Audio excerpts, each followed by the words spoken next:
What is going on, guys? Welcome back to the Casa and welcome back to Pull Your Weight, the 2v2 tournament. Pull Last your time weight. was Pull your weight. Stop putting so Pull much Your slang on it. Pull your weight. I'm sorry. It's just okay. My Yeah, name is start over. Loki. I'm sorry. I'm sorry I slammed on you just now. That Damn, wasn't like, right. ow. Like, I was just trying to pull my weight here and make a good intro for you guys here at the Casabunch. My name is Floki. I'm here with a guy that, just so you guys know, he got 1598 MR with his Ryu. He's kind of ridiculous. I am here with fake Bruno. What's going on? I feel like that is an important thing to mention off the top, and thank you for doing so. You're Because welcome. I got you. if you're in the chat right now, you may not know, but when you win a ranked match in the master rank, you gain and lose MR commensurate with the opponent. And I have 198 MR above the average, okay? And this is an accomplishment, so thank you for mentioning that, Floki. Chat, welcome to Pull Your Weight. Pull your weight. Put some respect on the name. What can we expect tonight, Floki? So there's a lot going on. It's a typical 2v2 Waseda style tournament, but with the twist, you have to pull your weight. If you lose the first match, the whole team needs to win. So you got to get it done for your team tonight and pull your weight as we get our first match underway in just a little bit. It's going to be Thicky McChicky coming up to bat with his Ryu, which is a very funny name. That name is kind of hype. Teaming with Ursa Ring, going up against Vasilik and Uncle Rec. So it's Ursa versus Uncle Rec first on screen. Okay, so we've got Ursa and Uncle Rec. And we got some button checks. We got some. Are we testing out the connection? We got Bison doing his like. No, so we started on the wrong side, and they started before I told them to start. So Jesus Christ, dude. Amateur hour in the freaking lobby, dude. Sorry, but there's a we're trying to do a production over here. So don't they know that there's a 1598 MR that's watching right now, commentating the match? Yo, I think they have higher MR than you. Yep, one of them at least. Are we gonna keep counters to see how many people have more MR than fake Bruno tonight? Yo, let me know. I feel like it's gonna be a very low number because that's a high number, 1598. I disagree. I have more than 1598 MR, dude. Your co-coms is better than you. That's crazy. Back to the this is not about us, okay? It's not about us. You're right. You're right. It's about the match that we're about to have at hand. Okay, I think we're good. Guys, again, appreciate you guys hanging out with us on a Thursday night. You could be doing anything else, but you decided to hang out at the Casa once again. Again, September is right around the corner. Terry is right around the corner, so a lot could be happening here. Yeah, it's going to be so sick, but here we go. Ursa going up against Uncle Rec. It's going to be Bison, and it's going to be Honda for our first match of the night. Yeah, Honda, a character who I just saw Broski put at the bottom of the bottom, worst character in the game. How do we feel about this? I think Honda just needs a little bit more loving. I feel like Honda as a character, there's a lot more characters that do what he does, but just a little bit better. There's characters like Blanca, characters like Bison, as right now Bison sliding into the DMs real quick, trying to get something started. But now you're just kind of seeing the detriment, right? Like you're seeing Mr. Dirty Dan Ursa trying to get in, but the standing medium punch finds its mark. Full confirm here off the drive rush. Absolutely knockdown, get the hard knockdown and the sumo hands. Yeah, you love to see it. We see one conversion, immediately getting that charge in, but gets the corner. Let's see what Uncle Rec can do if he can maintain this pressure. That's going to be back throw. This will be a back throw incident off the punish counter, parry throw, but nice break. Dirty Dan Ursa keeping the corner control, but now we're back to the neutral post OD Psycho Crusher. And right now, gets out of dodge for free. Okay, nice punish on the scissors. Yeah, you got to be feeling good if you're Dirty Dan. You can throw out those headbutts just kind of at will with the character and butt slash. We got one more guess. Okay, drive gauge back. Drive gauge back. That's huge. OD headbutt. Yeah, we just decided to let it rip. It's the first match of the night, right, Bruno? We got to have a little bit of fun with it. Get a little OD headbutt in our life, right? There's the punish on, it looks like a parry, which we like. No, I don't think it was butt splash, but right now, Uncle Rec wrecking Ursa's life and drive bar right now in this corner. The back throw incident, though. Ursa take full control here. In burnout, though, gotta be a little careful at your placements. Yeah, those scissor kicks are so deadly. Oh, that might be it. Oh. Are they gonna spend it all? Yep, you're gonna have to use level 1 knee press nightmare. Gonna knock it out of the park right now. We have 2 bars on deck for Uncle Rec, but Ursa is hanging out with a full stick of butter, Bruno. Yeah, it was light work, so you got to be okay with using that 1 bar of super. And if you're Uncle Rec, you're kind of getting a feel for the Honda player. It's just like sometimes you need a little bit to see what their game plan is going to be. Are they going to be playing random? Like, what are we doing over here? Listen, you gotta do what you gotta do, especially in these kinds of situations. But burnout we go. Uncle Rec, a little bit of a detriment, but it's A-okay. You still have the life lead. You can just kind of hang out in this back end. Tries a devil's reverse. I like the jump jab there. And now we have a situation where, you know, despite the corner control, and again, the devil's reverse are coming up in space right now. Nice anti-air. Ursa not out of it just yet. Yeah, especially with burnout, you've got a little bit left. Able to get the 1 headbutt off. Maintaining the corner pressure. Are we going to see a command grab? Oh, no. No command grab once again. I'm trying to set up these stomp signs right now from Uncle Rec to get out of this corner. Nice jump in air to air. Unfortunately, nobody home for the throw. It's going to be a level 3 for Uncle Rec. Uncle Rec taking it down 1-0 right now in this very first set. All right. A solid first round from Ursa Rising, so you can't be too mad about it. But I feel like anytime you're playing in a tournament setting like this, you are playing a little bit more cautious. You're playing a little bit more aware, spacing, stuff like that. So although it's 15-16 MR, if you're Ursa, you're trying to be mindful of the spacing. Listen, sometimes Ursa really got to meet Ursa Ring with this damage right now. And as, oh, nobody home for the Oricho throw, but right now it's going to be Ursa taking full advantage. Butt slam. Kara butt slam. Love to see that as well. Full confirm off the drive rush. Into the corner we go. Oh, but there's the standing medium punch. That is one of Honda's best buttons. I know he's one of the worst characters in the game right now, but the fact that you still have a button like crouch, standing medium punch, very active, very potent in terms of the game plan. But, you know, Uncle Rec, you know, still not out of it, but Ursa trying to get on the board for their team. Yeah, I kind of see the similarities between Devil's Reverse or the Rise and the Butt Splash, but we see one of the weaknesses in display with Bison just able to crouch fierce hit. Easy anti-air. Yeah. Put himself in the corner. Yeah, kind of interesting situation, right? Because you put yourself now with more space not to work with, but there's the Devil's Reverse just like that. We're out of there, and now we're just seeing both these players just kind of finding their spacing. Nice anti-air with the stand fierce. Just kind of waiting around, spacing out the scissors so we don't get punished. Oh, nice overhead, switching it up. Doesn't spend the bar to extend. Ooh, but that standing medium punch we were talking about before. Hard knockdown, new change for Season 2. The fact that Honda actually gets full hard knockdown situations. Yeah, so now we're in a situation where 1-1 in this set. Both teams still have to win. Both players have to win their games. But that Ring of Fire looking pretty hot right now for Ursa. Ursa back in this game. Looks like he's trying to hit some Dynamax right now on display. This Honda is kind of real, I'm not going to lie to you. Yeah, you know, sometimes you just got to go, you got to mega evolve your game plan to make it happen. Right now, he's trying to become a mega Honda and trying to get 1-0 on the board. Again, OD headbutt, stopping Uncle Rec right in his trails. Right, just throwing out some buttons, trying to get a feel. Opened up with a counter hit. That's going to be a drive rush cancel in. Anti-air. It's so frustrating, these freaking characters with command normals that are anti-airs. I'm a hater. You're a Honda hater? I didn't. I'm not a Honda hater. I am a command normal. I am a button anti-air hater. Button anti? I've this never. 1598 Ryu has practiced his DP so much, dude. It's not about me. Back to the match. I'm sorry. Drive rush cancel in. That's gonna be the corner. Yeah, we're gonna get the hard knockdown right now. Knee press nightmare to snuff out the meaty. Really like that choice from Uncle Rec. You know, spend the bar a little bit early to kind of get themselves back in this game. OD Cycle Crusher finds its mark. It's a really fast one. You gotta think about it on your toes. And right now, back to the corner.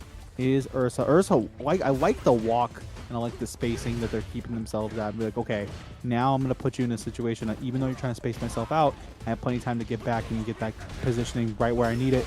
The butt slam comes out. Drive reversal. It's going to be a full confirm here off the standing medium punch, though, for Uncle Rec. Not enough.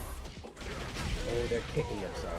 Uncle Rec is absolutely kicking himself for not spending the bar. You can confirm into level 1 after that, right? He had the bar. Off the stand fierce, right? Yeah. Cooked. Yeah, unfortunate, but now Ursa sitting on set point right now in the first match of the 2v2. There it is here. Oh, No! misses the combo. That's going to be punish counter. That's going to be corner for sure. What's the guess? Ooh. I feel like that's one of the cool changes Honda got. The fact that hard knockdown now hits on butt slam and also like the down forward heavy kick, the target combo overhead. So it's really nice to give Honda more situations for more guest situations on top. But now we're just kind of throwing out hands, trying to weigh ourselves out. And Ursa Rising opting to spend the drive gauge, going into burnout to maintain the pressure. I wonder if there was a way to extend the pressure without spending the bar. That's going to be level 3, though. That's going to be it. Ooh. So that's going to be it for their half of the side. It's going to be Ursa taking down Uncle. Almost like we lied. A little bit left with this crouch jab. Okay. No commentators' curses anywhere. Seth, if you're watching this, I did not conjure a spell yet. I did not. Ursa Rising is a showman. You love to see it because they said, I want to increase the tension in the room, storytelling, script writing. That's all I got to say. My man's like, I'm about to write an Oscar for this situation. It's called Level 3 into Crouch Jab, the movie. In his bag, script writer. Yo, he's about to be the next, God, what's a really famous director? Aaron Sorkin. I don't know Christopher who that is. Okay. That's all. Margot Robbie. Margot Robbie. Hey, there we go. Shout out to Margot Robbie. She actually makes some great movies. But anyways, we're into our next match. Thicky McChicky going up against Vatslik. Now, these are two players that still have over 1598 MR, unfortunately, for our hero here. But it's A-okay. I do have to say, I do get to watch this matchup a lot. Shouts to Profit out here in CT. So Thicky McChicky has a lot of experience in it, but not a lot of experience in completing combos, unfortunately. But we're taking the corner control instead. The back throw incidents for Vatslik, and I know you were hyping up Vatslik. How have you been enjoying their gameplay recently? No, Vatslik is definitely one of the best Akis, and I think that this matchup is like, it really depends on if Ryu can work around the fireball, the OD fireball in particular. But yeah. I do think it's heavily in Aki's favor. Aki just generally a better character. Mm-hmm. As I say that, Thicky McChicky securing round 1 against Vatslik. But, oh, that was so freaking crazy, dude. A jab check on the drive rush in? You're him? Oh, yeah. Right now, they're Himothy. And as we see, Vatslik, though, going to take the stand medium punch into full confirm here post drive rush. The ODDP gets baited. And then we get a full confirm off the Venomous Fang. Absolutely poison pool party level 2. Surfs up. Yeah, that's the scary thing about Aki. Is you have so many plus frames on Wake Up. That was a huge, perfect parry. Turning the tides of the match. Spending a lot of drive gauge. Goes into burnout, unfortunately. That's going to be it. Ooh. Yeah, that's chip. Man. The dirty bubble. It's coming at you menacingly. What do you do with that? He's like, you're just terrified of it. It's like, oh, I'm scared. Let's see. What's the wake up? Jab, tick throw. Yo, these perfect parries are real. Yeah. Right now, Thicky McChicky getting a lot of mileage off them, but not unfortunately finishing up the play at the end of it. Now we're seeing Vatslik baiting out these parries and taking the damage for it on top of that. Look at that poison damage just slowly racking up, but the sweep is going to be the party starter. This is going to be a full confirm. Oh, no. Not suspended. Oh, that's it. Yeah. You're kicking yourself. Rev up those fryers, but because Vatslik is right now cooking Thicky McChicky 1-0. Yeah, definitely not a game that's out of Thicky McChicky's reach, but You just have to be really mindful when it comes to decision making. That's one of the things that's really tough about Street Fighter 6 is you've got so much calculus to do about what you're doing on wake up, what options you're going to be baiting out, how much of your resources you're going to use. I feel like it's what makes this game so... Would people call Street Fighter 6 deep? I would. I would say. I will say there's sometimes, though, calculus can turn into basic math right now, as we see Vasilik, again, baiting out the jump with the anti-air, but no full confirm, nobody home for it. And right now we're going to get the solar plexus and kind of get the ball rolling once again. Think me Chicky, nice anti-air, though. Vasilik still keeping control for themselves. The entrapment, you love to see it. Yeah, I like that Thicky McChicky just throwing out the light buttons on Vasilik's block, but just not able to open Vasilik up. That's so many plus frames. Ooh, gets drive impact. That's going to be corner. I don't think they can finish it off, but goes into the level 2. The charge not enough. Deadly implications gonna connect. Oh no. Okay. Not enough to kill. And you're just, if you're Vasilik, you're chilling. I did not know we're playing Street Fighter 5 and we just do Tatsu. I did not know that was a thing. I'm pretty sure it would have chipped, so I like it. I like it from Thicky McChicky. Anyways, Vasilik taking full advantage of this situation off the counter hit, taking the corner control. And I really like, honestly, Thicky McChicky is the homie. But right now, getting hit with these cans, gonna take full confirm off the coward crouch. They're gonna get level 3 on this? They do. Oh my god. Oh, they found not to use it, but... Sneaky, sneaky. Vasilik trying to get one more game. Set point right now for Vasilik to be out of this side. It'll be up to Thicky McChicky and Uncle Rec to take the set. But Thicky McChicky, undeterred, overhead finds its mark. Corner control is now theirs. Yeah, Thicky McChicky with the corner. That's, oh, misses the DP. Now they're in the corner. This is really scary. How do you get out? Oh, man. Oh, What a confirm. Punishes the sweep. Confirm into level 3. Gonna maintain pressure. Maintain the corner. What's gonna be the option? Light the light serpent lash there to really disincentivize Thicky McChicky for committing to anything forward movement wise. And right now it's gonna be the level 4. Nobody home for the level 3. Confirm off the level 3. Thank you. Critical art. Is this gonna be enough? Not quite. Certainly gonna be one guess. What's the option? We've got no super art. Ooh, OD fireball. Able to catch the backdash from Vasilik. That's huge. That's a really good play. And that's one thing I want to see more of in this matchup from Thicky McChicky.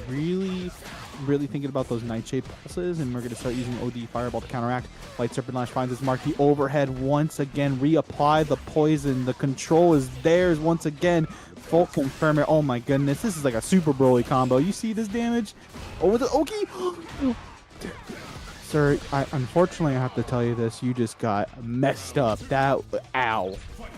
Ow. You didn't have to do it. You didn't have to do it to him like that.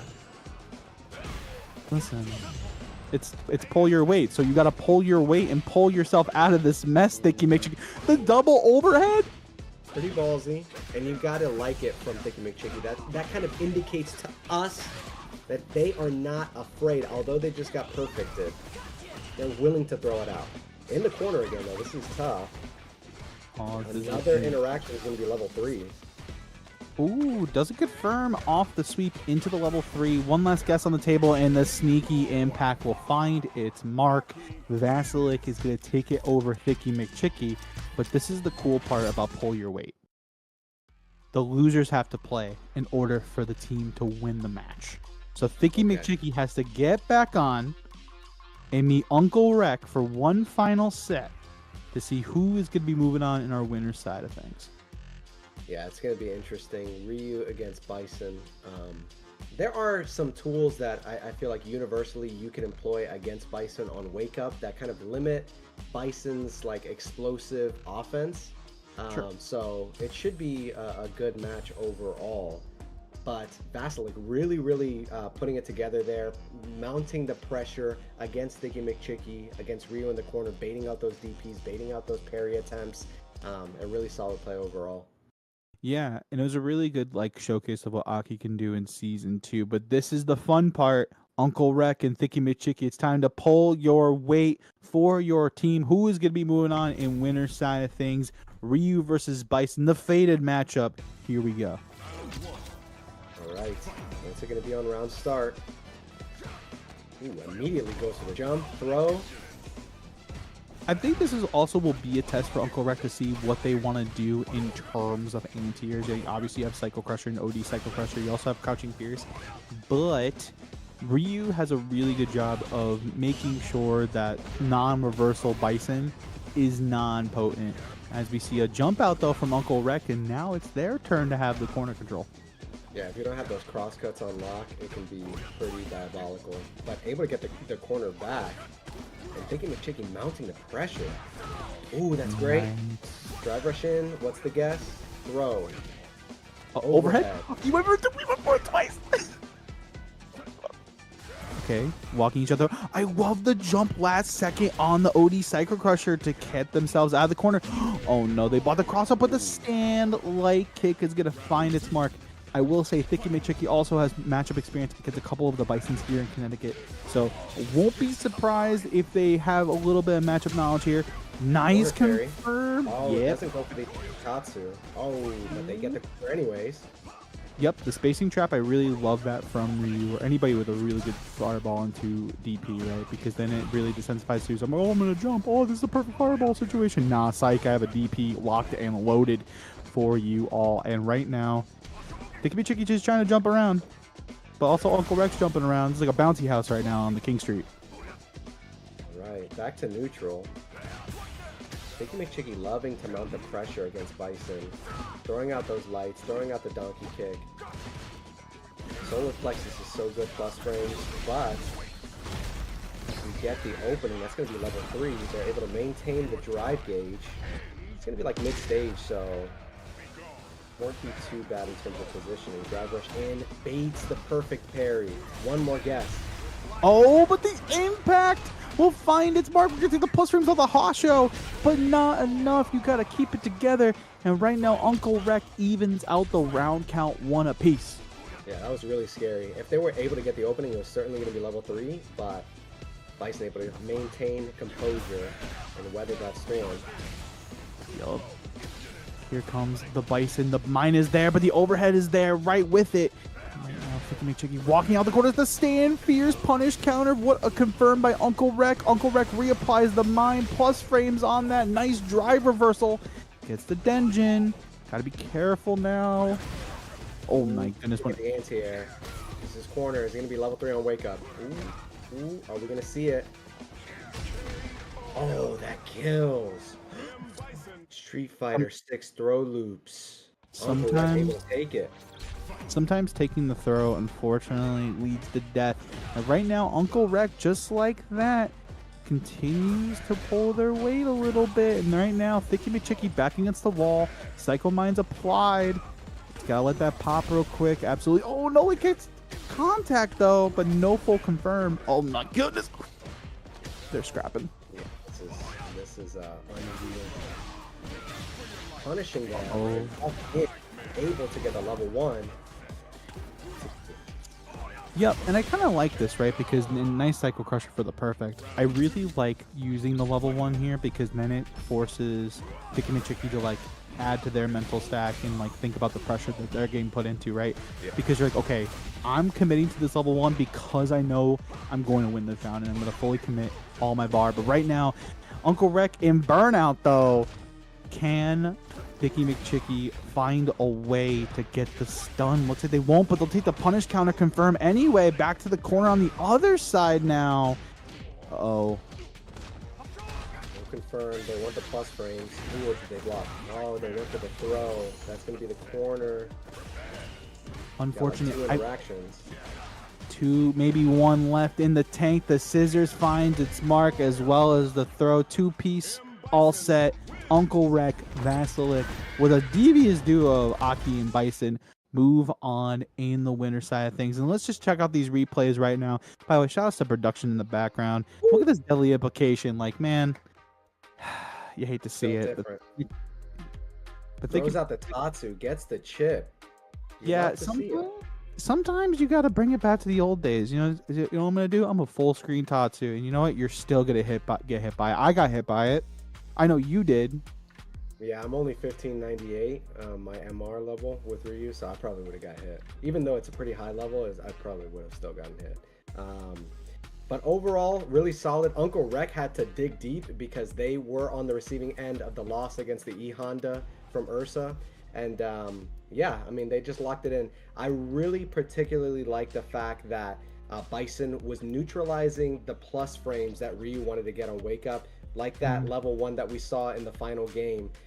It's one of those things where, yeah, you can abuse plus frames as Ryu. You can do light Hashogeki, you can do lights on my block, but if you're not near me, how are you going to get in? Right, and also the fact that Bison doesn't have a true reversal until he gets either level 1 or drive reversal, right? So it was really up to Uncle Rek to make it happen. They do, so they're going to be moving on for that reward. We're going to get into our next match in just a little bit. Looks like it might be Zach Boss coming up to stage with DB Gen 13 going up against Segatron and Real One. Yeah, I think Zach Boss just had a really deep run in one of the online weeklies earlier this week. But just a consistent, really high-level player, and looking forward to seeing what kind of gameplay we got on our screens. Absolutely. But speaking of consistency, one thing you guys can be consistent with is that Matcherino. Exclamation point. Matcherino in the chat is going to bring you right to this screen where you guys can contribute to the rent money tonight. 57.25 currently in there. There's 21 codes left. Feel free. Again, you're already on your Twitch account here. You might be on your YouTube account as well. I think we have a YouTube cooking as well. So make sure you guys support the Matcherino. Support these players because they're putting on a show for us. For you, the viewer. Like, what more do you want? Like, it's such a great thing that Matcherino does for the community, and also Bunch Casa. It's been an absolute blast. Again, shout outs to Blaze for the 50.25. You have Caro Brown with the 25, and then Casa as well, holding it down for the squad. You love to see it. I think that's one of the best aspects about the fighting game community versus other gaming communities is the fact that we are grassroots. A platform like Matcherino is like, it's for us, by us, baby. We are going to make it happen in the absence of investment from developers or big prize pools, like whatever the case is. We're going to take it into our own hands. We're going to contribute to the pot.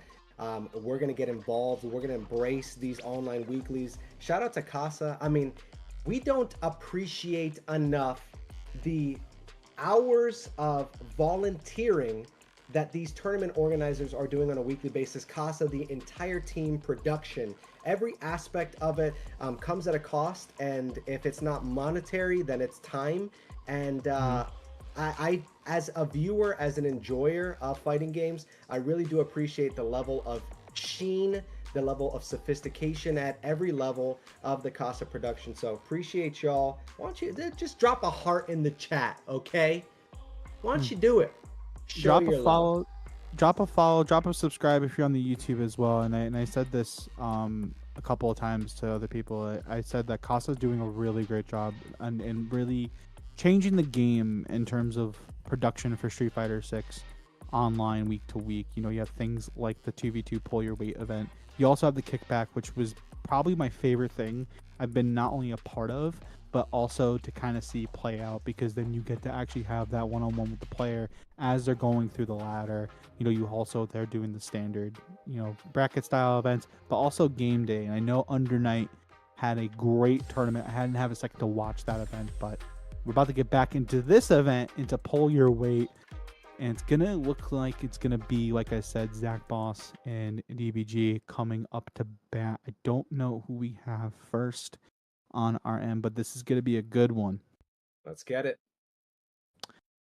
It looks like it's going to be First up is Zach Boss and Real One. Absolutely. Zach Boss, Real One, Chun-Li, and Lily. And real quick, shout out to Doc on the ones and twos, and Bunch, the hostess with the mostest, run the brackets and being the mastermind between all and behind all these wonderful productions. Appreciate y'all. Ooh, pressure in the corner from Chun-Li. What's the guess on Wake Up? Ooh, perfect parry, or a parry attempt. Yeah, right? one thing one thing I really enjoy about Zach Boss's gameplay is that they are not afraid to kind of push the envelope. But right now, Real One's pushing the envelope with these plus frames, with the wind. Only they can hear the actual spirits, as we see Real One kind of manipulating space right now with the wind stocks. But Zach Boss now back against the wall.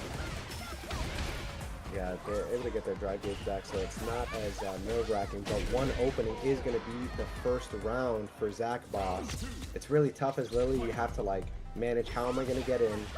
Is Chun-Li going to be able to upkick my... Ooh, that's huge. Big opening. Yeah, I like the mix-up off that using... Yeah, no, it's not. The Serenity Stream mix-ups that Chun-Li can apply, and I love this chain, like this attempt from Zach Boss, right? Committing to the level 2, forcing Real One to really second guess when they want to get those win stocks and really establish that early, and especially in a 2 out of 3 setting. A full confirm here off the Crouching Fierce Drive Rush level 3, highest damage level 3 in the game. That hurts a lot. One less guess on the table. What's it going to look like? Ooh, the OD was hit by the fireball, so it's kind of wasted that bar, but that's going to beat a round. We got Real One taking it, equalizing, going to final round against Zach Boss. Uh-oh, that's gonna be punished. Yep, that's gonna be a full punish here. Absolutely, bring it to the corner. Uh-oh, nice shimmy. Zach Boss is gonna take full advantage of this in the level 2. He's gonna do a ton of damage and potentially set up a safe jump situation. Ooh, stop. The mix-up was crazy. You got hit. Oh, and the impact on top, Zach Boss. Everything going for Zach Boss there, dude. That was crazy. He's bossing it up. He's like, listen, my team needs my help. My team needs me to pull my weight, and I'm going to do that in style with the Chun-Li. Does get the cross-up jump. I don't know if they were intending to go over when they're back. Let's see what the corner pressure is going to be. OD up kicks. Then drive rush in, overhead. It's huge. Two more interactions. Okay, nice drive reversal there. Zach Boss, again, not worried about being in burnout right now. You know, Chun-Li still has really strong buttons in there. Those confirms off forward medium punch into the legs. You know, she did get a little nerfed in the Season 2 patch, but she's still very, very prominent. Nice overhead. You know, she still has so much going for her. Nice bait on the level 1. And look at the damage right now, because Real One want to go for the level 1. And again, didn't bait out the parry, but it's going to be a full confirm here anyway. Off the low forward. Nice stuff by Zach Boss. Up kicks. Oh my gosh. They eked out the damage that they needed to get that perfect. I cannot believe that did so much damage. Level 2? Scaling? Where are you at? Scaling? Scaling? Is that you? Scaling? Scaling? Scaling? I don't think they're here. I don't think they're here. Scaling? I mean, what I saw in that game was in the final round of both of the games, Zach Boss just opting to go in, mounting the pressure on Lily. You don't have many defensive options. What the frick are you going to do? I'm right in your face. I got plus frames. Deal with it. And absolutely blowing up Real One every guess. So Zach Boss sees both sides like Chanel. They see the defensive full screen neutral that Chun-Li excels in, but they're also in your face, ready to go. Yeah, it was a really strong showing. I mean, Zach Boss has been one of the strongest players on the West Coast with the Chun-Li. So it's really nice to see, you know, obviously great performances not only in Casa, but also things like TNS, FlyQuest, you name it, they've probably entered it, right? But up next is going to be the partners of these two players. It's going to be DBG going up against Segatron. DBG. What is it? What's the acronym? I don't know. DB Dirty again? Bloody Gremlins. Dancing. Beautiful girls. That's what we're going with. My Ryu has 1598 ammo. Oh my god, I feel like, can we change the name for Franco on here as 1598 Ryu, please?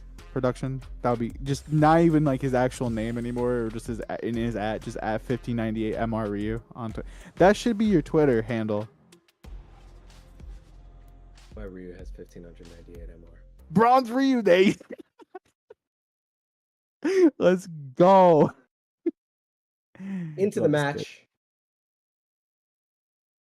That is such a sign of disrespect. Like the utter disrespect to the. It's not about me. It's about the people. Okay. D-Gen, Segatron. Talk to me. So Segatron and DBG getting into it right now. DBG rocking the Ed. You know, Ed's one of those stronger characters that we've seen kind of come up, right? You know, ever since Momochi figured out the Dream combo and just how players like Chris CCH, Momochi, Lashar, you know, you had players like Shine on the East Coast that really just kind of revolutionized his character as a whole. We're gonna take a full confirm here, absolutely cash it out. Oh, drops the combo. It's all right. It's a happy little reset. You know, shout outs to Bob Ross, the happy little reset, the happy little lows. Get it done. I think it's is it neutral jump fierce that extends really far? Neutral jump medium kick. Medium kick. It's so deceptive, dude. And we see Segatron getting caught with it in the first round, but they've got some pressure in the corner. They're able to get the punish counter. Yeah, rocking shimmy.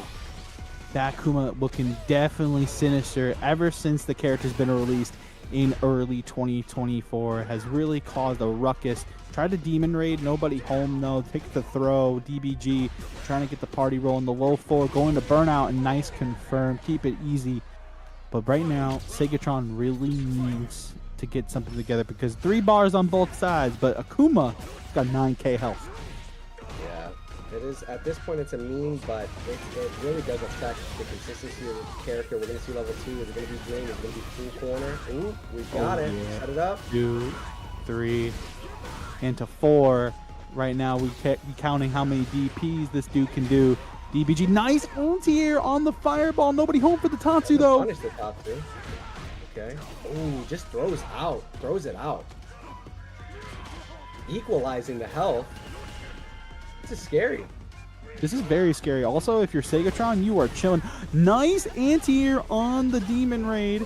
Again, gonna prevent it once again. Pitching the fireball. Again, this is the second time we've seen it in this set that we've seen Sega kind of going for the air fireball to kind of initiate pressure, right? But DBG ready for the anti-airs every step of the way. I love it because that's one of Ed's primary weaknesses, but DBG turning it into a strength. Unfortunately, getting hit with that punish counter combo in the corner. It's going to be one more guess.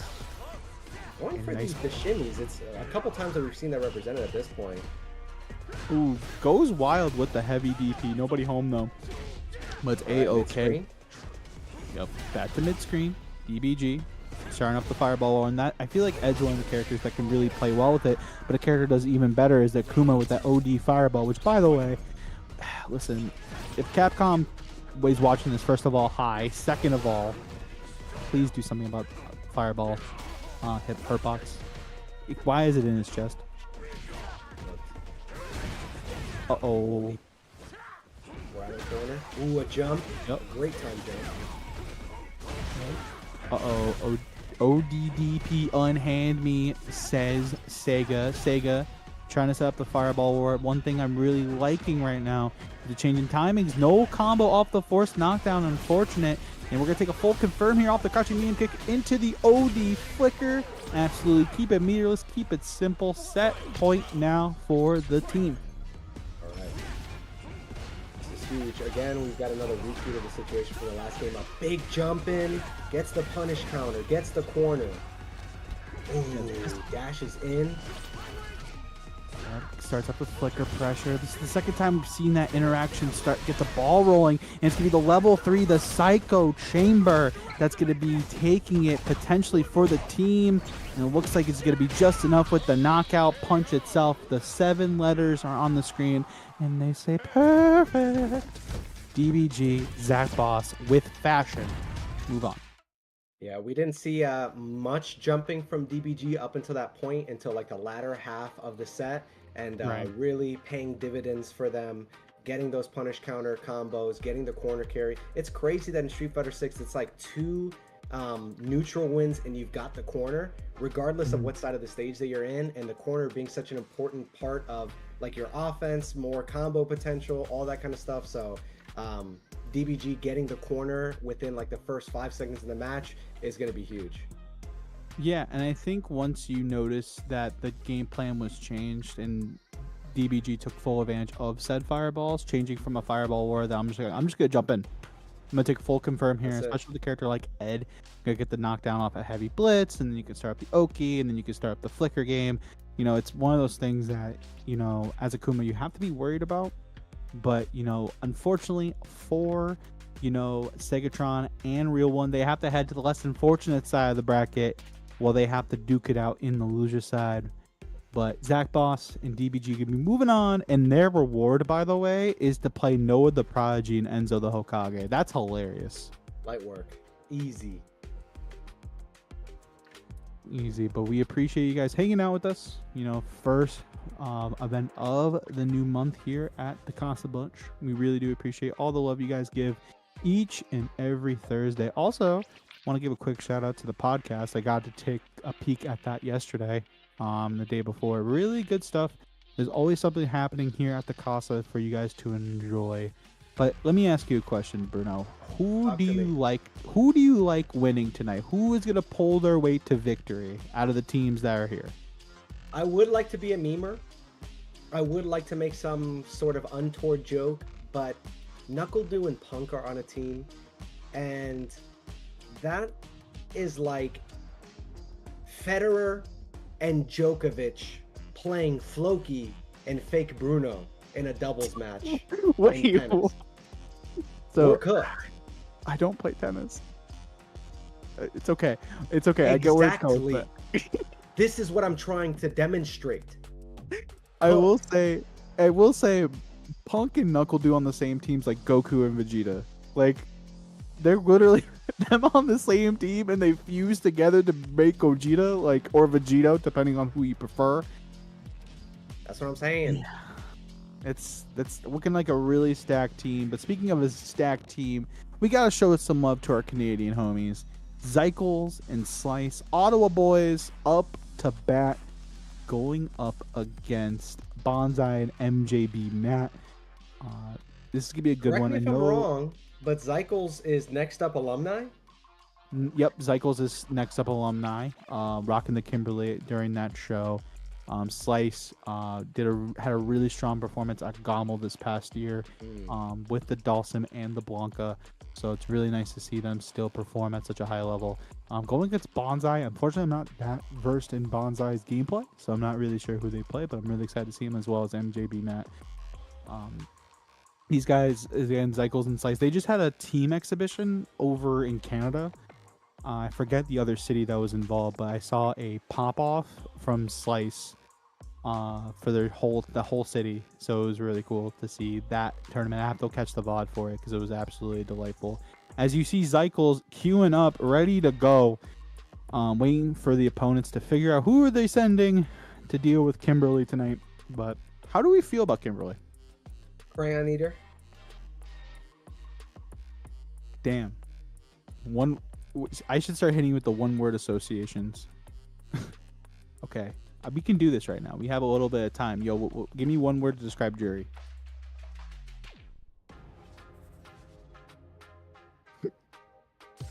I can't go for the low-hanging fruit because it's foot, but foot.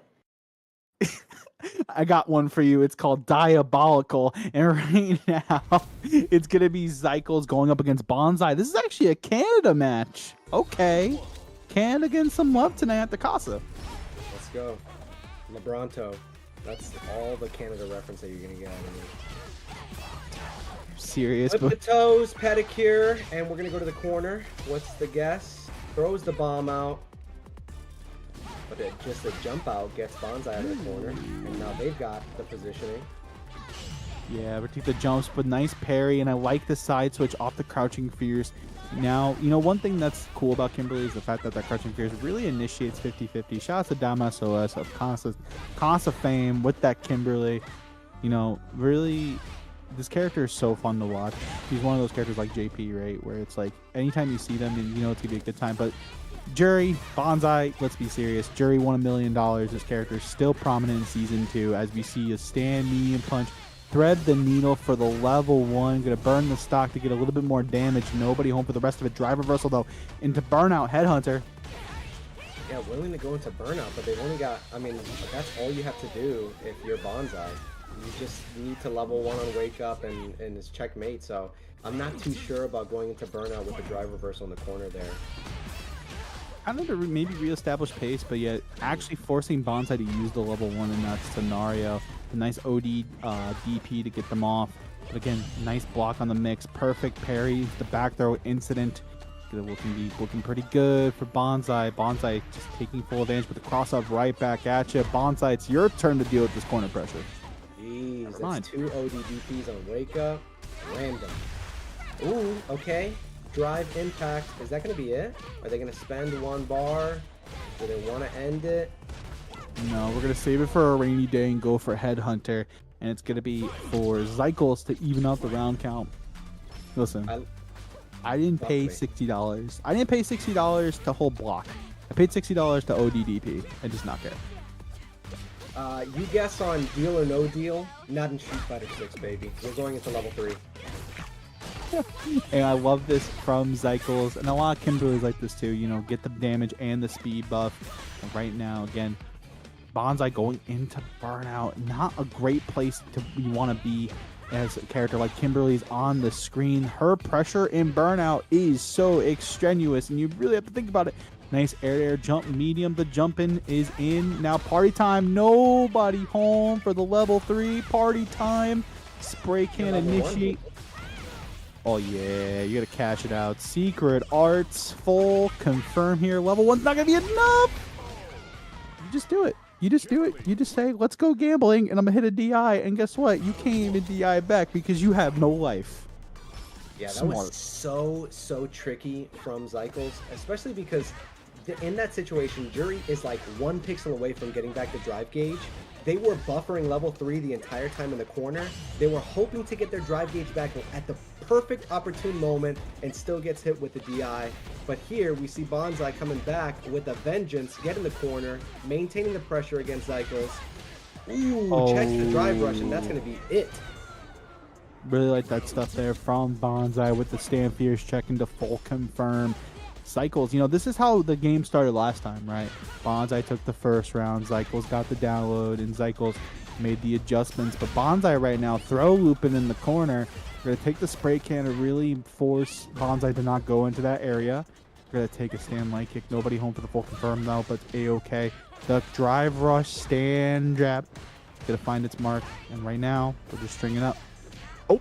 Ooh, gets the anti-air jab. Crazy. We've been seeing that a lot more from different characters. We saw that earlier from our first match with Uncle Rec with the jump back jab with Bison. But right now it's going to be a drive rush stand, medium punch. Bonsai, just like that, evens out the game count in this first match between these two teams. I didn't even realize it was so quick. Blink if you miss it. Blink and you'll just miss it between these two. Zycles and Bonsai playing fast and furious. It's all about family. It's all about family. It's all about family here. They don't force the mix-up on the crouch fierce. Air to air. Oh, they get the extension with the anti-air. Yeah, really like that Tatsu confirm off the jump medium punch, but Bonsai gonna get a couple Fuha stores. We're gonna take the fireball instead. No punish on the elbow, unfortunately. Ooh, able to back that. Goes into level 1 to force the burnout. I don't think it does that much. Okay. Yeah. Uh-oh. All on green. Said send it, baby. We're gonna bet it all on an OD Tensran, but nobody home for it. Zycles just like that on set point right now to break their team 1-0 in this set. A huge teleport there at round start. Able to get the corner. Drive rush in. Yeah, and we're gonna take a full confirm off the crouch jab there, and the Zuna drop. We're gonna bait the level 3. Yes, we are with the parry, and look at the damage off this. You have level 3 locked and loaded. Gonna do a little bit of style points. Level 2. Wow. Let the last hit rock of the level 2 to make it with an emphatic statement. Zycles A's him, and they will be getting 1 point on the board for their team. Can Slice pull their weight and have them move on to winner's side? I didn't know he had it like that. The level 2 combo. I don't know how hard that is to execute, but it looked flashy. I'll tell you that much. That looked pretty flashy. If any Kimberly players were in the chat, can someone write that down? Write that down. There are dozens of us. Nobody plays Kimberly. That's what I'm playing. Yo, the fact that your name is still Bronze Ryu is hilarious. The disrespect is like beyond compare, but it's okay. I'll let it slide for tonight, just tonight. Absolutely. For those who are just tuning in, this is the Pull Your Weight 2v2 tournament here at Casabunch. My name is Floki. I'm here with, the best Bronze Ryu that I know, Franco, aka Bruno. The name is Fake Bruno, and the Ryu has 1598 MR, okay? Who do we have coming up? We've got a Blanca on screen. Looking forward to the match. I did see some people talking about Blanca recently, calling him honest and like the middle of the entire cast in terms of strengths and weaknesses. And I want to speak to the manager because they're clearly not dealing with level 2 on Wake Up. Ow! What? Who is just lying to you? Who is spreading the Blanca propaganda? Listen. I need to know. We need to know. We have. I don't. There's levels to downplay, and well, let's be serious here, right? Blanca did fall off a little bit, right, in terms of the game. Still has one of the best level 2s in the game with Lightning Beast, but I feel like there's characters that do what he does just a little bit better. You have Rashid, level 2, you saw it, right? You have Ed, Psycho Cannon. You have things like Lightning Beast. It's still up there as one of the best level 2s in the game, but I feel like in terms of footsies and in terms of that, and it just feels like there's just a lot that he needs to get the party rolling. But yeah, no, I think he does need it. I think he needs it. I think he really needs that to keep it going.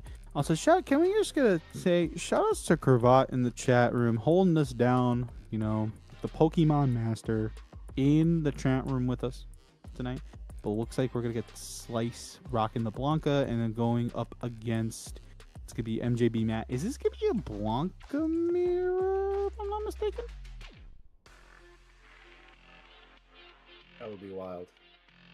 And if it is, the down players in chat are going to be going crazy, dude. Dan, famously the leader of a Marvel Snap FGC alliance. If you're a Marvel Snap enjoyer, hit up Dan to join the alliance. Get us these freaking borders and what. I actually don't know much about Marvel Snap, but I know that he likes it. But something you can join up with later actually early next month is Roundhouse, by the way, and the Matcherino. I forgot. Let me fix my face. 5850 currently in rent money hanging out. Make sure you guys contribute that Matcherino and also 16 codes left. But we were just talking about it. Roundhouse, October 4th to the 6th over in Glenview, Illinois. Shout outs to the homies out there. A little birdie told me that there's actually a $1,000 pop bonus for the streets. Make sure you guys sign up at startgg/RH24 today to get yourself a chance at a little bit more green going forward. It's awesome. Support your locals. Be there anytime someone runs a tournament and you are within a 50-mile radius of said tournament and you are a fighting game enjoyer, which your presence here in the chat watching the stream indicates to me that you are a fighting game enjoyer. Why don't you support your locals? Okay, if you're in Illinois, if you're nearby, go to Roundhouse, because as I've mentioned before, the amount of time, the amount of energy expended to run these local tournaments at a loss, in the red, just out of pure love for the game, is like commendable, and it's respectable, and it's worth participating, embracing your locals. I've got a local out here And sometimes I'm disgusted by the lack of entrance because we're in like a greater metropolitan area, and it's like we love the game. I know we all do. So support your locals. All that to say, support your locals. Let's get into the match. Absolutely. By the way, shout out to Low Kick Esports, Seth and crew for holding that event down. But right now it's going to be Slice, MJB, Matt, trying to hold it down for their teams. As right now, Slice can close the book on this set. Unless MJB, Matt, has something to say about it. Ooh, the dive kick opens up. That's going to be a guess on Wake Up. Cammy is so freaking deadly on Wake Up. But just ODDP, get off me. I don't want to guess. I was like, I'm tired of guessing, Grandpa. This is too much. This is too much to deal with. OD. Well, that's too damn bad. It's too damn bad. I can't deal with it anymore. But there's the regular Blanca ball counter hit. Gonna be finding yourselves way in. But the back throw incident. Rainbow ball just like that. Whoa. The trade is crazy. I love Street Fighter 6 for the weird trade confirms. But nice jump shimmy from Slice with the Blanca. And again, I feel like this matchup is really it at times it's hard for Cammy. But you know, the fact that Slice has something like a crouch medium punch, you know, the handshake as I like to call it. You know, shaking your hand as they take your casual 36% of damage. And this sneaky impact. We're gonna call the homie. Absolutely. Oh, tries to go for the mix. ODDP, get me out of there. The homie was still there. The presence of mind to block it, but unfortunately gets hit. They are not able to extend. That could have been the game. They have level 3. Do have level 3 locked and loaded. Lightning Beast, unleash the beast. Welcome to the jungle. Okay. Uh-oh, impact. Not close to the wall, though. Stand medium kick to keep the pressure. Nice. Can punish on the air ball. No crosscut. Nobody home. Maximum Blanca. No, don't go for it. But we can take a back throw incident. A little bit left on the Lightning Beast. But that's going to be a full confirm here. No. Doesn't connect to level 3. And that's safe. They're in burnout. Just collide against the block. I think if you do, yeah. Ooh, is that yeah. chip or was that just backdash? Maybe caught backdash. We'll never know. It definitely caught backdash, and then you know, it's sometimes I feel like in some instances, you know, you don't want to spend all the meter, but like, you know, if you clear the round, clear the round. Yeah. Like, don't be a cheap date.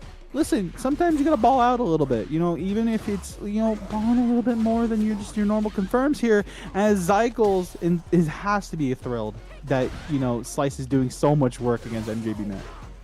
Yeah, this is pressure, dude. But diamonds are not being made right now as MJB Matt is getting hit by the vortex, dude. Guess after guess after guess, and Slice is gonna take round 1, heading to set point. It's tough. Just like that for their team, you know. The infamous Let's Go Gambling is coming up in spades right now for MJB Matt. They are unfortunately need to defend against 2 life bars right now. And Slice right now kind of content, right? You know, can take a throw loop and be like, okay, cool, like this low forward's gonna do damage. You know, still a little bit left. OD regular ball rather. Let me fix my face.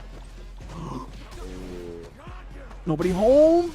Back throw incident. The sneaky impact. Gonna trade with the stand medium punch. Gonna get a full stun. The wall splat. Oh, they could have ended it, dude. Oh my gosh, if you cancel into level 3, you move on in the set. But Slice. There's too much dip. You know, like when you like dip a potato, like dip a tortilla chip into salsa, and there's too much dip on your chip. That was literally that instance with Slice. They were going for everything in the book, and then the chip broke into the salsa, and you're just like, too much sauce is all I'm hearing. uh-oh, string into level 2, Lightning Beast level 3 to catch something, catches the throw. And random. I like this. Was it random or calculated? It's just a matter of perspective, baby. They avoid the burnout, because 1 hit on block would have been burnout, but now they're in the corner, 0% or 0 drive gauge rather. They might even end it before we get to that point, but that is it. Slice. Avoiding embarrassment from missing that level 3 in the previous round and moving on. So it's gonna be loser against loser, correct? So both players won. Zycles and Slice both won. So they'll be moving on. That's it. That's a 2-0. Yeah, easy. That was That was easy dub. Also, shout outs to Bunch in the background, as always, holding us down. Bunch, are you out there? How you feeling?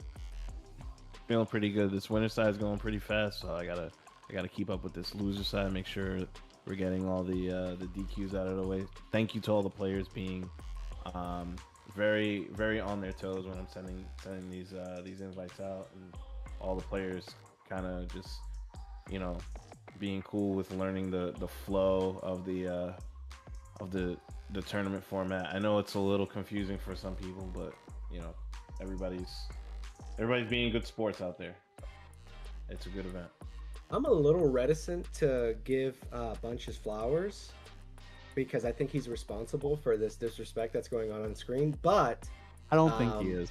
Just Bunch is I have zero control over production, but I have full faith in everything that Doctor puts on the screen. So, and we've been working together for 4 years, and he has my full confidence. Yeah, just like what's up, man? Is there something you want to bring to the? Is there an issue? Okay, no problem. Got it. Bunch, you're doing great.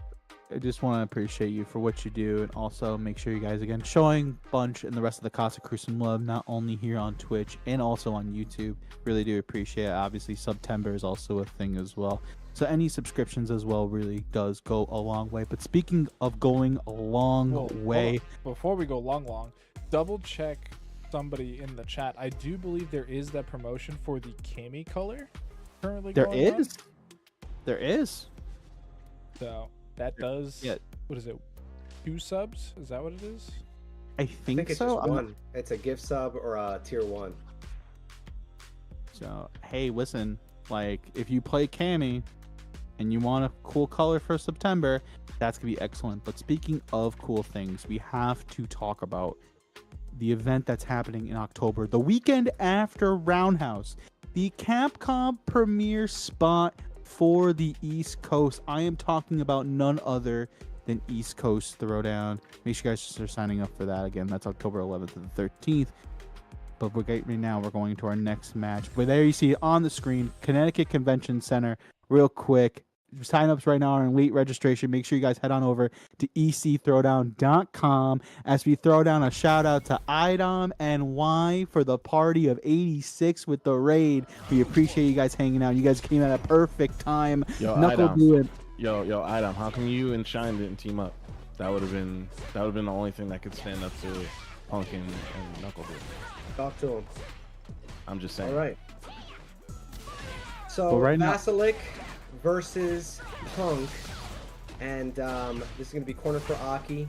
Oh, gets out with the OD dive kick. Also, I have to, Doc made point of the September goal for Kami, Punk rocking it. So if you want this color and you're seeing it live in action for you right now, go ahead and drop a sub over to the Casa. It really would mean a lot. So for the color, it does have to be a purchase or a gifted sub. So I believe that Twitch Primes do not work. But you can gift a sub to your homie, they get an ad-free viewing experience, they gain access to our emotes, and you get yourself a nice little Kami color with just a couple dollars out of the pocket. Yeah. And also, shout outs to Doc as well. That video for the 2v2 informational, one of my favorites that Casa has put together, as right now Punk is putting together a symphony of spin knuckles in the corner. Vasilic back against the wall. Nice punish on the Cruel Fate and the stand fierce. Gotta keep control. Listen, what's not to say about Punk Freak, Bruno? Talk to me. That's real quick. That is actually reversal, not Punk. Knuckle. I got mixed. Dude, this team is so good. They are mixing us in the character select screen, baby. I think what's happening is Punk is on Guile. Oh, the content gods, dude. Oh my goodness. You love to see it. The YouTube video writes itself, baby. The intro. I can do the intro. I got you. I'm not gonna do it. I was gonna go into it. Surprise face with their hands on their cheeks. Like, we played each other's mains. Come on. Well, man. All right.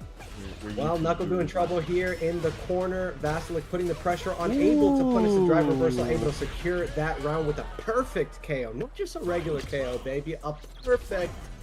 Vasilik's like, yo, guys, can you all stop talking about these two and, like, watch me cook with this Aki real quick? Like, let me, like, come on, guys. Like, I'm here rocking out with one of the more buff characters of Season 2. You know, they've talked about it on so many broadcasts now. This character is really the complete package. You know, has a lot of great tools, a lot of plus frames, a lot of mix-ups, a command throw. Like, what's not to love about Aki this season? Yeah, it's the plus frames, like the options that she has you cycle through as the opponent. It could be really tough, but here we've got like one more situation. I think we can cancel to level 3. That's a great guess. Trying to force the shimmy or force the tech attempt. Yep, I love this critical art by Basilisk. You know, keep themselves in the game. Actual gives NuckleDoo burnout. And now it's up to Basilisk to get the party roll and Light Snake step to bait something out. Okay, dive kicks in, but the throw, one last pixel on the screen, but it's going to be the jump on the throw. Right back at you, NuckleDoo. Dang. Gonna get the party rolling for their team. I feel like this is Team Goku and Vegeta. I just can't. What's their name? Fuse? Is it Team Dunk? Knucklepunk? Knucklunk. I believe it's officially PunkleDoo. PunkleDoo? Okay, that's actually a really godlike team. Yeah, this is what me and Seth were talking about. It's like, you guys don't have team names. You guys are coordinated. You know, it's all good. But Basilisk getting the entrapment off. Next month, we're gonna bring in team names, and you guys better sign up on time. Talk to him. Let him know, Bunch. A punish on the cannon spike. Basilisk looking real good right now. That is what you need, especially if you're Basilisk and Uncle Rick. Huge. Doesn't get the punish on the anti-air attempters. That's sweet, but we get the perfect parry attempt. Throw loops in the corner. Oh my gosh, calling out Basilisk. I am in your head. Yeah, forcing Basilisk to really double check if they want to actually go for the anti-air. Really change. Doo's doing a great job of changing their jump arcs to counteract that and really forcing Basilisk. Like, okay, I'm going to go for parry and then flashing parry and then you're getting snuffed for it. But the low forward will take it down into full confirm. NuckleDoo set point just like that. Yeah, but Basilisk is not going to go out without a fight. Oh, unfortunately, a misinput. That's going to be pretty much corner. Yeah, puts themselves in the flip corner. The toes, Manny Petty. Oh no, just like that. Oh, nice jump. No confirm on the force knockdown, and we appreciate Retro Origin. Appreciate this here one. Welcome back to the Casa. Hope you guys have a great time. I believe that's Retro Origin. Retro Origin. Thank you, Bunch. I'm sorry. I'm gonna do my best. But level 3. Basilisk equalizing the health. They're gonna have corner. What's gonna be the option on wake up? Slow fireball? No, just drive rush in. We got the poison on deck. Really great situation for Basilisk. Yeah, letting the poison do its thing, right? Because now we're in a situation where Basilisk is one confirm away, but unfortunately, listen, we're playing a little game like called Low Forward Fighter 6, and NuckleDoo finds the crouching knee and kick into the critical or execute this 2-0 over Basilisk. I really think that NuckleDoo was showing his cards and like maintaining the corner pressure, all of those drive reversals while Basilisk was trying to get out of the corner. That's just like, I'm at 3/4 away from the screen. I'm kind of retreating away from the corner and you've got some space to work. But whatever you throw out, Basilisk, I'm going to drive reversal and maintain that corner pressure. Unfortunately, Basilisk not able to maintain the corner pressure on NuckleDoo, not blocking low upon retreating and gets hit with that combo into level 3.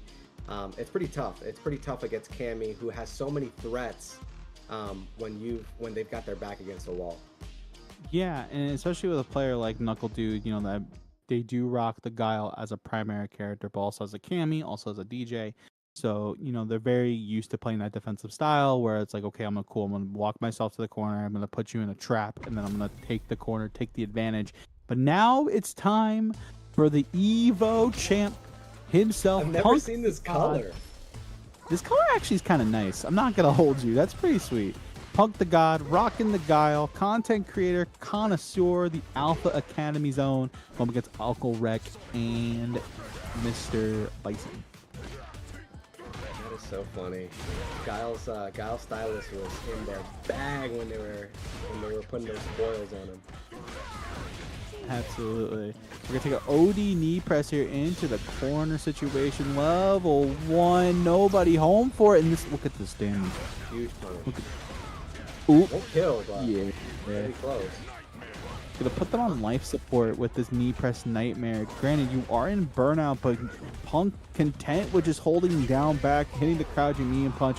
But unfortunately, the stand medium kick from Uncle Rex is gonna take it down for that round number 1. All right. We see Punk going for a lot of OD, like very committal options, the OD reversal, the level 1 on wake up. Gets the perfect parry, but not able to extend. So the one thing that's interesting about that scenario, right? You're getting the force knockdown. The other thing you can do off the perfect parry OD crusher is you can DI because it's 3 hits technically. So if you perfect parry the first hit, DI the second and third hit, you might get an airborne hit, but it's still something better than nothing. But Punk can take what they can get here, especially in this matchup, because OD Psycho Crusher is a threat. But right now the overhead is just as much as a threat for the Uncle Rex life bar level 1 Sonic Hurricane. Listen, I get it. Evo champ, cool, perfect.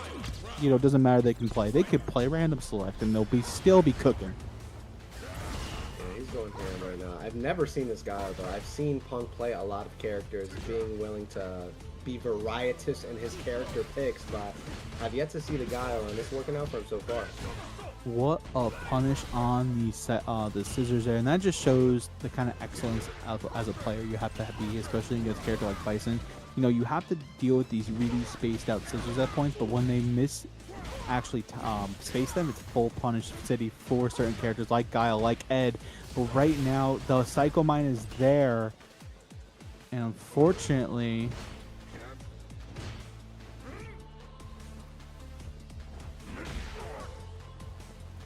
a really tough situation at hand. Yeah, we don't see Punk going for many flash kicks.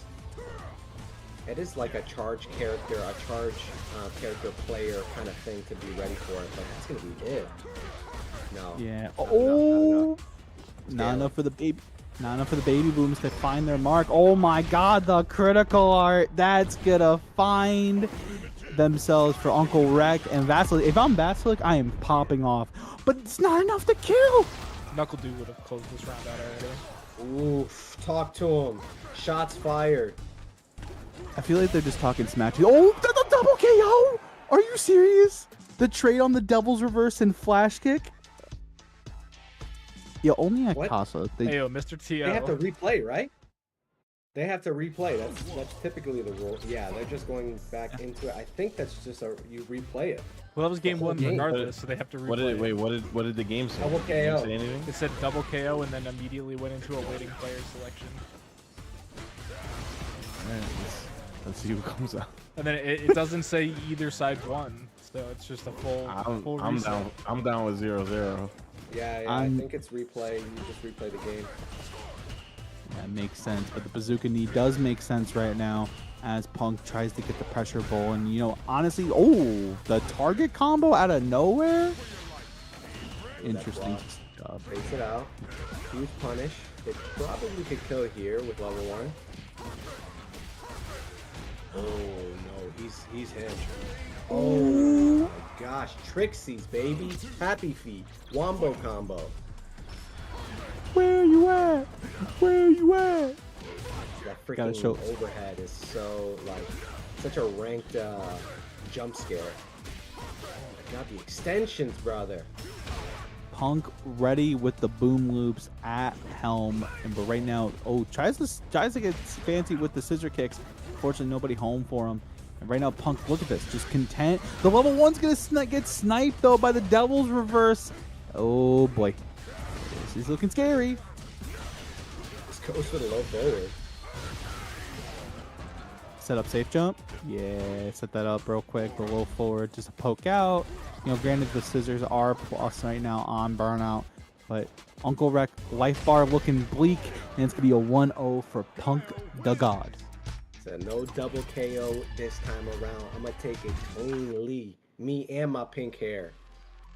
Yo, the Devil's Reverse actually said so. I'm oh, here. So the game awarded them both a game, I guess.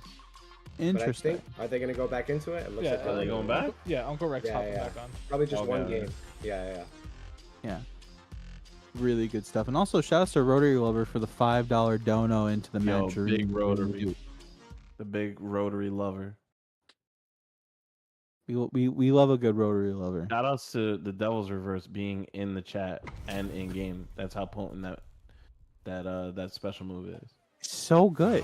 It's like, why not? It's actually cheap. It's kind of broken. I've never considered the physics of Guile's hair. How does it work? What do you mean, how does it work? Yeah, it's just hair product, dude. If you've ever seen, like, girls get ready for Halloween, like, that's the same concept. Bro is spending 45 minutes getting his hair ready before every match. Bro's never seen the Jersey Shore a day in his life when he shows. But right now, again, another punish on the scissor kicks. Is Punk ready? Nice anti-air once again. Uncle Rec, though, you know, they've been having some great moments in this match. Punish on the DI. Unfortunately, nice perfect parry. No punish counter throw, so I had plenty of time to attack. Now we're just scrapping. Great position here. That's going to be the round. That's going to be the round with the knee press nightmare. Vasilik has to be excited. Vasilik's like, okay, we're still in it. We still have time. There's still 2 more life bars that we can play with right now before we go to the less unfortunate side of the bracket. Is that safe? Is OD Psycho Crusher safe on ball? Yes, it's -3. You can just throw it out? Okay. All right. You can just do it. Oh, it doesn't get the punish. Uh-oh. Catching me and punch. Counter hit. Full confirm here into the flash kick. We're going to keep the actual meter for a rainy day. The Sonic Cross into the boom, and it's going to be a full confirm here. Crouching medium punch city. Punk, knuckle do, punkle do. Set point. Great whiff punish. That's something that Punk has just been known for his entire Street Fighter career. Wow. Just a whiff punish, like, at range, just right there in your face. Oh, but Uncle Rec keeping up the pressure almost at corner. Let's see what they can do. It's definitely a close game. Definitely anybody's game right now. You still have OD Psycho Crusher if you're Uncle Rec. You still have 3 bars if you're Punk. Like, now it's just up to each player and what space they want to put themselves in. And as we see, it's Scissors trying to get them close to the wall. The sneaky impact in neutral is going to find its mark. The level 3 early spend, and I like this. You get your drive gauge back in order, and you can get the health bar in your favor. Yeah, it's one of those things that like when you're playing ranked, you're like, I want to maintain the pressure. I want my opponent to be sweating a little bit. Gets the DI, but unfortunately misses the combo. I'm pretty sure he's gonna. Okay, corner. This is really close. This is really, really close. Goes for the overhead. Nobody home for that just as well. And again, to jump. Nice break. Punk with the defense, but the Devil's Reverse won again. And the shimmy, the crouching medium punch. Uncle Rec trying to wreck shop and making a 1-1 situation between these 2 players. Did they win the first game? No. It was the double KO. No. Okay, so we're that was a double equalizing KO. the set. If I'm Uncle Rec, I'm telling everybody that I beat Punk and not elaborating any further. End of story, I beat Punk. I beat Punk. This is how. Don't even show him the game. Ooh, content, baby. Ooh, but content right now is the Psycho Mine, and the Psycho Crusher is going to go through the boom. This is going to be a lot of damage on the board. The head press and the knee press nightmare. Putting pressure on Punk to make one more get situation. No punish on the throw, though. Nice break. Go forward. Full confirm. Don't fall apart, Uncle Rec. Oh, that could have been Scissors. Oh, but gets the first round, and Uncle Rec on set point. Don't let him win. Because he's telling all of his friends and family, his manager, his supervisors, any close advisor, any trusted person, I beat Punk. I refuse to elaborate. He is primed and ready to win this set. Oh no, the boom is there. Finds the mark on the low forward, so just before the Psycho Mind clapped. No throw once again. Uncle Rec keeping themselves out of a range where throw is a non-issue. Yeah, it's about the time where Punk is just going to lock in. He's going to play it super chill, but, I mean, Uncle Rec says, actually... Come here, boy. Oh my goodness. Tries the anti-air with Standing Fierce. Nobody home for that. Okay, nice parry on the overhead. Punk, though, a little low on drive gauge. Level 3.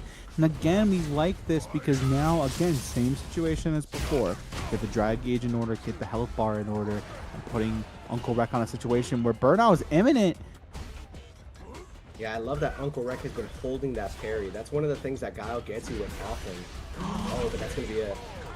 That's going to be a crouching medium punch in a final game, final round between these two. Punk and NuckleDu need this win to move on in winner's side. Vasilik and Uncle Rec need this game to stay in this set. I don't know how composed Uncle Rec is right now, but I can imagine your hands are trembling a little bit. You've got a cold sweat coming in. But they maintain the composure, get the punish counter, able to get the level 3. I forget that this is the final round. We are so close to an Uncle Rec dub.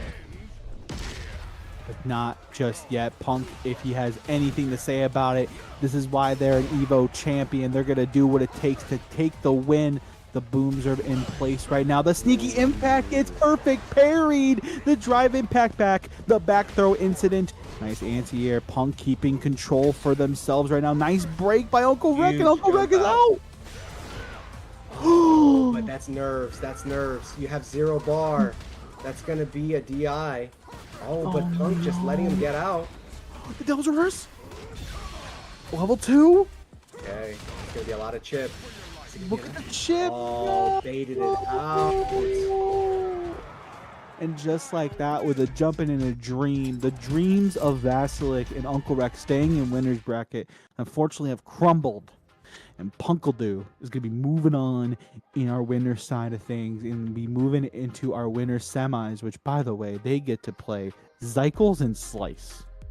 That'll be a good match for sure. But if you are Bison, you're just hitting them with the, who is it? The Marlon Brando in On the Waterfront. I could have been a contender. I could have been somebody. But you could be somebody and contribute to this Matcherino right now. There's 11 codes left in the tank. Make sure you guys hit ! Matcherino in the chat room. Takes you right to the page to help out the rent money. But speaking of rent money, you have a little money saved. You want to go to a major? Perfect. We got you covered. Roundhouse, October 4th to the 6th. First weekend in October over in Glenview, Illinois. And again, $1,000 pop bonus is up for grabs in Street Fighter 6. Make sure you guys sign up at startgg/RH24 today to get your chance at a little bit of glory and hang out with the mid-best. All right, we've got the Granola Arcade Hitbox controller. I mean, just such a beautiful controller. Playing on Hitbox is such a level up. If you haven't already tried it out, be sure follow on X Granola Arcade, granola.games for more info, and level up your game. And once you level up your game, you can go out to a Capcom premiere event happening later this October. East Coast Throwdown, throwing down October 11th to the 13th. Hartford, Connecticut. Again, Capcom premiere event. One person will be punching their ticket to the cup later in Japan. Make sure you guys sign up at ecthrowdown.com today to get your chance at some glory. And they have some great games as well. I know they have Undernight out there. They have Grand Blue, Tekken, you name it, they have it. Shouts to everybody hanging out over there. But we're going to go hang out with some ads in this break. So when we come back from this break, more Street Fighter 6 action here at Pull Your Weight. Again, make sure you guys sign up for this event. It's going to be an absolute ball.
Welcome home and welcome back to Casa Pull Your Weight 2v2 tournament. We've already seen some excellent games, some excellent Street Fighter being played. You can't even see me, dude. John Cena. Hello? Can I get some freaking focus over here? Amateur hour at the 2v2 tournament. My name is Fake Bruno. I am here with Floki, and we are going to get back into some exceptional matches. We've seen some awesome stuff so far. Yeah, it's been a really good time here at the Casa, like it always is on a Thursday. We really do appreciate everybody hanging out with us. About to get into our next match right about now. We saw Knuckle doing Punk hold it down before, but we have to talk about the next winner's quarters match. It's going to be Noah the Prodigy and Enzo Hokage going up against Zach Boss and DBG. So first up is Noah. The young players. Okay, Noah and Zach Boss, young players united. It's really awesome to see young blood in the FGC. We tend to be older, but these guys are bucking against the trend, saying we got it. It's us, Gen Z. I think I gotta give a big shout out though to Noah the Prodigy. One of my favorite kickback episodes I ever was on. Make sure you guys check out that VOD if you have a chance. Really exceptional time. You know, I know Bunch was having a great time with Noah, learning about Lone Puck and everything in between. Twisted Mind's zone, but right now, what a twisted, perfect parry that was, and the corner pressure is theirs. Perfect parry right back at you, back throw incident, Zach Boss back in it. Yeah, that's not going to work at this level. If you try to go for the neutral jump shimmy, players at this level are going to get the anti-air. That's perfect parry, able to get the corner. Are they going to do level 1 to... Will it kill? Would it kill? Yes. Yeah, just enough. Close. Sprinkle in a little level 1 in your life, and you're gonna make it happen. Noah the Prodigy, 1 round on the board, just like that. And you know, the master of the burnout, right? You know, it's something that it's kind of revolutionized. You know, we saw it at the EWC. Holding down the only character familiarity. Like, he's been playing Luke for so long that like a situation like that, it's perfect parry scaling. But I know my character. I know what he can do. Yeah, and like you can tell like how Noah wants to play, like super confident. Again, these confidence has been seeping through. But Zach Boss, right? Nice anti-air, not out of it yet. Goes for the level 3 to even out the drive gauge in their favor. And I like this, gonna put a little bit of pressure on Noah to really think about what they want to do. ODDP, get me off. 50 plus frames off the forward roundhouse. Into burnout we go, and this is the gameplay now you have to worry about. If you go for DI, level 3 is right there behind it. Pretty much anything. If you throw a fireball, if you get shimmied, level 3 is on deck. And with critical art, that is certainly going to take the game. Game 1, Noah the Prodigy and Enzo the Hokage will go into game 2, and we'll see what kind of adjustments Zach Boss brings to the table. Team Noah the Hokage. I like that. Talk to him.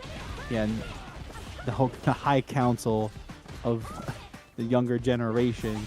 Right now, Zach Boss though, gonna get a confirm here, and I like this. Even though you're in burnout, tries to do Serenity Stream, nobody home. Unfortunately, gets punished for their troubles. But now we're in burnout. Oh no! Unfortunate input error from Noah is gonna put them in a situation where back against the wall. Gonna get corner pressure now. Zach Boss and the forward medium punch will thread the needle and get them the round. Yeah, really strong pressure from Zach Boss. With the drive gauge advantage, they knew that they could press their advantage just a little bit and able to secure that round.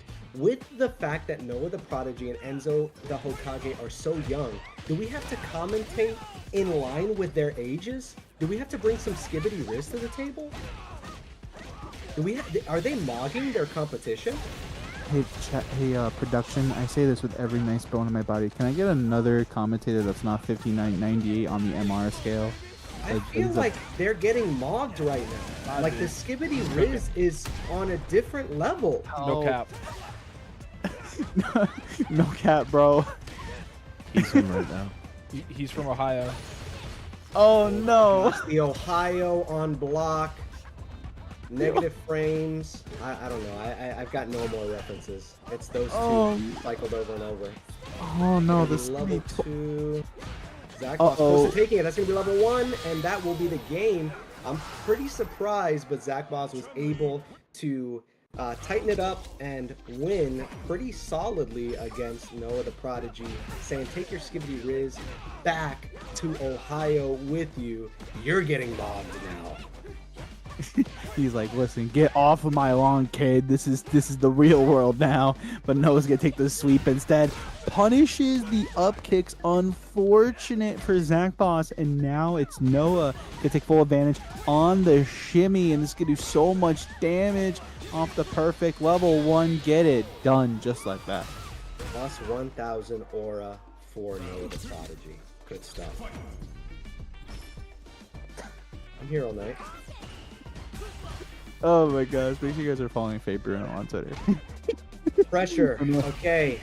Noah the Prodigy about to go into burnout. His domain, his domicile, what he is most comfortable with, but gets the corner pressure. They back off. I wonder why Noah the Prodigy was so willing to back off there with the pressure and so close to the corner. I think it's a part of they realize that Zappos is just kind of overextending a little bit. And right now we're going to see the Eraser, the level 2, the Beast Mode, baby. Going to take out full advantage. Corner position is theirs. Nice punish on the actual legs. And it's going to be Noah the Prodigy just like that. Could be moving on for his team. But Enzo the Hokage, it's time to step up. It's time to pull your weight. Or will DBG pull their weight and make it a situation where Zach Boss can redeem themselves? Yeah, I feel like Noah the Prodigy's game plan is so like volatile that in game 2 that we saw Zach Boss like take it really solidly. It's just like Noah the Prodigy's playstyle lends itself to either cooking or getting cooked. It's a Mog or be Mogged world out there, and we will be heading into this next set against Enzo the Hokage and is it DBG? Was it Dirty Beautiful Girls? Is that what we said the acronym was? I think it is. Oh no, but what's dirty right now is that we can't even see the game, but looks like they got kicked out too. Shout out to CFN. CFN always great. You love to see it. Appreciate you. Dude, we don't talk enough about how bad the netcode for Street Fighter V was and how much of an improvement we have seen across the board in every fighting game in 2024. We new fighting game players don't know what they've got, because it is such a blessing to be able to play these games. The Alpha Lab 2XKO is mad easy to jump in and out of matches. We're blessed. Yeah, and also too with the old school fighting games, I know the Capcom Fighting Collection 2 just got announced, as well as the Marvel vs. Capcom Collection actually coming out in approximately 7 days. So there's a lot to be had, you know, as well as, you know, you have games like Street Fighter 6, like Tekken 8, like Guilty Gear Strive that really have solid connections. Under Night 2, you know, there's so many games to really talk about as well. But you know, rollback netcode has been a genuine blessing, and also it really does help these online TOs really get the job done. So make sure you show some love to the TOs that you know, either here, you know, maybe a TO that you know, like at your local, just like, hey man, thanks for all that you do. We really do appreciate you. And you know, it'll go a long way. And support your online local. Yeah, you gotta support not only. Just stay tapped in. Stay tapped in on X because game day is coming up. We've got that monthly structure, and I'm sure that with this fighting collection that we're gonna have some game days with those games represented. Ooh, speaking of production, speaking of the next game day is actually Marvel vs. Capcom 2.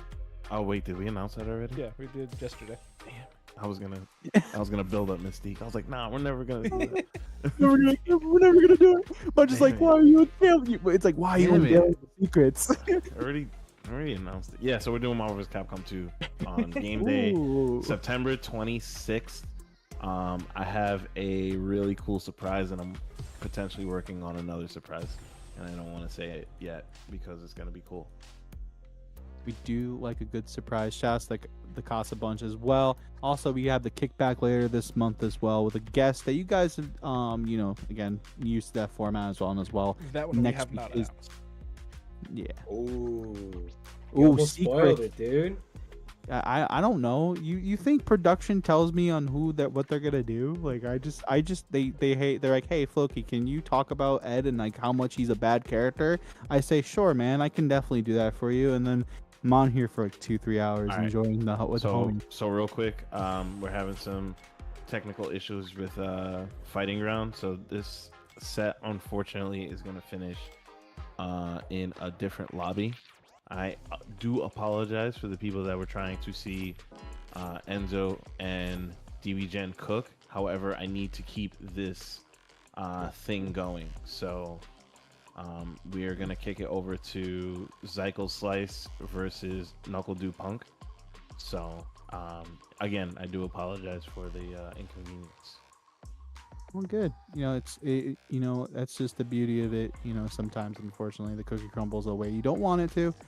But shouts to Bunch. One man group tonight.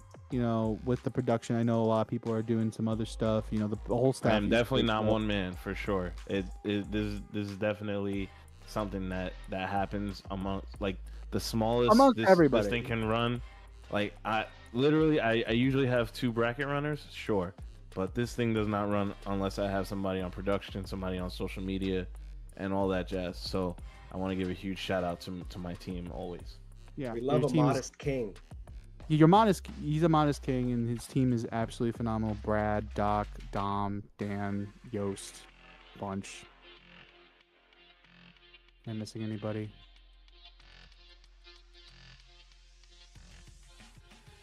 An excellent team whose impact is felt across the entirety of the FGC. I was at a monthly in Orlando, and I got to meet Yost. And it's like, where are we not represented? Where is the Casa team not at in the greater North American area? I'm pretty sure we don't have ties in California, but that's okay. Really? I'm pretty sure. It's okay. I can't wait for somebody to be like, isn't Enzo in West Coast? They're playing. He's a player. He's a player. I'm talking about staff. He's not staff. Sorry. Yeah, but the farthest we go is Utah. Yeah, shout out to Tom. For now. That will be changing, and then we'll be stuck in Dusty ass Texas. Yeah. Dusty ass Texas. It's going to be a great set of matches coming up. Zykel Slice. We are moving on in the bracket. Some more Blanca action, some more Kimberly crayon eating action. And this is not a pejorative. This is not commentator bias coming into play. Zykels themselves like to talk about the fact that Kimberly is a crayon eating character. So I didn't generate this myself. Don't come for me, chat. That's all I got. It's okay, Bruno. Shout out to Dom hanging out in the chat. Art the Kimberly connoisseur. Rocking the beats. I know they dropped a track for the remix on the Bison track. So I'm really curious to see what they do with the Terry track. Oh, he dropped the Terry track? Oh, I have to peep that. I've heard great things. I haven't heard the track, but I have heard or I have seen reactions and responses on X, people loving the track so far, and it's a great time to be a Street Fighter 6 fan. I think that it's one of those things where you hear people say often about games, like you can play them for a long time and then at some point they become stale. For me, and I think I can speak for a broad swath of the Street Fighter 6 community, this game is so explosive, so volatile, that it can feel pretty annoying and frustrating at times, but it never feels boring, in my opinion. Yeah, I don't think there's a moment that's like, like there's nothing, like there's always something to be thinking about in terms of the meter, whether it be driver, meter, or super meter. There's always something about screen positioning. All the characters really have something unique about them, and obviously with Terry coming out in a few weeks, I feel like there's so much potential with that character. The fact that the craziest level 2 that we've seen thus far in terms of utility, the fact that you can do twin geyser into the big geyser and spend all the bar in the world, and then it just does a lot more damage. And again, just it's really cool to see Capcom put another again, Terry being the first Street Fighter guest character in its inception, if you're not counting CBS 2. Yo, Doom and Punk are bullies, yo. They're in game chat typing, yo, let's go Zykels, and then Punk's like, nah, I don't want Zykels. So dude's like, all right, let's go Slice. Oh my god, they don't even care, bro. They're just like, yo, let's go. I want one of you.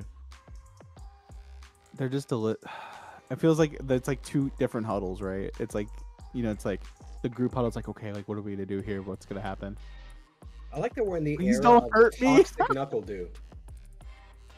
Yo, Cycles in the chat, please don't hurt me. No, you gotta assert your dominance, Cycles. You're gonna learn today, little boy. That's what I'm saying. I'm pulling up like, yo, that's light work, Knuckle Dew.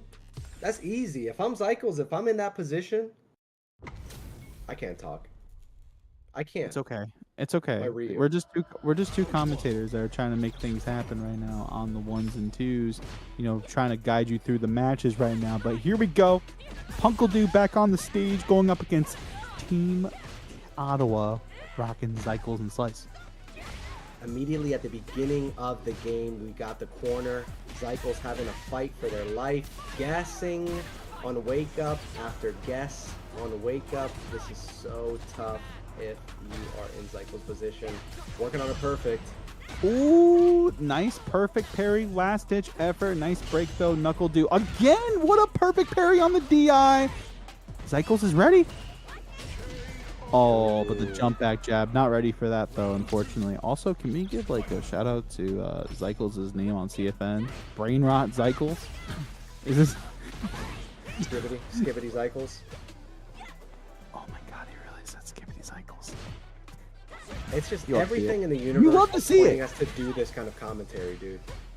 10,000 aura on Cycles' name. Listen, this guy has the Skibbity to bring Cycles to the corner as Knuckle Dew gonna slam down some throws. Gonna get another one. I don't know what you like for breakfast, but personally, I like me some throw loops. Yeah, this is just like Knuckle Dew is demonstrating like the Street Fighter mastery. Going for throw after throw after throw, asserting dominance plus 10,000 aura. I'm going to play footsies. I'm going to go in and out of your range. I'm going to make you guess over and over again. Kimberly doesn't have too many defensive options. 10,000 aura for Knuckle Dew. I will say too, I feel like Kimberly's like similar to Bison in that regard because like, you do get level 1 and you do have drive reversal as a way to be like, don't get off me. But Cycles really needs to get the ball rolling. They do, but they got the back throw incident coming out from Knuckle Dew. Right now, again, nice anti-air. Oh, the side switch. Gonna take the meaty here off the jab into the throw, and this is where you want to be if you're Knuckle Dew. Get the plus pressure going, get those spaced arrows rolling, and then just make it a situation where Cycles has to burn level 1 potentially. And there it is, but no set level 1 insight in a stun is going to be on top. Knuckle Dew is going to clean it up with a level 1 to get it done. Yeah, they use a level 1, but the Cammy privilege is like they probably could have killed it without spending meter. I'm not sure, but it's just crazy the amount of damage that this character does. And, you know, just guarantee the round. You know, at that point, he's like, listen, like, I have, you know, you'll still get access to level 1. You'll still get level 3 in this round as well. It just really shows the meter management of these players, recognizing, hey, listen, I can spend this bar and be okay for the next round. And Knuckle Dew, and I can stand medium punches as well to really check what Cycles is thinking about doing, trying to get out of this corner. But again, the pressure is stacking up for Cycles, and Punk has to be thrilled. He's like, listen, I'm going to take care of Slice, you take care of Cycles. But Cycles answering back, though. Doesn't get the level 3. Oh, but they get it here, and that's going to be it. Do they opt to spend it? They don't. No. Save it for a rainy day. Back throw incident, both in. Burnout, though.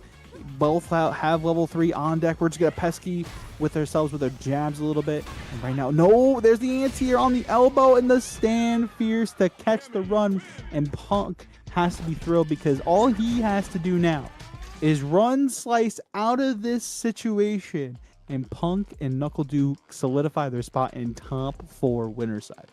That was the set? Not yet. Oh, I was about to say, dude. But there, I think what was on display was Knuckle Dew being so familiar with Cammy's options. Knuckle Dew obviously playing Cammy, having a pocket Cammy, having a number of pocket characters, but being so familiar with the texture of the match, keeping his opponent in the corner, forcing pressure. You don't have many options as Kimberly. I know my character well enough that I don't really have to think about neutralizing your options. If you try to jump out, I've got the anti-airs on deck. I've got a command anti-air. And I am so familiar that you're the one that has to deal with the mental stack. I'm good. I'm chilling. But you got to deal with the mental stack. But we're going to be chilling out right now with a Guile Mirror Punk rocking the pink, Slice on the original color. And now let me ask you something, Fake Bruno. How do you feel about mirror matches? I think that they suck. But that's just me. But I don't know Slice well enough to know whether or not this is like their primary character. Because if it is, you've got a player that is really familiar with their character versus Punk, who's just great at the game and the game systems, right? And obviously, I mean, just proficient whenever, like, whatever character that he's going to be playing. But if Slice is like a character specialist, then Punk might have some trouble taking the game. Doesn't look like he has too much trouble now. Gets the jump in. So the one thing I will mention, Slice was rocking the Blanca earlier. Predominantly on Blanca and Dawson, so I'm wondering if this is just like a, hey, both of those characters don't do great against Guile, so might as well run the mirror in this situation. But yeah, no, to your point, I think sometimes they do get a little, like, monotonous and very, you know, not fun at times, but that's the beauty of mirror matches. You both know what you're looking for, you know what spacing you really want to be in, and what momentum you want. So it's up to you to make your own destiny in that situation. But right now, Slice making their own destiny with these booms, keeping Punk in the corner. Yeah, I do think what I said prior is on display. Like, Slice is clearly familiar with the character, clearly familiar with charge characters. Getting the confirm into the flash kick, that's huge. They probably could have confirmed into level 3 and won it, but... Yeah, but unfortunately not. But the back throw incident, Punk still has meter, still has a life bar that they can work with right now. Slice, very commanding lead right now. Does have critical R on deck. Takes the trade any day. The perfect parry. The jab doesn't take the game though. One last situation on the table. Level 3, and unfortunately doesn't even need it. Goes for the impact, recognizing, hey, I know you can go for level 3 right now, but goes to the impact instead. Unfortunately, the life wasn't there to have it. Presence of mind from Slice and a pretty dominating game. I mean, if you're Punk, you gotta lock in, dude. You don't want to lose this. Absolutely, gotta do it for the content at the end of the day. But Slice, you know, one of the character players that, you know, since Street Fighter 6 has come out, has really done a smart job and a really commanding job, you know, holding it down for Ottawa. You know, we haven't seen them much in the Canadian side of things, or either West or East for the World Warrior program. But when they're online, you know they can have a really strong showing no matter the character they play. With the punish counter on the throw, for the parry, the nice sweep once again. Punk, the god, not afraid to let things rip. Yeah, Punk playing a lot slower, just trying to find his openings. That's going to be it. He chooses to cancel into the level 1. That'll take the round, so Punk going up. But they're choosing to play a lot slower, picking his spots, knowing that Slice has the anti-airs unlocked, so being pretty cautious. Slice here with the Metafy club name. If I beat Punk, I'm changing my class name to be coached by someone who's beat Punk. I wonder if there's enough characters in the game for it. But there's enough characters for that drive impact, though. Punk trying to take Slice to the Alpha Academy with this corner pressure. Nice jump back medium punch to keep it in their favor. The impact leads to the stun. The level 2, just the style a little bit. Oh my goodness gracious. Punk, you know, sometimes you gotta do a little show off. Sometimes you're like, you know what? Yeah, emotional damage. If the ODD... Slice, I'm sorry. No, go ahead. No, if you're Slice, it's like, how do you recover? One of the things that I like talking about is a concept that Dr. Danny Fan has brought up called narrative impact. And when you do something like that, level 2, I'm just going to back up, you are establishing some dominance in the narrative impact. So it's up to Slice to compose himself, say, okay, I've got this, I'm familiar with my character. In this final game, I'm going to lock it in. Yeah, I'm going to lock it in right now. The stand fierce, once again, Punk now has the lead, the counter hit jabs, and just I see a whole lot of yellow on the screen in terms of that. And there's the OD Sonic Boom, and again, we're just trying to find our spacing right now. Slice undeterred. It's like, listen, this happens, but right now that boom will get jumped in on. Yeah, Punk. Slice conceding a lot of space there, walking back, and Punk just dominating it, saying, okay, if you're going to be walking back, I'm going to walk forward. I'm going to jump in on you. I know you're nervous. The walk back is indication enough, so I'm going to assert my dominance. I'm going to run in. Yeah, well played there and well said as well.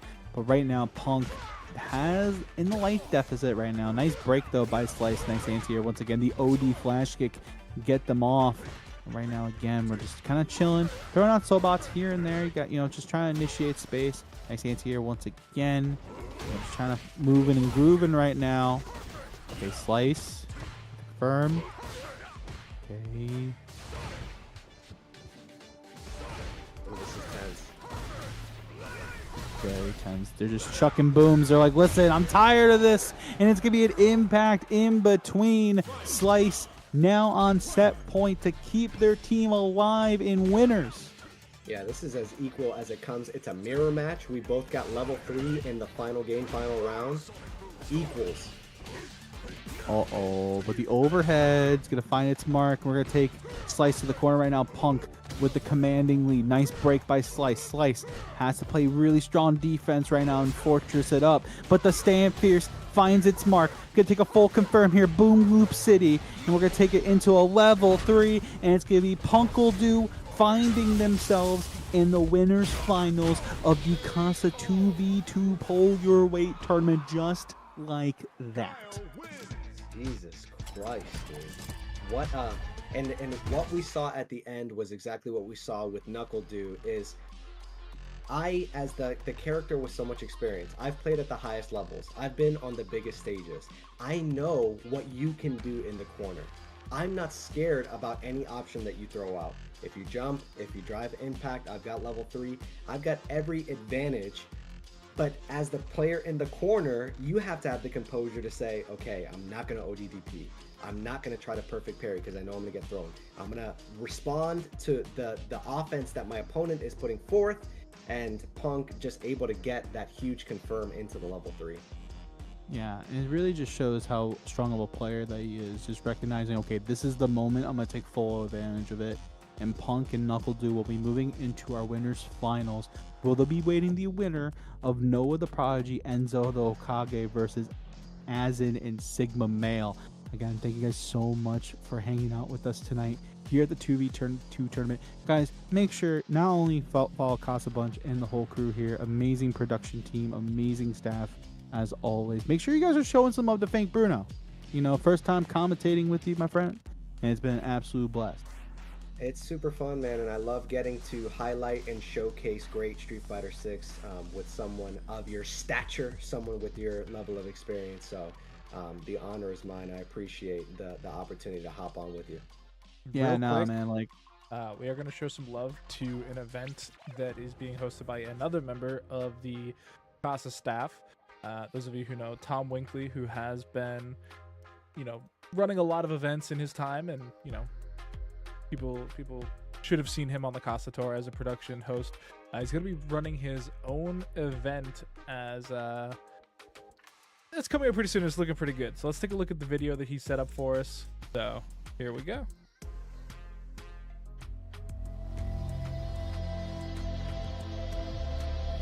The thing a lot of us love about the FGC is there are so many disparate communities all coming together to build this giant entity, and one of those communities is Utah.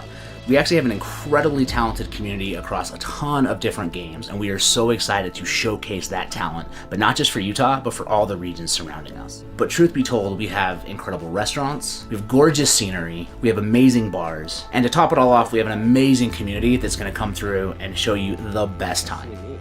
First of all, please show up. Will be run completely on PC, so all of the games will be running at the best, most optimal experience for you the entire time.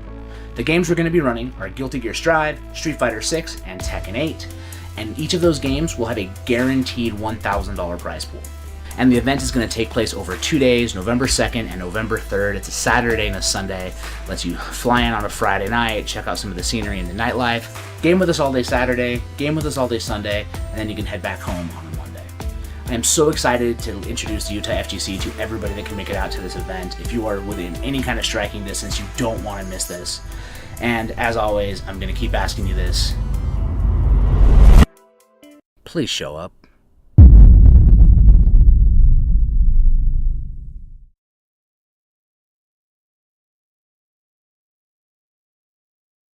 Welcome back, everybody. That was the trailer for Please Show Up, the event being hosted by Casa staff member Thomas Winkley, along with his team out there in Utah. So it's going to be a killer event. Super excited to see that they were able to get that video together. And it's going to be just a crazy event. If any of you have heard of Bar Fights, it's an event that they've run monthly out there. It is bananas. They've run it out of a bar with a boxing ring. Like, it's just crazy. And for them to now be able to get this bigger event off the ground, really looking forward to it. My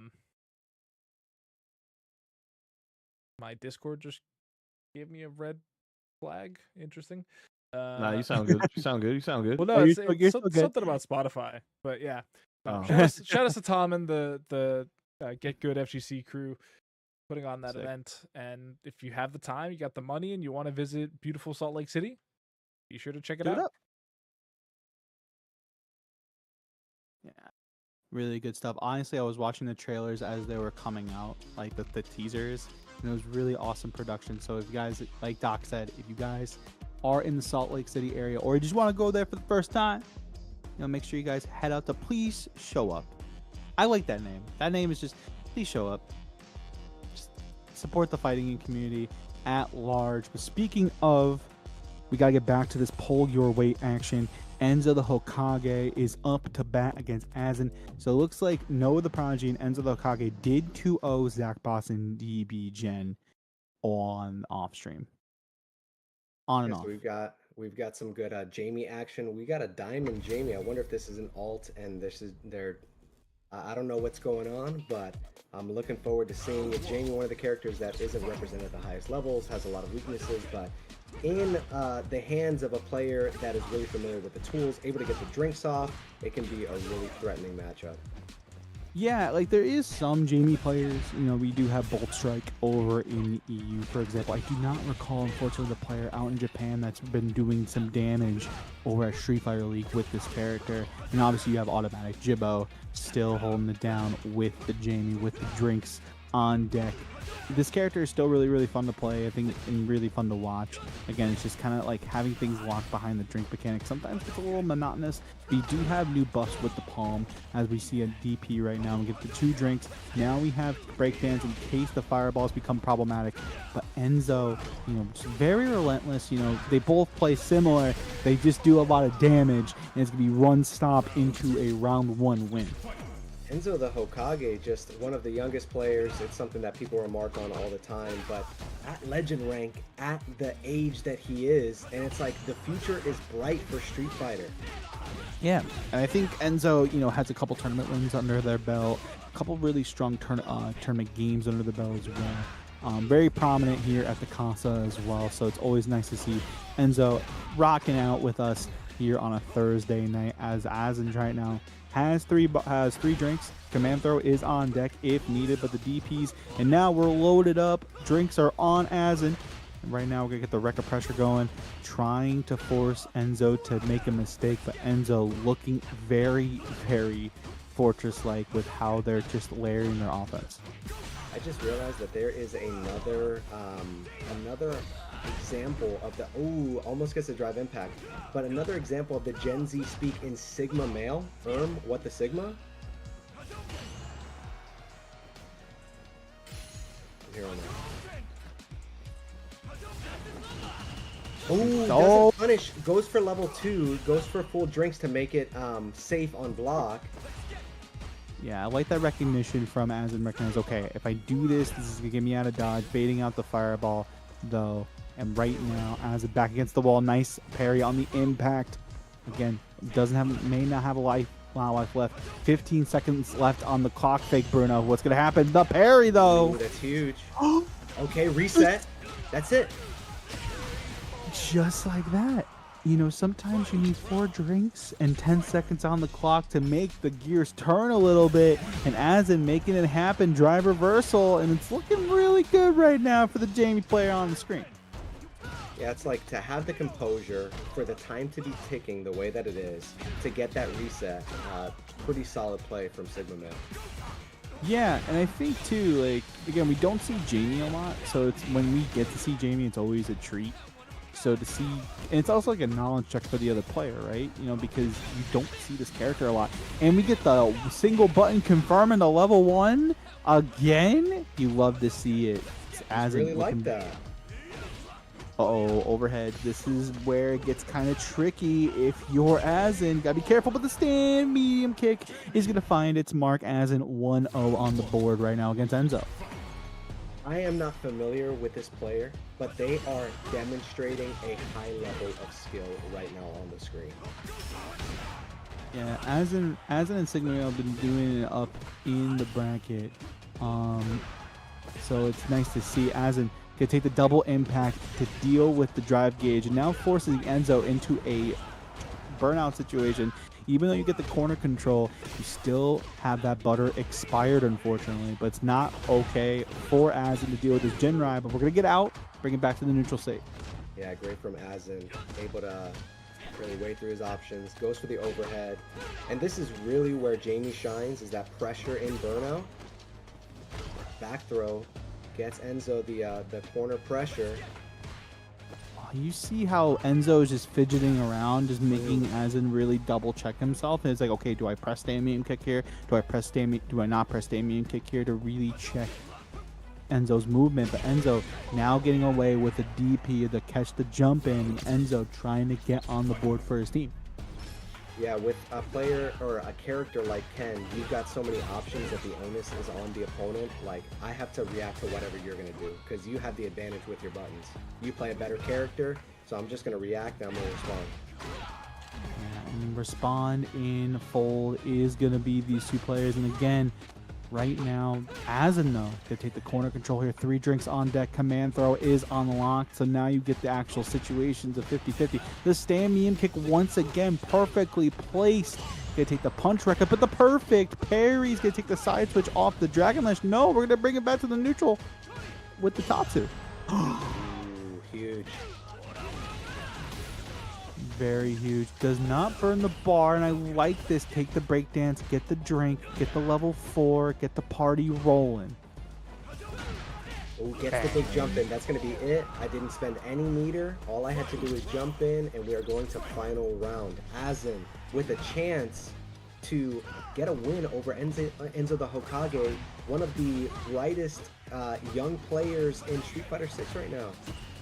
I would say, and yeah, like right now, Asin's playing this matchup exactly where you want to sit as Jamie, using things like stand medium kick, using things like stand light kick to really disincentivize Enzo to really push the pressure. And again, these perfectly placed stand medium kicks into super have been prominent. Level 3, gonna take the damage, and look at the drive bar, and look at the situation now. If you're Enzo, you gotta deal with this corner pressure and these meaty setups. It's looking dire. The dive kick drinks up. Absolutely. One more, and it's going to be a perfect. Asin is going to buy around for the entire crew here. And right now, Sigma Male's got to pull their weight for the team as they come up against Noah the Prodigy. What a upset. That was huge. And the one button confirms where, like, it wasn't just the one instance. We saw it at the final game, final round. The composure, knowing the spacing, knowing when to throw their buttons out, knowing when to walk into Ken's effective ranges. Really solid play from Asin. Yeah, and also, again, like that composure in that first game to recognize, okay, there's 10 seconds left on the clock. Let me take my time with this and really make it my own. So now it's Asin to wait on Sigma Male. Is this a team of 2 Jamies? That's insane. That's got to be part of the calculus. Jamies have to stick together, and we already have an anti-air on the neutral jump. I mean, something's in the water. Something's in the herbal tea, baby. Something is definitely in the family recipe right now as Sigma Male trying to get the game on Noah, but right now, Noah, you know, back throw incident, Sigma Male hanging out with 2 drinks. Dive kick is available and breakdance.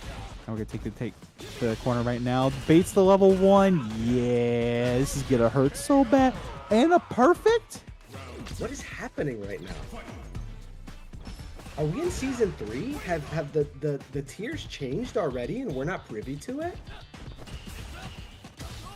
Yeah, we don't really see. I haven't personally seen Asin as much, so I do apologize for that. That's on me. But this ODDP bait from Sigma is going to be huge instead. And right now, nice break. Asin going to try to steal a drink, but nobody home. Noah the Prodigy's trying to make things happen. And Noah the Prodigy throwing out that crouching medium kick, and usually him being the successful one getting the whiff punish, but Sigma Male able to keep the composure, unfortunately eating this punish. Oh, the DP once again to catch the jump in. The OD dive kick to change the sides. We're going to change the sides one more time. Almost out of burnout. Level 2 is on deck. Critical R is on deck for Sigma Male. The throw. Oh my goodness, Pixels. It's going to connect to the Sandblast. The level 2 is going to find its mark, and it's going to be Sigma Male with a Pixel and a Dream that's going to take this round and game for his team. 2 Jamies, 1 drink, 1 chance at winners finals. Dude, this is exceptional play. Only here at the Casa that we get a team of 2 Jamies that are just absolutely killing it. Noah's got to figure something out if they want their team to get back in this game. But this, again, just the placements on these stand medium kicks, it's just so sick. Those anti-airs are so automatic from both players. They are so consistent with the anti-air. Jamie not a character with a really consistent anti-air, but again, I mean, we've got the ODDP, we've got the corner, we maintain pressure. The back jump gets stuffed by the anti-air, and that is going to be the round. Sigma Male has Noah the Prodigy saying, what the Sigma? And right now, it is set point for Sigma Male and Asin to move into our winners finals to meet Punkledoo. And, you know, again, we don't see Jamie as launched, so this is kind of a knowledge check as we get the palm into the knockdown, the throw, and it's just, again, just the prominence and just the confidence you see on both of these players. But Noah kind of has to keep figuring something out before the health bar and the burnout take its hold, but the level 2, the eraser, is going to find its mark. Yeah, I love that the Noah the Prodigy. He knows how much bar he has, and he's always going to use a super. If he needs to get back his drive gauge, he's going to use a super. It's very contextual, but he's always aware. And he gets the super back just in time, almost burning out Sigma Male. There we go. And there will be the counter hit throw. Noah the Prodigy staying in it, but here's the thing though, Sigma Male locked and loaded, 3 great bars on deck. Okay. Ooh, but goes for the perfect carry after the standing heavy. And now you're in the Vortex. You're in the Noah the Prodigy Vortex. But you see how Sigma Male's confident? He's like, okay, cool. You have this life lead. Cool, whatever. I'm still going to walk in. I'm still going to be confident. But no one was home for the sweep, and Noah the Prodigy smells blood in the water. We're going to take the knockdown here off the eraser. One last potential guess on the table. It's going to be the ODDP, and it's going to be Noah the Prodigy 1-1 right now in the set. So equalizing, it's one of those things where this is speculation, it's conjecture, I'm not sure. But when you're playing against a player that is notable, that you have seen play at the highest levels, it can be hard to finish out the set.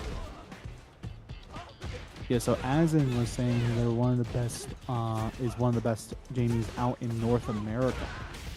So it's really nice to see them and Sigma teaming up. Apparently there's another one out there called Twinkie. We appreciate J Mike holding us down with the information in the chat room. We appreciate everybody in the chat room. As right now, Sigma Male gonna get another drink, but the jab Symphony is gonna find its mark, and Noah the Prodigy now sits on set point just like that. Yeah, Noah the Prodigy taking it, but one of the things I did like from Sigma Male was the whiff punish with sweep. That the timing is really solid, but Noah the Prodigy here with the corner, keeping the pressure up. Let's see what Sigma Male does to get out of the corner. Yeah, right now Sigma Male back against the wall. The crouching medium punch, the right hand of the forbidden one, still a thing in Street Fighter 6. There's the throw. We're gonna take another one. Uh-oh, but the Fierce will find its mark. Level 3, take him to Memphis and take him to a situation where now it's up to Enzo and Sigma Male. Who wants it more? Who wants to move into winners finals? This is going to be crazy. Yeah, and I mean, if it's okay, so Enzo is going to be playing Sigma Male. Enzo didn't really have many answers for Jamie's offense. It's one of those things where you just gotta lock in, dude. You gotta focus up, know that you have the matchup disadvantage or a matchup advantage in terms of information, and just go out there and play your game. One of the things that you don't want to do is like, okay, I'm playing someone whose name I know. I'm gonna play in a way that's inconsistent with what I'm familiar with, what I'm comfortable with. No, you gotta just, I'm at home, I'm playing ranked, I'm in legend rank. It's business as usual. Yeah, this could be a really good set. Again, winner of this set in particular will move into our winners finals, where they will meet Punk the God and NuckleDu. Punk representing FlyQuest, NuckleDu representing Shopify Rebels. The double Jamie team is actually probably the coolest thing we haven't seen yet in between the two Pull Your Weights events, the 2v2s, when we started the monthly cycle here at Casa, that we've seen two of the same character. Correct me if I'm wrong, production, but this is really awesome to see. And Sigma Male, Enzo Okage, gonna lock in right now. Who wants it more? Again, this is to determine who gets to move into winners finals. Okay, Sigma Male with the first opening. Got corner pressure, baits out the throw, gets, almost baited out the backdash, or almost punished the backdash rather. We got overhead into a drink. Oh my gosh, picking every right option. Enzo is in the vortex. You gotta guess. Enzo really trying to find an answer, and unfortunately it won't be that one. And taking the throw to get actual maximum meter build is Sigma. Sigma looking very comfortable in the pocket right now, as Enzo is just kind of rouletting their options right now to find the right thing for the situation, but it's looking pretty rough right now for the 13-year-old prodigy. Yeah, let's see what Enzo can do. He's got the corner, little back throw.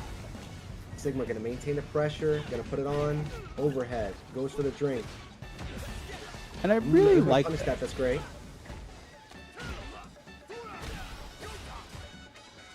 And right now, to your point, Fake Bruno, Enzo, this is exactly what they needed, right? Because now you have the corner control. Now you're in a situation where, you have a little bit more confidence on the play. No level 2, though, Fake Bruno. This is looking like Sigma Male is going to close it out. Secret Arts.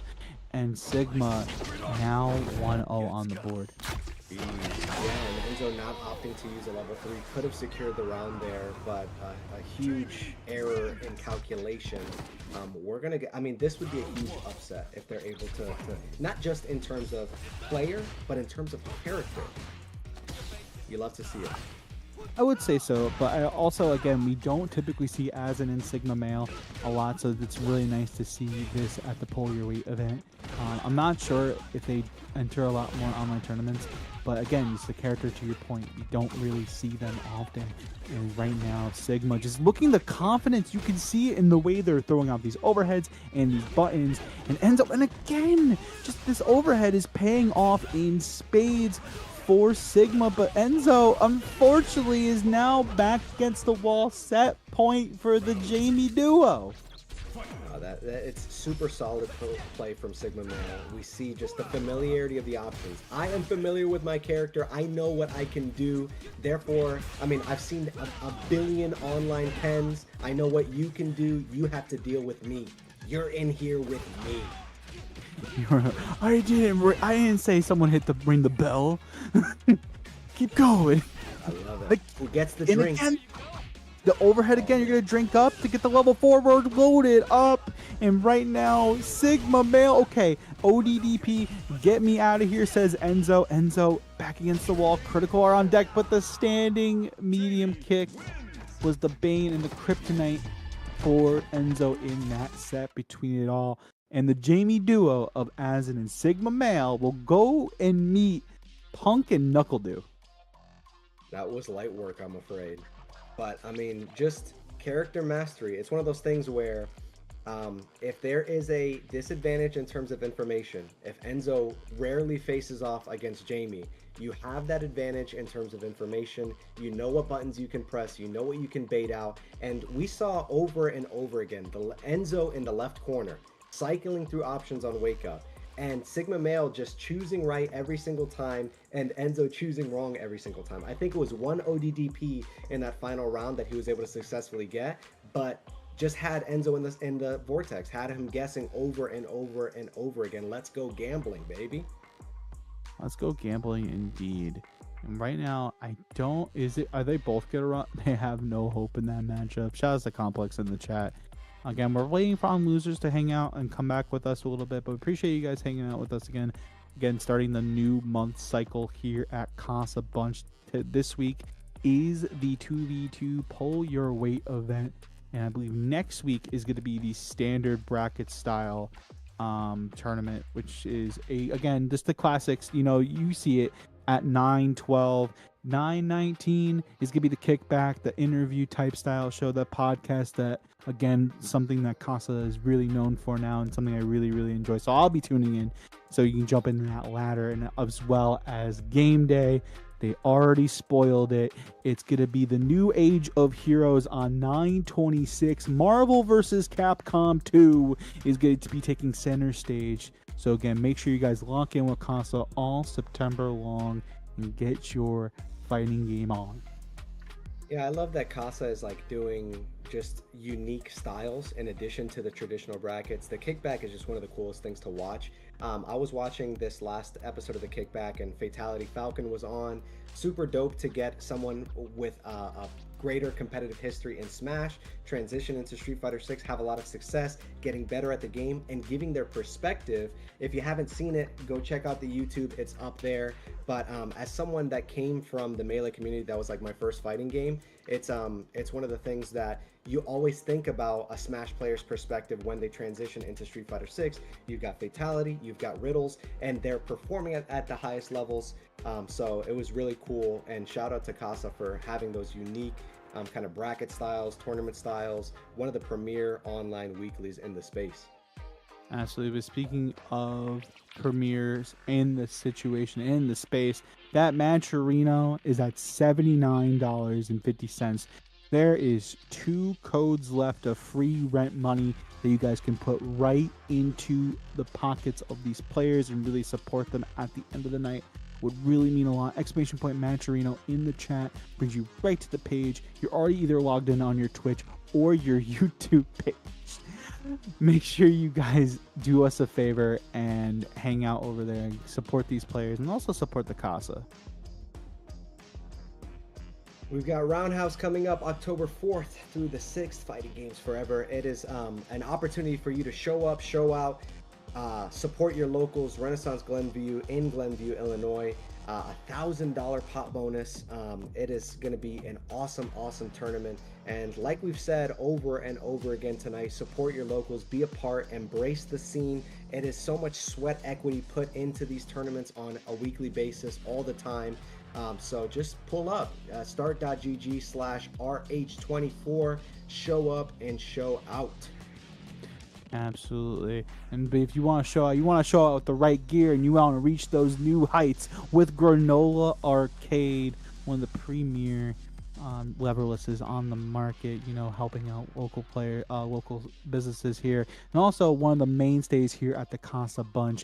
Make sure you guys head on over to granola.games on their website. You use coupon code Casabunch for $10 off your order. So you'll not only support the Casa, but you'll be also helping out the Granola squad as well. So show them some love on X as well, at Granola Arcade, for more updates.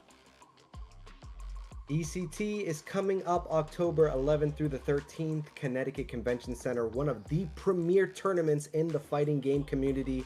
You can get your spot into the Capcom Pro Tour if you take first place at East Coast Throwdown. And when the landscape is such that there's like less than 10 offline tournaments where you can qualify for Capcom Pro Tour, you want to be sure to get involved. So ecthrowdown.com to get more information. It is going to be one of the best tournaments of the year, that's for sure. 100%. And the whole crew over there do a fantastic job. I know the Casa gang is going to be out there, so make sure you guys show them some love as well. And also, I heard that Terry Bogard might be legal for that event. So who knows? Maybe Terry should be legal. I'm pretty sure. Yes.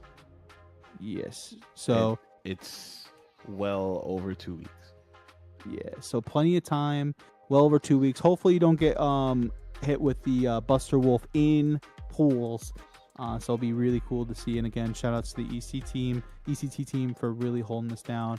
And again, big shout outs to us hanging out with you guys tonight. And big shout outs to Fake Bruno again for being a fantastic co-com, and as well as the Casa team for just holding us down for not only, just this event, but all the events they run. And they've just been a mainstay. And I keep saying this, they have been such a big part in so many developments here. Like, I always credit Casa for giving me the opportunities that they've given me and really making me raise my level of commentary and knowledge of the game. So I'm always grateful for any time Casa calls upon me to lay down some comms. Yeah, it's real quick chat. We are going to be kicking it over to a short break. We do have a little bit of time, so we got to pay the bills, run those Twitch advertisements. But we also going to give a shout out to the folks over at Please Show Up on our way out. So stay tuned, and we will be right back.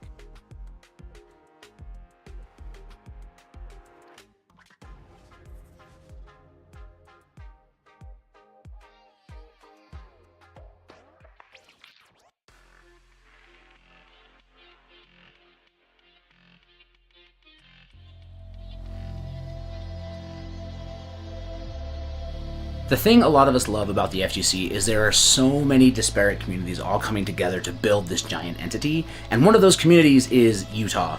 We actually have an incredibly talented community across a ton of different games, and we are so excited to showcase that talent, but not just for Utah, but for all the regions surrounding us. But truth be told, we have incredible restaurants, we have gorgeous scenery, we have amazing bars, and to top it all off, we have an amazing community that's going to come through and show you the best time. First of all, Please Show Up will be run completely on PC, so all of the games will be running at the best, most optimal experience for you the entire time. The games we're going to be running are Guilty Gear Strive, Street Fighter 6, and Tekken 8, and each of those games will have a guaranteed $1,000 prize pool. And the event is going to take place over 2 days, November 2nd and November 3rd. It's a Saturday and a Sunday. Lets you fly in on a Friday night, check out some of the scenery and the nightlife. Game with us all day Saturday, game with us all day Sunday, and then you can head back home on a Monday. I am so excited to introduce the Utah FGC to everybody that can make it out to this event. If you are within any kind of striking distance, you don't want to miss this. And as always, I'm going to keep asking you this. Please show up.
We are back, and we're about to find out what happens when Punk and NuckleDu walk into a bar with two Jamies. It is time for your winners finals here at the Pull Your Weight 2v2 tournament hosted by Casabunch. My name is Floki, and I'm here with the Mr. 1598, Mr. Fake Bruno.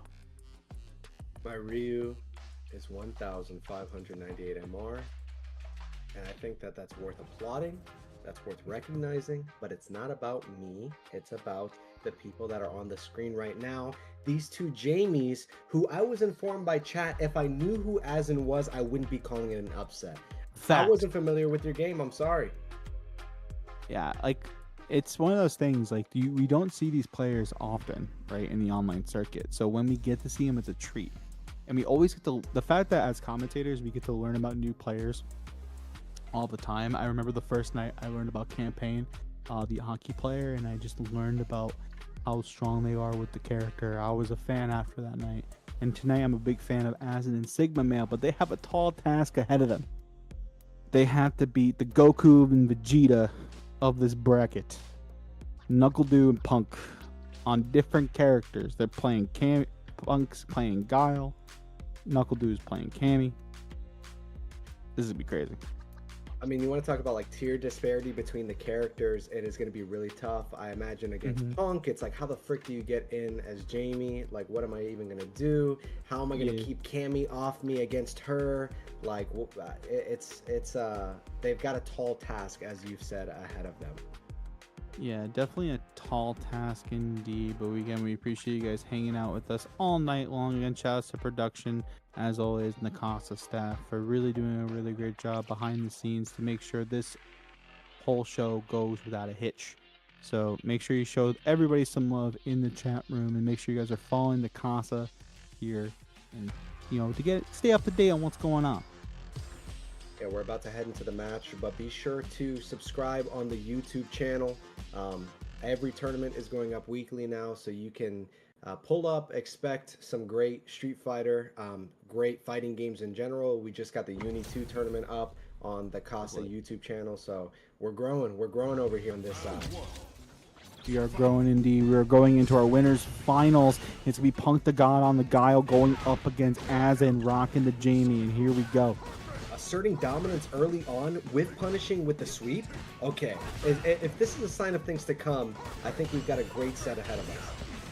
Yeah, and what a check on the drive rush with the target combo. Now you have breakdance, so now you can cut through booms with just the greatest of ease shots, the smug. And just like that, like we were talking about, OD breakdance, kind of get the ball rolling, make Punk really double check their boom timings. Dude, Asin has had like an answer to all of the keep away tools that Guile has, and it's like, it's not just one answer, it's a variety of answers at Jamie's disposal. Asin is kind of cooking right now. Yeah, and it's just, again, just shows like this character's been available since the beta, right? So it's nice to see someone that's really made the character work for them for so long, and to be the breakdance to confirm the round. And I feel like Jamie as a character has been getting consistently buffed ever since the Ed patch, right? The fact that forward throw and the drink now is a thing. The fact that now you have a couple more plus buttons at your disposal to work with. You still have a really strong heavy punch, and now you have an OD dive kick corner situation. If you're Asin, you're chilling. You're like, okay, cool, I have this corner pressure. I can take a couple booms here and there. Punk's gonna initiate the level 2 though and try to get out of this corner. Yeah, he's gonna try to burn him out as well. Asin with the yellow going on in the drive gauge. But pairing all of them doesn't go for the throw bait. Ooh, able to punish that. Get a drink of his own. Very nice. Punch Rekkas to keep the corner for themselves, but Punk wisely jumps out, and now Asin has to fight off. But we've seen this before. Asin's very comfortable playing defense, throwing out the right button at the right time with the standing medium kick that's oh so deadly. Nice break though. Asin undeterred the Sobot though. Punk looking to try to even out the round count. Yeah, one of the things I love about the Rekkas is like it's kind of reminiscent in Tekken where like you finish out the Rekkas and you finish out a block string in Tekken. Whoa, a huge mistake. That's gonna be that could have been level 3. That could have been level 3. Here's the thing though. Azin could just chill and just wait for this booms to stop. The overhead, nobody home. Again, just keeping their boom spacing proper. Again, what a stand medium kick anti-air spacing trap. Punk looking real good. Yeah, he knew he had the checkmate situation, so that was just, all I knew is the standing medium. Jesus. Ooh, great whiff punish on the sweep, or with the sweep rather. Double crouching medium kick. There's the stand roundhouse. Gonna take the DP and the drink. Absolutely. Level 2 is unlocked. The breakdance, which has been a really great thing in this matchup, is at Azin's disposal for this round, or this game 1, round 3. Level 3, though, is gonna put Punk in a really bad spot, Bruno. That's a huge whiff punish, and then you have the extension here after level 3. It's gonna be corner. Are we gonna see OD wake up? Ooh, the frame kill! Huge. Okay, using the frame kill with the double kick move into the dive kick to bait out the throw. What a play by Azin. Azin on another plane of existence right now with Punk. The cool thing is that it's not gimmicky. You know, so there are playstyles that are very gimmicky, but this is just like, I'm playing footsies, dude. I'm having you cycle through your options on wake up. You're in the corner. This is like a typical Street Fighter 6 position, and I am guessing right. You're guessing wrong. It's not gimmicky at all. Yeah, no gimmicks here indeed. And again, nice dive kick placement. Uh-oh, look at the damage on this right now, Bruno. This is going to hurt. Into the corner we go, though. Alright, so we've got the boom pressure, trying to keep Jamie out. What I said early on was like, how is Jamie going to get in? But Azin having no problem up until this point. Just picking his space really well, picking his buttons really well, responding to Punk's buttons. Really solid play. Yeah, and I like these parries, these Symphony of parries, and what a jab confirm into the corner. Level 2 is unlocked, breakdance. That has been one of the great things. Also, the dive kicks have been really great from Azin. Punk, though, with the drive gauge lead, and is going to go into level 2 to attempt to burn out the Azin. There it is with the drive reversal. Oh, full confirm here. Let's play. No, you don't have the OD breakdance to confirm into. No, and that's going to be a punish. Azin, set point.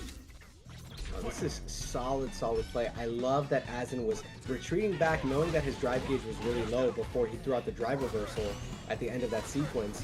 And very contextual play, knowing the situations, goes for the ODDP on the drive rush in. He is dominating. You can tell Azin is very comfortable in this matchup. Very comfortable at the ranges they want to sit at. Punk looking for something, anything to make it happen. The boom oops will be here for the... Oh, doesn't complete it, though! It's looking really scary, Bruno. Okay, drive rush is super low on Punk's end. Able to get it back a couple of instances, and now they're in the green. Ooh, a mistake, a huge mistake from both players. Oh, what a the OD. I didn't even know that connected. Yeah, I mean, you learn something new every day. The OD flash kick, once again, drive reversal gets baited out. Punk still in this game. Yeah, not going out without a fight. He said, I've been on the biggest stages, brother. I do this. I does this.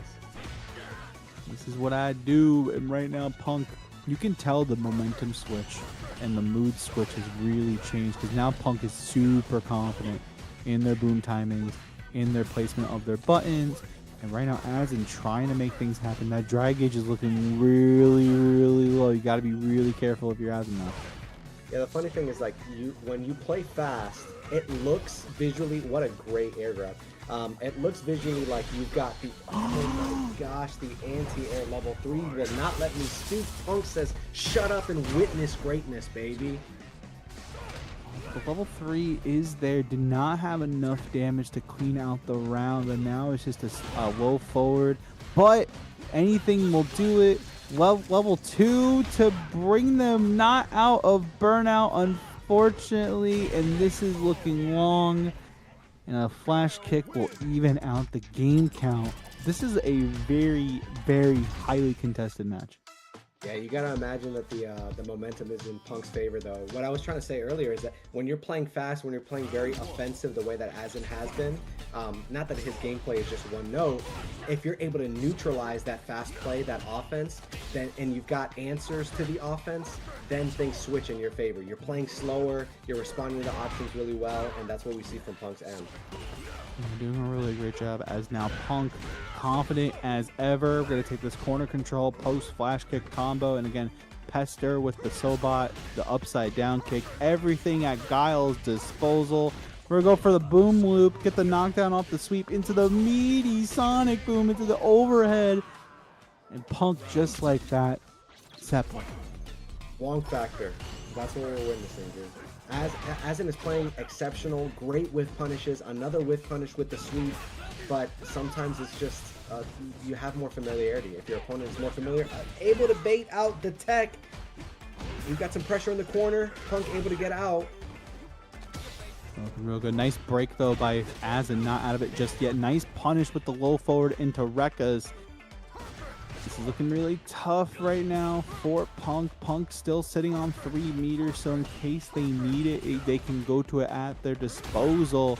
Nice DP there. And as the anti-airs have been on point, gonna take the drink when they can. Command throw is available if need be. The upside down kick will find its mark once again. Oh, nice jump. Ooh, able to punish. That's not quite gonna kill. One more interaction. What is Asin gonna do? Ooh, the overhead almost connects. That was a clutch block in that scenario because you're trying to get sneaky with it. You got to be careful if you're Asin though, because level 3 is on deck, and in case you go for an impact punish counter, level 3 is gonna be bad, but it's gonna be the overhead that's gonna take the set. And right now, Punk the God on a pixel in a dream steals the Cinderella story away from Asin. Now it's up to Sigma Male to pull their weight.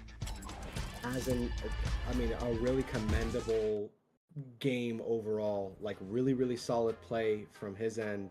And it's just like you're kicking yourself because 1 pixel left, so close to burnout. All you need is 1 block string into a special move, but just so freaking close, but so far. When you're playing against players at that caliber, that level of play, you just got to stay composed and pray for the right openings. Super close from Asin. It was really close from Asin, and just the sneaky overhead at the end there, because again, at that point, it was on the table, but it hasn't been shown in a little bit. So the fact that Punk was very confident was like, okay, this overhead is gonna hit, and even if it doesn't, I can just reinitiate boom pressure.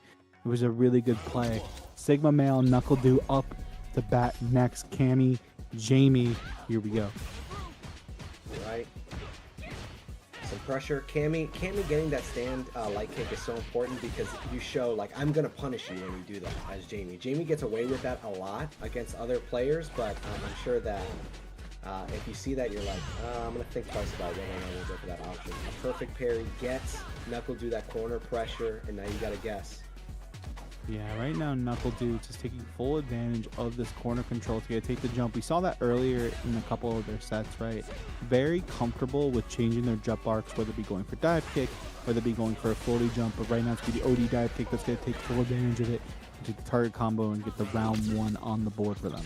Yeah, light work from Knuckle Dude, and it's demoralizing. You go for the punish and you immediately get perfect parried, and now you're in the corner again. The situation that was so difficult to deal with last round, and huge damage from Cammy. Ooh, able to get the stand heavy and neutralize the hooligan. Now we're kind of neutral situation. Yeah, and right now, Punk is going to be watching on as we see an OD hooligan from a mile away. The level 3 is going to connect. This is not going to be enough. You got a little bit more life on the board, Bruno. What's it going to be? What's going to take? The stand medium kick it again. The change on the jump arcs. And right now, Knuckle Do, a nice break. So tense, dude. It's like you have so much work to do if you're Jamie. You've got 2 drinks now, or you've got 1 drink, so it's like, no, man. The roll them in with a throw. Hook, line, and sinker. Knuckle Do looking to make a statement against Jamie's. Oh, but Sigma Male opening up, getting the first interaction, gets a drink in. Ooh, whiff punish there. Gets the corner themselves. Now you have to guess Knuckle Dude. Knuckle Dude or Cammy with a lot more options than Jamie, so it's not as favorable of a situation. Interesting back throw to put themselves in the corner. ODDP, your drive gauge is looking a little low. Okay, the ODDP, and that's the one thing about Cammy's DP that's great, is because it side switches, so no matter where it is, puts her back in the corner situation, puts her back in position to take the round. But again, these jump arcs have been so hard for Sigma to react to, and unfortunately the dive gets punished. Knuckle do set point.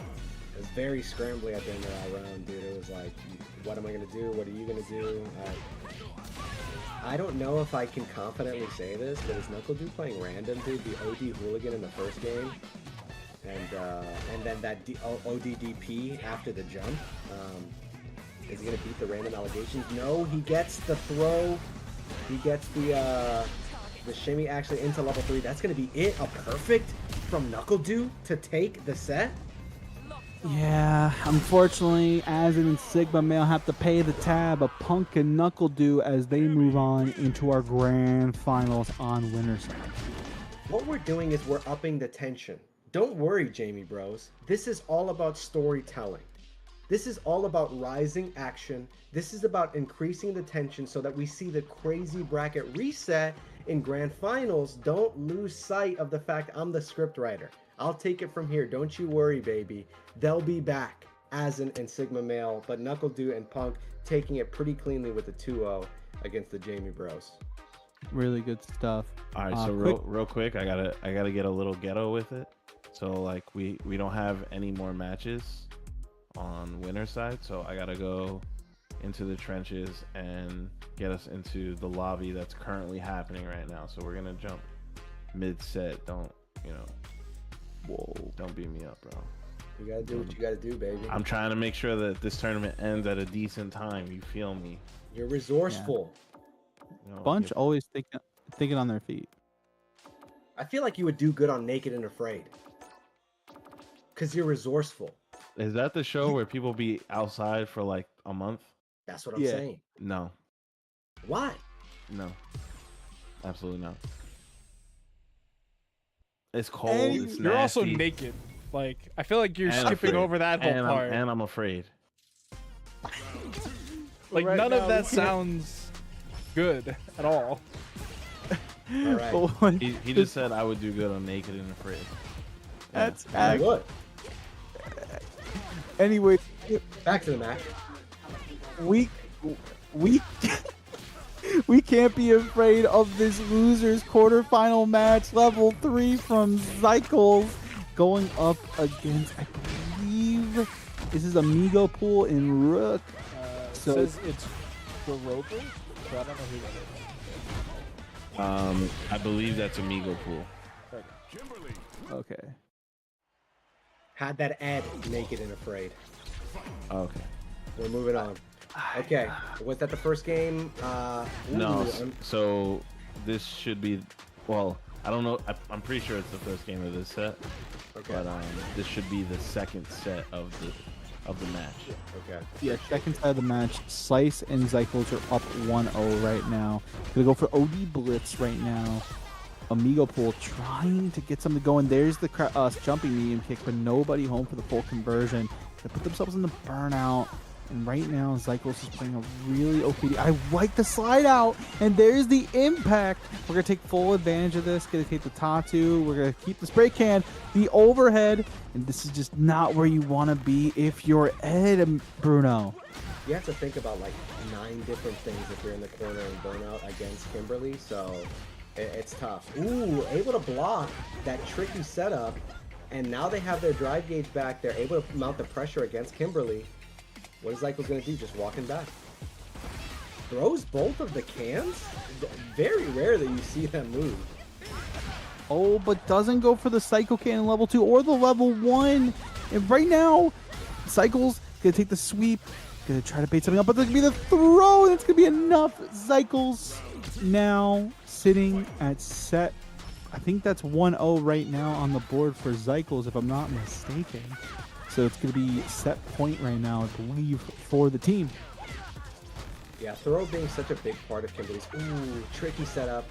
Throw being such a big part of Kimberly's game plan is pretty frustrating. It's like you just have to deal with it going into level 3. There's pressure. I think that was a little spoiler alert on the left side of the screen there. Unfortunate spoiler. The jump in is there, the buff is there, and the stand medium punch into drive rush combo. Chef's kiss. Team Ottawa. Zycles, Slice move on into top 4, where they're gonna meet Carsonist and Mozart. So that means Noah the Prodigy and Enzo are out. All right, I'm gonna remake the lobby so I have total control. One of the cool things I saw over on X was Ottawa, like 15 people deep in a voice channel on Discord, just watching the Ottawans run through the bracket. So you love to see the FGC rallying around their players like that. No, that's real shit. I definitely want to give a huge shout outs to I mean, correct me if I'm wrong, but it really seems like Zycles is like taking up the helm over there and really making sure that he's putting on for his community. He's been putting a lot of effort into making sure that there's a tournament for people to go to, and people are hungry, and giving them a place to hone their skills and really show off the talent up there. So big ups to Zycles, big ups to Slice, who be winning their tournaments all the time. Every time I see them post results, it's Slice winning that shit. So big ups to them, and big ups to the whole community being cool and all that. I've run out of words to say. It's all good. I think it really just show like how powerful the fighting community is. You can have a community in your backyard and you didn't even know it. And especially for tournaments that are coming up, and especially like majors and things like that, and if they're in your home state, everybody comes out, everyone goes and shows support. So the fact that Ottawa has a beautiful scene out there is incredible to hear that story, and I'm really happy that Zycles and Slice are really holding it down for them. And it's awesome. It really is. It just shows what this common language that we speak in fighting games can really make an impact to. And I think that's something that's so special. I think that like exactly what you said, and one of the cool things is that it's not unique to Ottawa, and it's like, as a fighting game player, I feel like our genre is so niche. It's pretty big and it's growing, but it's so niche in the greater landscape of gaming that you've got to be an ambassador. Like you've got to have that spirit about fighting games. You've got to put on for your city. You got to go out to your locals. It's one of those things where if you love this, and I know that all of us do, like the 100 or so odd people that are watching the streams, like if you are watching a 2v2 tournament on a Thursday night, you're a lifer, dude. So put on for your city, be it like retweet your locals, retweet the start.gg's, show up, enter the brackets. I talk to a lot of people that are like, I'm not good enough to enter brackets, and it's like that is so backwards, because none of us are like, I am not going to delude myself, although my Ryu is at such a high like MR level that it's like kind of staggering to think about. I've got no delusions about whether or not I'm going to win my local, but that's not why I'm entering the bracket. That's not why I'm supporting. It's for the love of the game. It's to be an ambassador. It's to help the scene grow. Yeah, and it's just also again, it's just like being there for the community and like helping not only yourself like become a better person and player, but also the other people around you. Speaking of other people around us, we gotta talk about loser semi-finals. Zycles and Slice going up against Carsonist and Mozart. This is the first time we're seeing Carsonist tonight rocking that illustrious hockey. Yeah, Kickback alumni, and this is a pretty interesting matchup that you don't see often. But I imagine Kimberly has a lot of tools to neutralize the game plan that Aki wants to set up. You can go under the fireballs.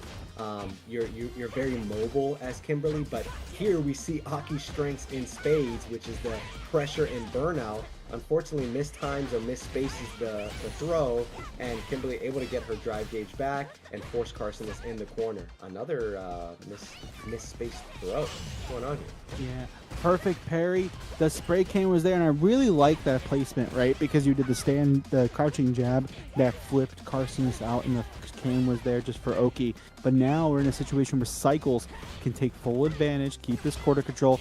You've been seeing it all night from them. And what a punish on OD Snake Step. I want to make a point. Cycles and Slice both play Flux Waves almost on the regular. So huge contributions over on the Matcherino. Sorry to interrupt, but thank you so much for your contributions and kind of getting involved, embracing the community as we've been talking about so far. The Big 10 and the Big 40 in the Matcherino. Shouts to Gadget and FGC Nerd for holding us down tonight for the rent money. And right now, Cycles is going to take full advantage. Stand medium kick, drive rush, confirm here. Go into the elbow, go into the level 3, pump up those jams, and put yourself in a really good spot to take this game. That's really great. Oh, just goes for the throw. The one option, it always sucks being on the receiving end of a throw like that. Yeah. You had a full stick of butter. You had like all the opportunity to counter it, but sometimes it's that option that is so like baseline, so obvious that you're kicking yourself when you get hit by it. But Cycles taking that first game. Yeah, and again, Cycles, very comfortable in the matchup, and you can see that. Right now, Carcinus, though, back against the wall, trying to get something rolling here. Again, Carcinus playing the matchup very strongly, but again, Cycles is ready at every inch to make something happen, and make something happen big time. It's really interesting that Cycles goes for the can throw in neutral, but it forces Carcinus to make a decision, and it's paying dividends. Yeah, it's paying dividends. The Venomous Fangs, they get the knockdown here. Tries to go for the overhead, mid-screen, nobody home. Didn't get all of it. And right now, Cycles gonna slowly walk in with the drive rush. Yeah, this is pretty dangerous because Kimberly's like such low drive gauge, and Cycles willing to go into burnout there. Goes for the roundhouse twice. Oh, doesn't go over the fireball. Is poisoned. This is really dangerous. The Cruel Fate is there, and the stand medium punch into OD Nightshade Pulse follows it up. One thing I want to talk about, you were talking earlier about Jamie getting buffed in the Ed patch. I feel like you knew the direction Capcom was going in. Once you saw that change to Aki that said stand medium punch is 3 frames active more. You know how crazy that is? Just how crazy that this level 3 confirmed from Carcinus is? This character has gotten so much love. She was one of the characters in the previous season that was like, there, but not enough for this situation to be into Carcinus' favor. And now we're just pestering with the lows, doing the little Wednesday dance, back and forth. Just doing the shake. Yeah, Aki loves this situation though. It is, Yeah. Oh my gosh. Oh, I'm brain broken. Brain rot. Skibbity. No. The level 3 critical art to cut through. I don't know if I agree with this, but right now getting the counter hit. Gets up the spray can, go into burnout, plus pressure is theirs, but the trade goes in Carcinus' favor. Oh my goodness gracious. In that situation I get it. Right? Go for the level 3, get the ball rolling, but Carcinus just need one little tap to make it happen. Yeah, it was like if Cycles had one more pixel of health, it might have worked, but just any trade was going to be in Aki's favor. But so freaking ballsy from Cycles, so familiar with the mix-up options and what you want to do on defense. Yeah. Nice force knockdown. Unfortunately, didn't get all the combo there. Perfect parry to cut through. And no confirm again. A little bit of spaghetti on the floor right now, but it's A-okay. You have nerves. You have a Matcherino that's looking pretty nice at $130 right now that you guys are playing for. Perfect parry. Once again, Cycles very confident with it. Tough not to go for the back throw. I love that. I wanted to highlight that earlier, and I don't want to forget it, but Cycles with the towards heavy kick and just not doing a jump forward or jump back. That's so tricky. Ooh, this is huge. The reset. Okay. Take the throw. Yup. It? Level 3? Yeah. Just go into it raw. Yeah. So spending it in this scenario is perfect, right? Because if you're Zycles, you want the damage and the speed buff going into this round guaranteed. And even if it goes to a round 3, you are golden.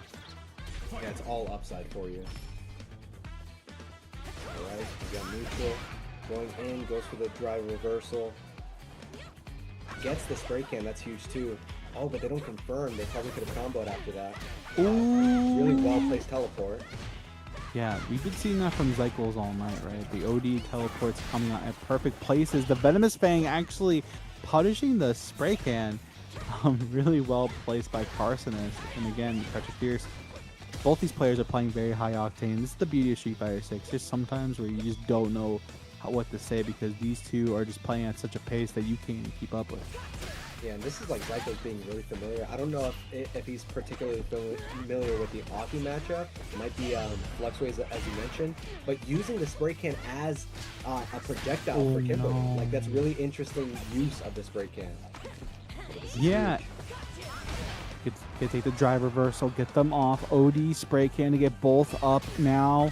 Take the same medium punch in the drive rush. It's gonna close it out. We do this all day, every day. Zycles representing Ottawa, taking it over Carsonist in a very competitive set, 2-1. Now it's up to Slice and Mozart to come on in and see who gets the momentum. If Slice wins, they move on to losers finals. So freaking tricky from Zycles. So many different setups, so many different things that you have to like weigh out on Wake Up, and I just think it's like command of the character. Zycles has stuck with Kimberly for a number of months now. They're like a Kimberly specialist. I know he likes to kind of self-deprecatingly say that Kimberly is a crayon eater, but it's just like, whoa, there were so many different openings, so many different tricky little setups that Carson has had to weigh out. And if you're not familiar with the matchup, if you're not familiar with some of the tricky setups, you're going to get blown up. Speaking of tricky setups, it is time for a Blanca mirror match. Slice and Mozart. It's going to be a party. Mozart rocking the color outfit 3 yellow, while Slice is rocking the original blue. All right. Another mirror match. Ooh, gets the slide. Okay.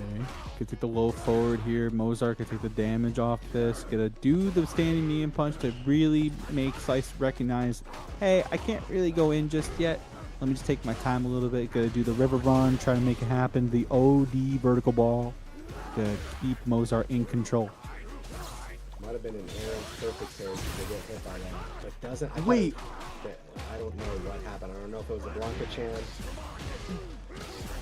Oh, yeah, it was. Because Blanca Chan is actually a projectile, cuts through Shout of the Earth, the jump in finds its mark, and Slice. What a play! Did he know? Batman Thunderman. Definitely knew. And Zycles popping off in the chat for his tag team partner tonight. And this is what I love about team tournaments, especially on things like Casabunch, right? You get to hype up your teammate in the chat room with us, and you can see the hype flow through. Slice and dice that throw. And right now, again, the river run. Gonna go left, right, up, down, left, everything in between on diagonals. Level 2 Lightning Beast, here we go. Bro, inputting the Tsunami code in the middle of a Street Fighter 6 match, dude. Level 1, that's gonna do it. Shout of the Earth here. Slice roar right now, and Slice is up 1-0 against Mozart. And Mozart is playing really solid. Like, it's definitely not light work from Slice's end. We'll see if Mozart can compose, can get some answers to Slice's offense. Just standing there menacingly, dude. Jesus Christ. If they can hear me, if they can hear me, can I get a Bonka Ball Clash for the one time? That'd be hype. But right now, it's going to be an OD vertical ball instead. Both homies are out. The punish counter throw. Once again, it's going to take a lot of damage. And look at the burnout. The overhead's there, and the stand line kick comes right behind it. Mozart looking to make a statement and get back in this game. That was a great setup. Four Blancas on screen, 2 Blanca Chans, and a really solid setup from Mozart to take that round. Ooh. Oh. A little bit of buffet style back throw incident though. Mozart has the homie out there. He's gonna call the Blanca Chan. Slice with a nice parry to recognize the situation is now theirs. Nice break though. Oh my goodness. Alright, let's see who's gonna get opened up. Tricky, dude. I love that these teams are both playing tricky characters. We've got Kimberly, Aki, Blanca, and it's like, this is the perfect encapsulation of like, you gotta freaking guess, dude. Level 1 lands. Shadow of the Earth Lightning Beast has been unleashed. Gotta be careful. What a punish on the short ball. Mozart, just like that, evens out the game count here in the Blanca mirror. The absolute aura that it takes to punish that in burnout, like in a disadvantaged situation, you've got aura plus 10,000. Skibbity. Skibbity indeed. As right now, fake Bruno. Mozart is getting the ball rolling. Yeah, overhead, blocks it, gets the jump out. Slice with the corner pressure. What's the guess? Ooh, jump forward. Pretty ballsy. Try to bait out the OD Blanca ball. Nice jump back medium punch right now. Both these two are hopping around trying to get an answer to go, and the sneaky impact. We saw that earlier from Slice. Really coming up in spades. Gonna call the homie. Gonna throw them down. Oh, the OD air ball. The Blanca Chan's all the way back at the corner. Can Slice get back to it? Oh, it's gone. It goes away after a while. Unfortunate, but right now not unfortunate is this corner pressure though. Ooh, punishes the mobility. Able to initiate level 2. A really advantageous position for Slice, and punishes the dash in. Slice at set points and loser semis. Just like that, Slice looking to close the book on this Blanca mirror match. And right now, Mozart looking to keep the team alive in losers. I love this, that they're conceding the space. They're kind of playing around each other's options. They're so very tricky, dude. These guys are Blanca players. You see 2 Blanca players in the wild. What's going to happen? Everything in between. You just say yes and let it rock. Nice jump shimmy by Slice. Slice can take full advantage with the slide. Going to do the river one once again. OD air ball from Mozart. Mozart going to keep the quarter control with the jump medium punch. It's going to be the drive rush in the burnout though from Mozart. The level 3, the critical art. That's going to be so... not going to be enough. Didn't get all of it. Scary. Ooh. Drive reversal in the hop, skip, and jump. Final game, final round between these 2 players. Yeah, you gotta be kicking yourself with your Slice, so you kind of threw it away with the drive reversal and wake up. It's just such a tense situation. It's like you're bound to make a mistake like that. Okay, we engage a level 2. Forcing pressure. Drive gauge is low on the side of Mozart. We force burnout. This is huge. Very, very huge. Nice anti-air. The perfect parry by Slice, and want to confirm. Recognizing you have enough time to go for the drive rush stand roundhouse. Needs to be a full confirm here. Once again, one last situation on the table. Shadow of the Earth is available. Goes for the DI. Nobody home. The cross up is there. Calls the Blanca Chan. I don't know if that was an intentional. Level 1. It's going to hit. Bro, this is so... like, oh my god. close. Oh, the river run. OD vertical ball. He still has drive meter. He's content. He's going to get hit by the Blanca Chan.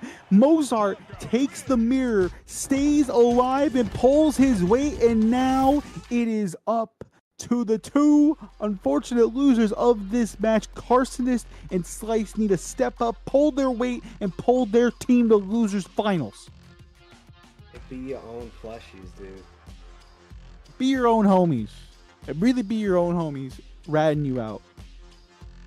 Holy smokes, dude! That was. I'm sure that the blood pressure, the heart rate is going crazy. They're burning through some calories right now. I know I am. but really solid play, and they're gonna have to pull their weight, dude. Their partners are gonna have to pull their weight. It's about that time, Fake Bruno. Who wants it more? Slice Carsonist. Here we go. Such a weird matchup, dude. Let's see what tools that each player is gonna employ. Ooh, errant throw. Carsonist gets in, and this is where Aki loves to be, but a throw bait, and Blanca with the throw. Right now, Slice, this is how it started last game. Takes the corner control, gets really content with it. The counter crouch into the jump. And now, again, Slice very content, just kind of letting things rock. But right now, Carsonist gets out of the corner with the down fierce jump at. OD Night Pulse. Nobody home. The rainbow ball goes over the OD fireball, which is great. But, I mean, we're seeing a lot of unfortunate drops and combos and errant throws and stuff like that. I wonder if these guys are just like gassed out, man. Sometimes tournament fatigue is a real thing, and you gotta just dig a little deeper if you want to make it happen and get over the hump and get into losers finals. I think that's exactly right, and I love that both players, they just stay in neutral, they just feel each other out. Like, I don't like the way that it was turning out before, but now I've got level 2 in the corner. Aki's gonna have to guess. Does the snake step out? OD. Ooh, it's gonna take the jump. Right now, Slice looking to right the wrongs of the last set and get back on the winning ways. Ooh, gets the counter hit throw into the optional wake up, frame trap. Now you're in the corner. What are you gonna do, Carsonist? How are you gonna get out? Let's break. The river run out of the coward crouch is going to look real good right now for Slice. Slice, you call the homie, get the punish counter throw, bait out the drive reversal just like that. There's 7 letters on the screen. You know what they say, Fake Bruno? What do they say? Perfect. Wow, that was solid. We have another game, right? That was We do. game 1. Okay. Yeah. Carson is taking a minute. Maybe just recomposing themselves before they go back into the set again. Loser semis. Unfortunately, the losing team has to go back to ranked and grind their MR. So you don't want to be doing that in a situation like this when there's rent money on the line and prestige of being the pull your weight to champion. All right, let's see what Carsonist is going to do. They took a second to think about the options, think about the matchup. What's it going to be? Yeah. What do you think Carsonist needs to do to get back in this, though? I just think that, like, on wake up, you're doing perfect parry, you're getting baited out, and Slice is just... I mean, this is actually great, but it's just a matter of positioning. They have the corner now. They can employ their strategies to maintain pressure. But Slice with a huge jump out and the DI reset. Yeah, those DI resets, we saw it earlier tonight too. It's just the fact that Slice is so confident to do them. And the river run, yeah, try to take the mix up there, but the rainbow ball over the Nightshade pulse. And now we're just getting jiggy with it. And right now, Slice holding it down for Ottawa with Zycles on set point. Yeah, sometimes it's like, what the frick do I do? Like, you're guessing right on wake up every time. It may just not be Carson this day in this matchup. He gets hit by the neutral jump shimmy, and this is a huge combo that's going to lead to corner for Slice. You've got like 2 more guesses, but the snake step out. Yeah, oh, the perfect parry, though. No, it went through the other side of it. Unfortunate for Carsonist. Carsonist must be kicking themselves for that. The maximum Blanca is going to come in, shout at the earth. No, not enough height. One last guess on the table for either or, but it's going to be the parry, though. Carsonist and Mozart, you had a great time, but you got sent to the jungle, and unfortunately, you got eliminated because of it. Zycles, Slice, represent Ottawa, get the chance to head to Losers Finals, where they will meet the Jamie Bros of Azin and Sigma Man. Yeah, we're poised for a really great set. But I think there, Carson, this was just against certain players, you get away with those perfect parry attempts on wake up a lot because they're throwing out jabs on your wake up and you get the perfect parry. It's high risk, high reward. But in terms of the matchup against Slice, he was just baiting it out, throwing. Blanca is a character whose throw is a huge part of his game plan, so it was just not Carson this day. Yeah, but it's gonna be a day for us here. And again, we appreciate you hanging out with us all night long.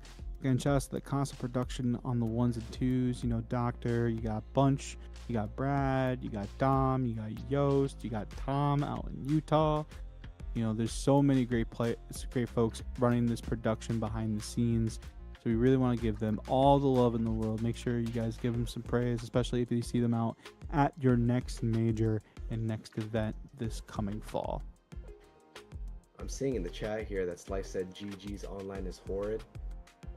Yikes. It hurts to get cooked and then the opponents say like, oh yeah, we were both playing bad, that kind of thing. Yeah, emotional damage. It really is. Tis emotional damage, but not emotional damage is going to be a big shout out to you guys for actually knocking all the Matcherino codes. Really do appreciate it, you guys, tonight holding us down. And as you can see, $130 is up for grabs in rent money tonight. Again, big shout outs to Gadget for the 40, FGC Nerd for the 10, Blaze for the 50, and then Vonti K West for the 750, and everybody that contributed to the code tonight, big or small. We really do appreciate you guys supporting these players and supporting the Casa for what it does. Yeah, we've got some big stuff coming up. A big match against the Jamie Bros. We'll see if they'll be able to tighten it up and head into the grand finals, but they have to go through Slice and Zycles first, have to get through the tricky setups of both of these characters, the Kim and the Blanca. But from what we've seen already, Asin and Sigma, it's going to be it's going to be great overall. That's for sure. Now, correct me if I'm wrong, and if someone in chat room can remind me, does Zycles and Slice have a Jamie player out in Ottawa? I'm not sure, because I know like in the highlight video of the exhibition, there was a Jamie player there. So I wonder if they have a lot of practice. I don't know that player's name, unfortunately, so I can't refer. But again, these are characters, you know, all three of these characters that we're going to see on display. You don't really see them often as much now, especially in the case of Blanca. But it's really nice to see G. Yeah. So it's going to be a great set, that's for sure. And we are near to closing out the 2v2 pull your weight tournament. We've still got 2 more sets. We've got losers finals, we've got grand finals, and a lot of great Street Fighter 6 to be looking forward to. Thank you for hanging out with us in the chat. You guys have been exceptional. Appreciate all the love and support in the Matcherino. Support your locals, baby. We've been saying it over and over and over again all night. And you showing up, being in the chat, commenting, embracing the local. Casa doing a great job at every aspect and every level. You gotta love the fighting game community. Too goated indeed. And again, it's gonna be a good one between these two. And again, it's always about supporting the online and offline locals, big or small, right? Because the C in FGC stands for community, and we need each other to do great things and to get better as players, as commentators, as tournament organizers, the whole nine. But getting into our losers finals now, Sigma Male going up against Zycles. So here we go. Sigma Male trying to get the ball rolling, but Zycles, you know, already using the target combo to get the ball rolling with the drive rush.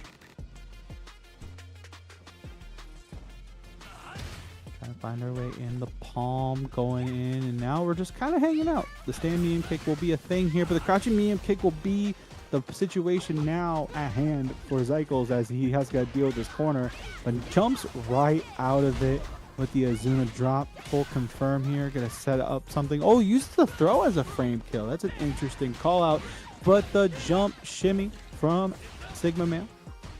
Gonna take it on the road here. Gonna 3 drinks now. Command throw is on deck if Sigma Male needs It's gonna be a battle of stand medium kicks right now between Jamie and Kimberly, and I love that. You know, these are two characters you don't see often. I really love the use of that level 4 target combo to sway them all the way back. What a play by Sigma Male. Gonna use the target combo into the double palm.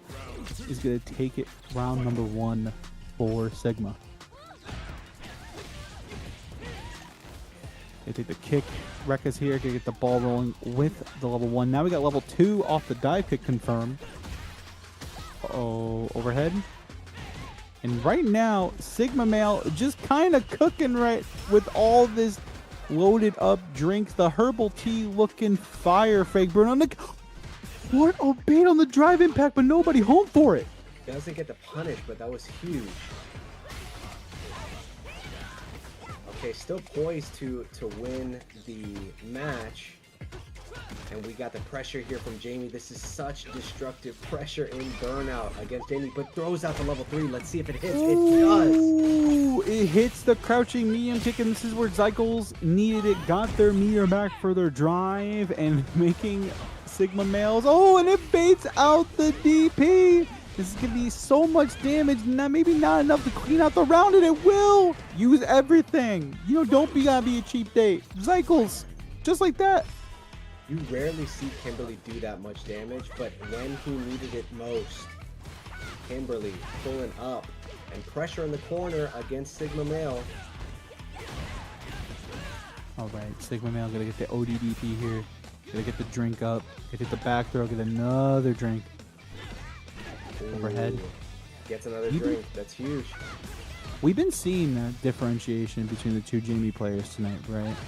Where you see Sigma Male commit to the overhead and actually commit to the drink, but right now Zycles committing to this punish and committing to this level 2. We do this all day, every day, and you gotta be so scared right now if you're Sigma Male. Zycles just stringing them up like a guitar right now. Gonna drop the beats, drop the throw. And Zycles 1-0. What's crazy is that Zycles in burnout throughout the level 3 in that first round, and then was unafraid doing the run stops because Jamie could have threw out the level 3 there, but it's just confidence, awareness. It's super strong awareness and really showing how powerful, you know, this game is getting and volatile, right? Because if you know all the matchups, you can get it done, but unfortunately the Tatsu not getting it done for Zycles. No punish on the parry. And right now, we're just gonna let the Rekka's rip. Tekken. This is a Tekken character, dude. I'm telling you. Ooh, the sweep. Or the slide, rather. Okay, and then we get the perfect parry. That's gonna be corner for Kim. What's the option? Zycles going for that tricky setup again with a forward roundhouse. It goes into burnout. Doesn't finish his food. Yeah, they get the Fierce here into the breakdance. Sigma Male just like that back in it. Yeah, I wonder if Zycles is doing the same thing that he did against Carson, is throwing out the cans as a projectile, but it's not going to work out against Jamie the same way. Huge punish. Drops the elbow, uses the OD Tatsu, but unfortunately doesn't get anything out of it. We're going to take the safe jump into the throw. Getting a third drink, the level 3 to snuff out the stand medium kick. No more. You can just hit this button, and I'm afraid of it. I am going to use my meter that I paid at least $60 for to make it happen. We're not going to burn the level 3 just yet. Nice block on the overhead. Going to take another drink. We're loaded up. And again, we're going to take another throw, loaded up. And then we're going to, oh my goodness, just look at the spacing. Look at the patience on both players. Pressure. Ooh, huge light kick. Are they able to go into level 1? Oh, what's the guess? It just goes for the ODDP. Oh my goodness, the low forward from Sigma evens out the round and game count. This is important. You know, getting momentum. Yeah, this is you know, getting the chance to meet Punkledoo in the grand finals, right? You know, you want the chance to, you know, reach the mountaintop. So it's gonna be up to these two players to kind of set the momentum. I love it because both players are forcing each other into the corner and really maximizing their corner pressure. And this is something where they both excel. We've seen it from both players so far. Baiting out the OGDP, that's gonna be a perfect KO from the side of Zycles. They've got set point. And just like that, auto his own set point. Can Sigma answer back and give us the final game, final round? Gotta do the run stop and the reset, get the throw. The low forward connects. We're gonna take the palm double dash, call it Mario Kart. And now we're just, again, just keeping the neutral up, keeping the neutral play, rocking and rolling. There's a drink. Now the game begins. Yeah, we've seen the patented whiff punish with sweep from the Jamie Bros. Super solid. Ooh, and Aaron's DP, but doesn't get punished. Oh no, unfortunately it doesn't punish. And right now, Sigma Male doesn't take the punish on the flash parry. And Zycles is going to mix his way into the corner with the spray can. Goes for the OD Azuna drop. Nobody home for it. Final game, final round, just like that, Bruno. Dude, the way that Sigma Male was able to weather that storm, going into level 3 with Kimberly, Zycles is going to be up in this final game, final round. But the fact that he was able to keep it composed after the double dash under the jump from Kimberly, it's a different presence of mind. Huge whiff punish. That's going to be corner or near corner for Sigma Male. I like the drive rush stand line kick there. No! A little too far for the DP to hit. Spray cans up, gonna keep the pressure. The overhead is there. Zycles is gonna confirm here. Level 1, gonna keep it easy. Gonna put one last guess on the table for Sigma Male. Oh my goodness. Forward. ODDP. Okay. The pressure. You're in burnout. Dash and throw. What's it gonna be? Ooh, able to get the anti-air. Oh, but he's equalized it. And he's got God. 3.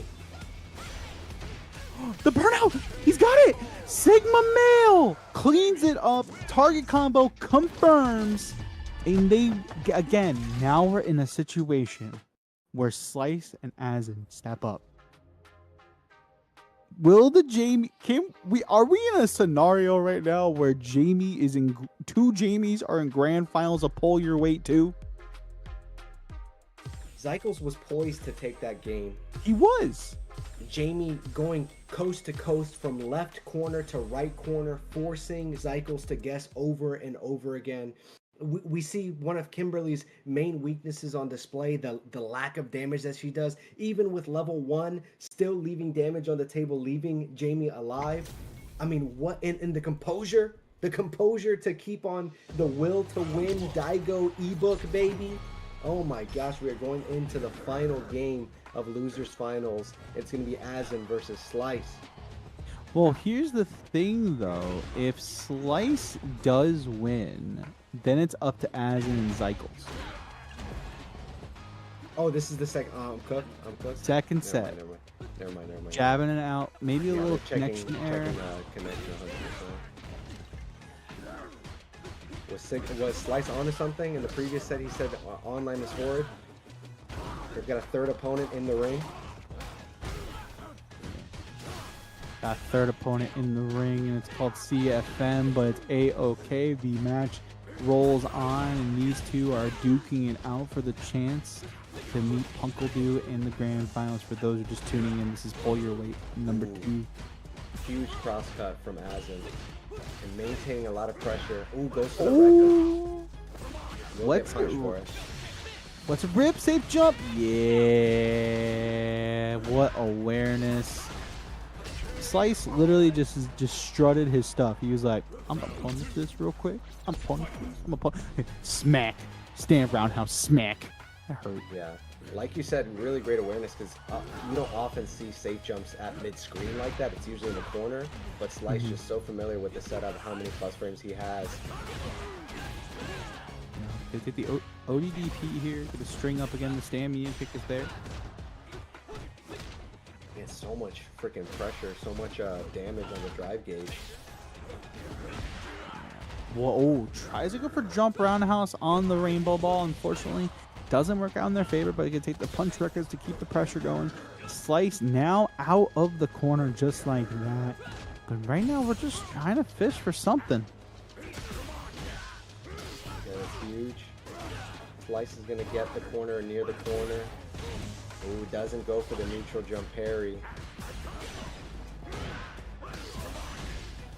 This is close. There's one more interaction. He goes for the level 3. Is that going to kill? They were in yellow percent. Or yellow life bar. Does this kill? No! That's going to be Chip. Yes. Gonna take the pixel and run with it. Slice. Looking real strong. So freaking close. Azen is playing exceptionally. And Slice just able to eke it out. Yeah, I'm gonna take this DP here again. Okay, tries to go for it once again, but nobody home. Slice taking full advantage, trying to get the ball rolling once again. ODDP unhand me, says Azen. Yeah, that's huge. Set up for the safe jump, but just goes for the raw DP. Able to punish that. Right.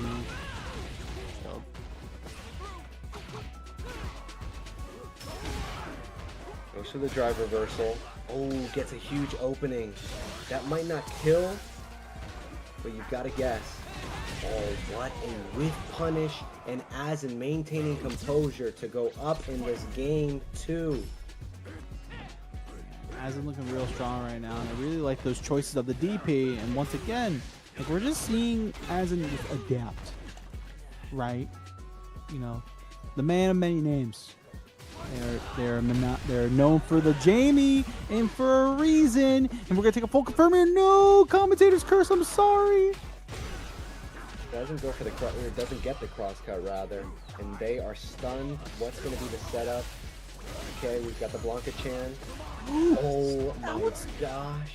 Oh my God! What's going on? What's going on? What's going on? I'm scared. Can someone clip that?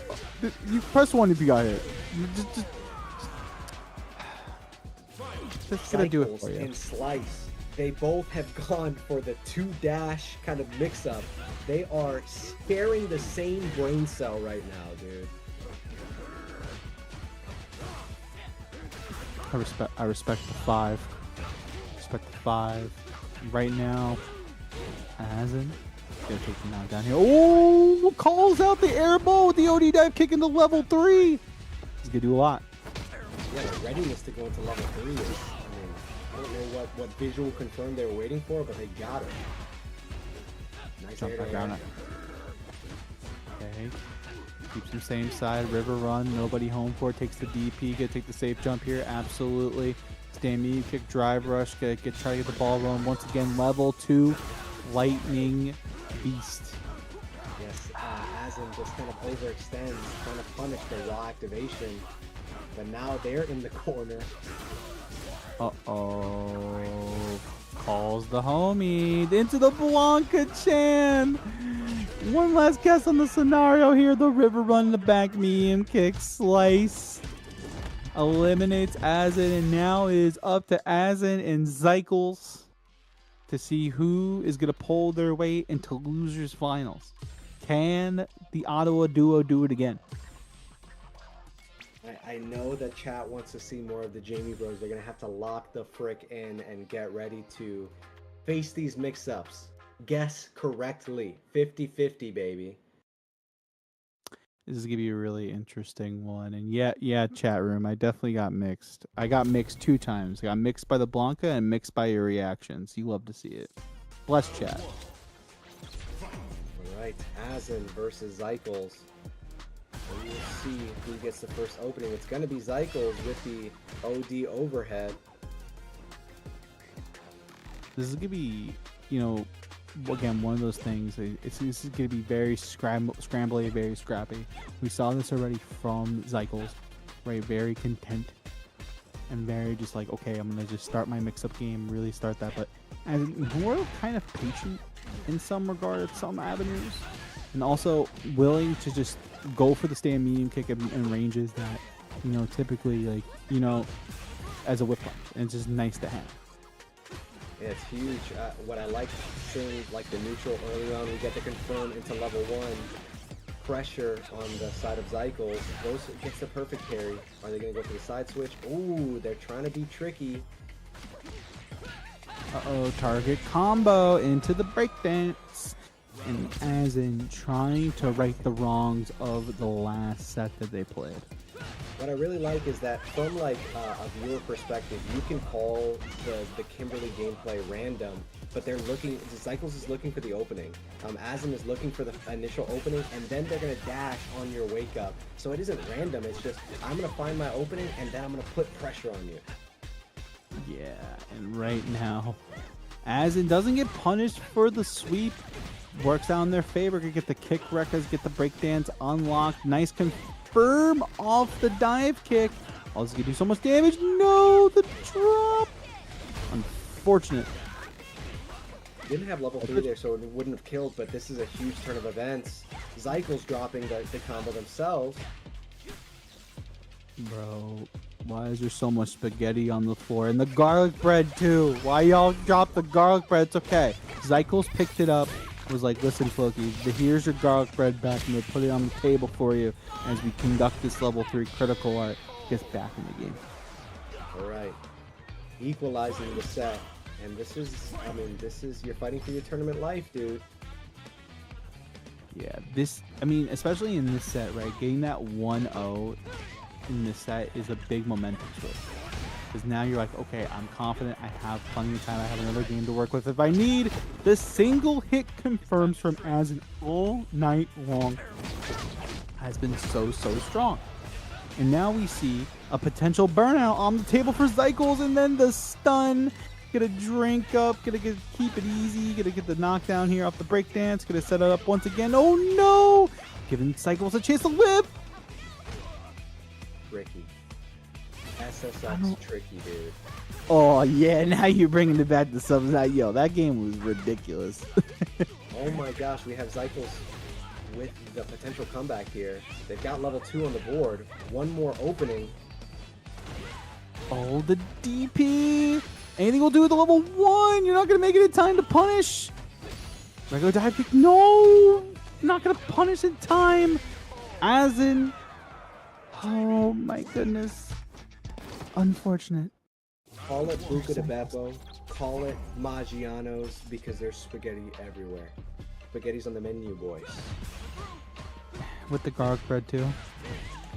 Finishes the Rekkas. Gets the drink. Gets another drink early on. This is huge for Azim. Okay, stay medium kick. Ooh, cancels the movement with the drive rush in with the throw. Tricky. Oh, what a whiff punish. That was like the last pixel. Yeah, and that put them in a position where now the corner was theirs for just a brief moment, but Azza just like that brings them back to the neutral. I love it. I love that they're just pressing buttons, not whiffing huge buttons in front of each other, knowing their spacing. Oh, but huge whip punish. Drive reversal, go back to neutral.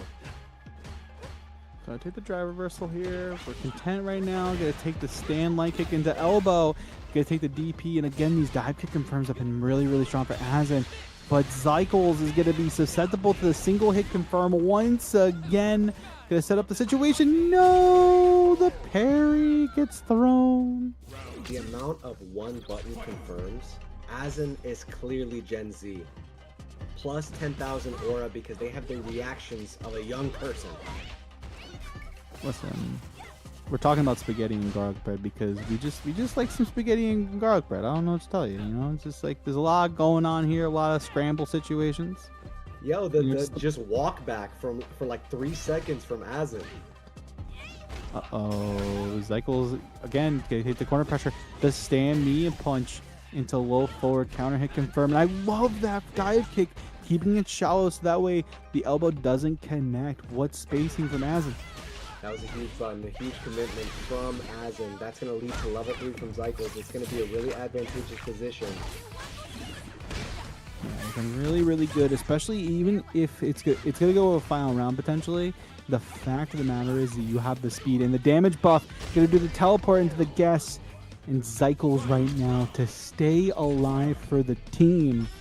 Azin looking to punch the ticket for the Jamie Bros in the grand finals. What's funny is that Asin threw out that standing heavy kick earlier and got punished for it, and not afraid to do it again. Gets the punish, but that's going to be a huge punish counter from the side of Zycles. Going to the other corner, pressing buttons on his block, gets a huge jump in. Yeah, and now we got a full confirm here as well. The level 1 to put more pressure on Asin to make another mistake. Could use the spray can to get one more damage. The overhead, not enough damage. The ODDP on the drive impact. Oh my god, the level 2 is going to cut through the impact. Oh my goodness, breakdance. Oh my goodness. Oh, we're going to start using... Oh no, you went for a target combo. That was negative. You really staked it on Zycles pressing. You know what Asin communicated with that option? He said, Zycles, you're random. I know you're going to press. I know I'm going to frame trap you. But he was wrong. Zycles maintaining the composure going into this final game of Losers Final. Yeah, but Asin not out of it just yet. Nice. Very confident in manner. Going to take the OD right there. Going to take the DP once again, though. Asin and the run slide. Paying off for Zycles in a lot of different scenarios, right? You know, getting them from the corner pressure, getting them the knockdowns in some situations. It's really, really nice all around, but right now we're just seeing Zycles just trying to take full advantage. The ODDP once again, Bruno. Asin's just ready for it. Huge. All right. And we have Asin trying to pressure Zycles into the corner, kind of conceding some space, but walking back in saying, this is where you belong. Yeah, and it is so thoughtful. It's so considerate. Yeah, the OD dive kick to keep the pressure rolling in the corner. Unfortunate burnout situation. Can't punish that, but that actually cuts through the burnout. Or the drive impact, rather, because it's 3 hits. Get a call from the ancestor Yun and Yang for that one. And right now it's going to set point once again for Asin. A character that has a lot of disadvantages, a lot of things working against him, but he does have a lot of answers to DI without spending meter. Right, DP. Level 1's gonna snuff out the jabs. What Zycles needs right now to keep their team alive. Nice back throw incident. It's looking real good right now for Zycles to keep themselves alive. The forced knockdown stand kick. This is gonna hurt so bad, Bruno. We're going to go to level 3 with this next interaction. ODDP ensures that that will not be the case. Asin out of the corner. Low drive gauge. Gets clipped. So we're going to go into level 3. We're going to secure the round, and we're going to get that speed boost heading into the final game, final round. Maximum tension, baby. This is storytelling at its finest. Rising action. And upon the conclusion, there will be a release of dopamine, baby. It's all psychology. Final game, final round. You be spitting bars right now in this scenario. The level 3 is on deck and rolling. The damage and speed boost is there. Perfectly spaced off that scenario to maximize the DP punish there. And it's just, again, it's just those DPs, you know, going to the well is great, but once Zycles just decides, hey, I'm just gonna make my jumps a little bit more shallow, they come on the dividends to drive reversal, and unfortunately for that drive gauge, Asin's kind of bleak. Man, Asin really greedy with the 2 drinks in a row and goes into burnout. Greediness, dude. Don't let it be your fault. He gets the anti-air, retreats on wake up, tries to bait something out from Zycles. Zycles not biting. Doesn't commit to the target combo to break the DI, but it's a-okay here. We're going to keep it simple. We go for the breakdance, going to keep the pressure rolling with the dive kick. Stand fierce. Here comes Asin. We're going to take anything we can get. The low forward into the wreck of one last scenario on the table potentially for this set. Asin going to go for the chip damage, and that's going to be it. The Jamie Bros, the Super Jamie Bros, is going to move on into your grand finals over a game Zycles and Slice. What a set between these two teams.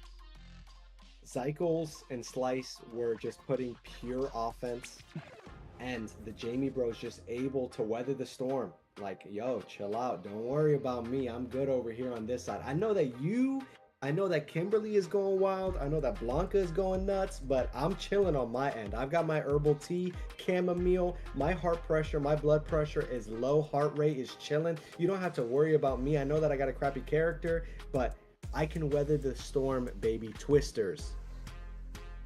Oh my goodness. Yo, Twisters. Listen, that movie was ridiculous. Did you see Twisters in theaters? I'm fake. I haven't. I'm sorry. I'm a Romulus girly. I prioritized Alien Romulus over the budget is slim. That movie was godlike though.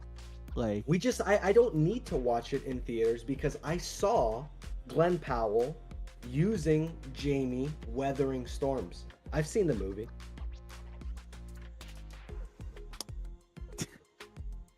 But before we get into this grand finals, again, thank you guys so much for hanging out with us all night long here at Pull Your Weight. And again, it's been an absolute pleasure. Guys, before we get into it, make sure you guys are following Fake Bruno over on X and or Twitter, whatever you want to call it now.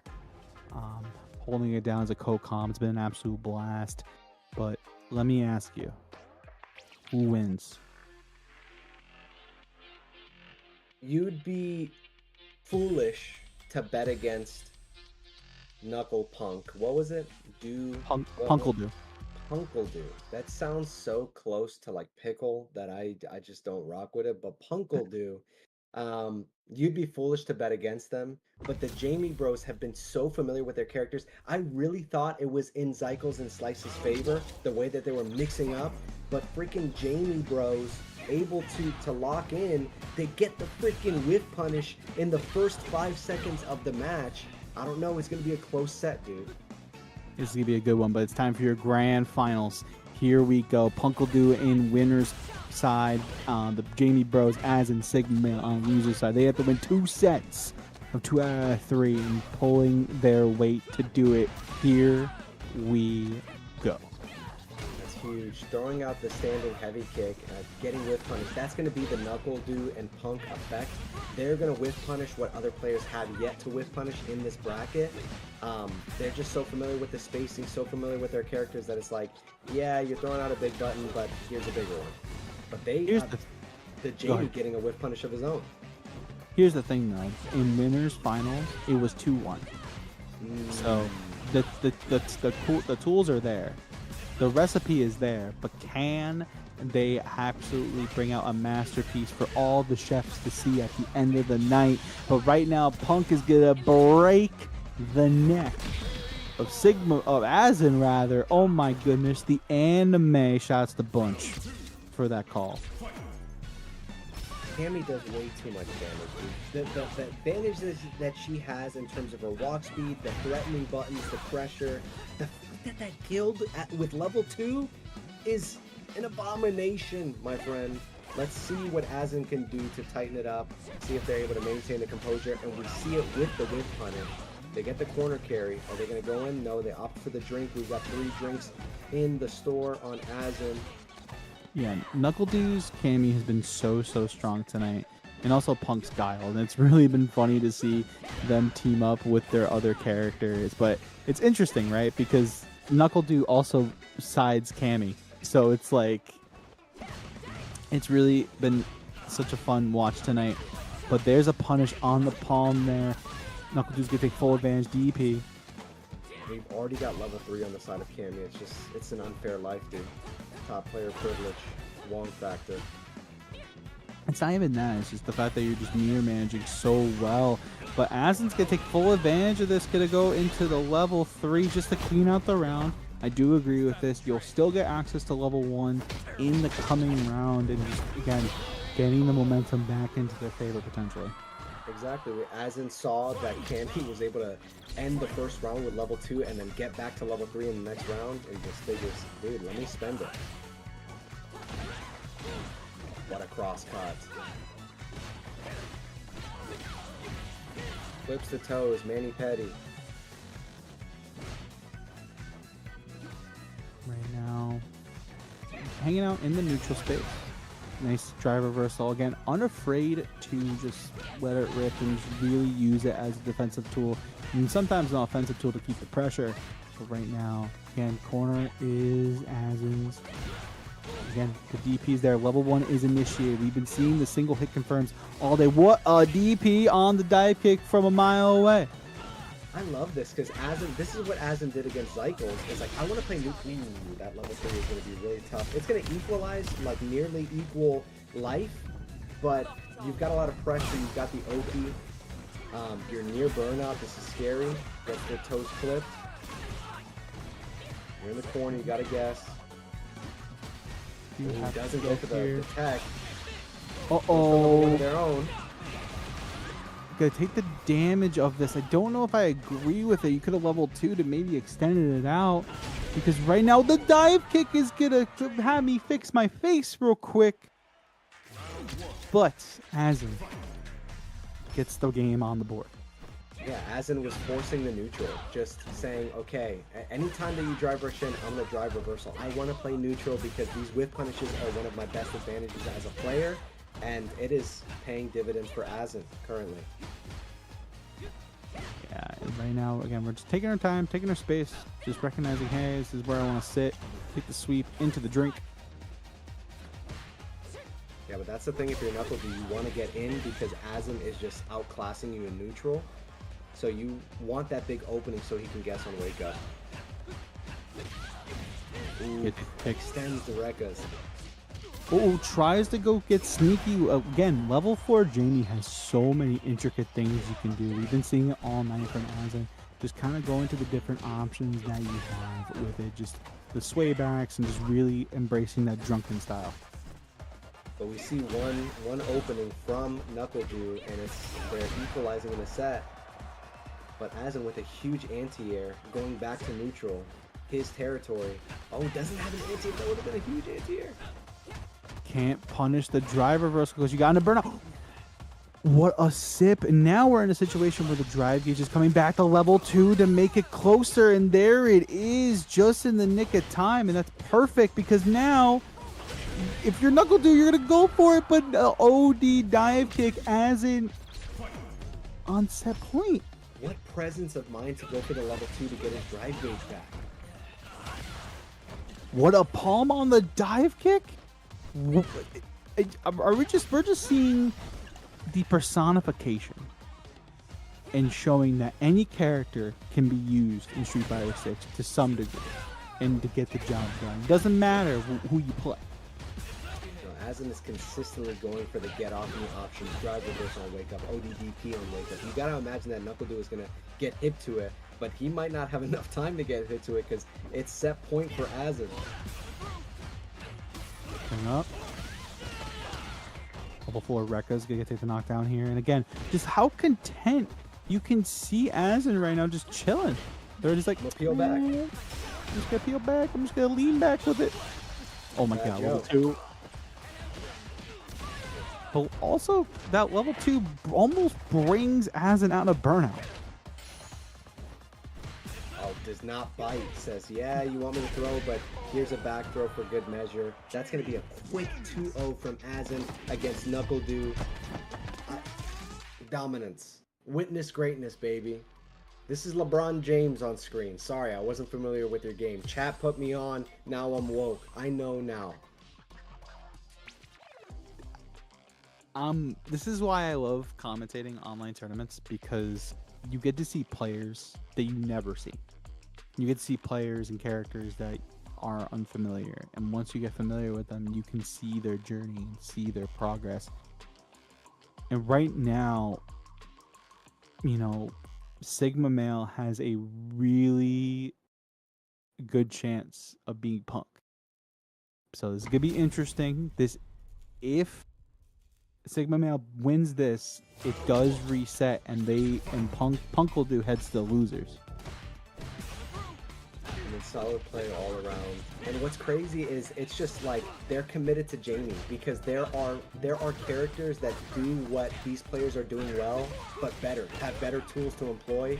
but there's clearly an affinity for this character, and they're just showing their mastery, putting the mastery on display for all of us here at the Casa Pull Your Weight tournament. Yeah. And then for those who are wondering why Punk and NuckleDu are not playing the main characters, they actually swapped characters for this tournament run. So Punk is rocking Guile tonight, and Du is running the Cammy. Alright. Ooh, but he does get tempted to jump in on a freaking crouching Guile. Maintains the pressure though. Oh my god, the OD palm into the confirm Sigma male. Can it be done? Are they gonna do it, dude? Chat, do we believe? What a whip punish! Dive kick. Nice whiff punish on the stand. Fierce. Neutral. There's the throw. Take the drink. Take another. Oh, could have punished that. Waiting. The corner goes into level 2. Gonna get a lot of the real estate back on stage. Forcing burnout. They don't get burnout quite yet. They don't get burnout quite yet because they couldn't confirm, and Sigma Male took full advantage and got some of their drive gauge back. And now we're in a situation level 2 is going to be activated. Keep it safe. Uh-oh. Has limited time with the level 2. Has to make it count. We're going to wreck it up. Oh, what a shot! That is going to be the game. Yo. Loki. Bruno. What am I watching? What are we watching? What are we watching? What we are witnessing? This is the beauty of Street Fighter 6 Season 2. There is every character in some way, shape, or form is viable. And right now, we're seeing Sigma Male bring Punk to the corner and try to keep corner control. Now we're back into the neutral. Gotta take the flash kick, confirm here. Oh my god, we're an overhead. Okay, Rekkas, you got a wake-up situation. 2 drinks on the side of Sigma Male. Uh-oh, what a confirm here. Again, Punk trying to keep alive for the team. What a whiff punish. I mean, that was a huge backdash. He backdashed and forced a whiff punish.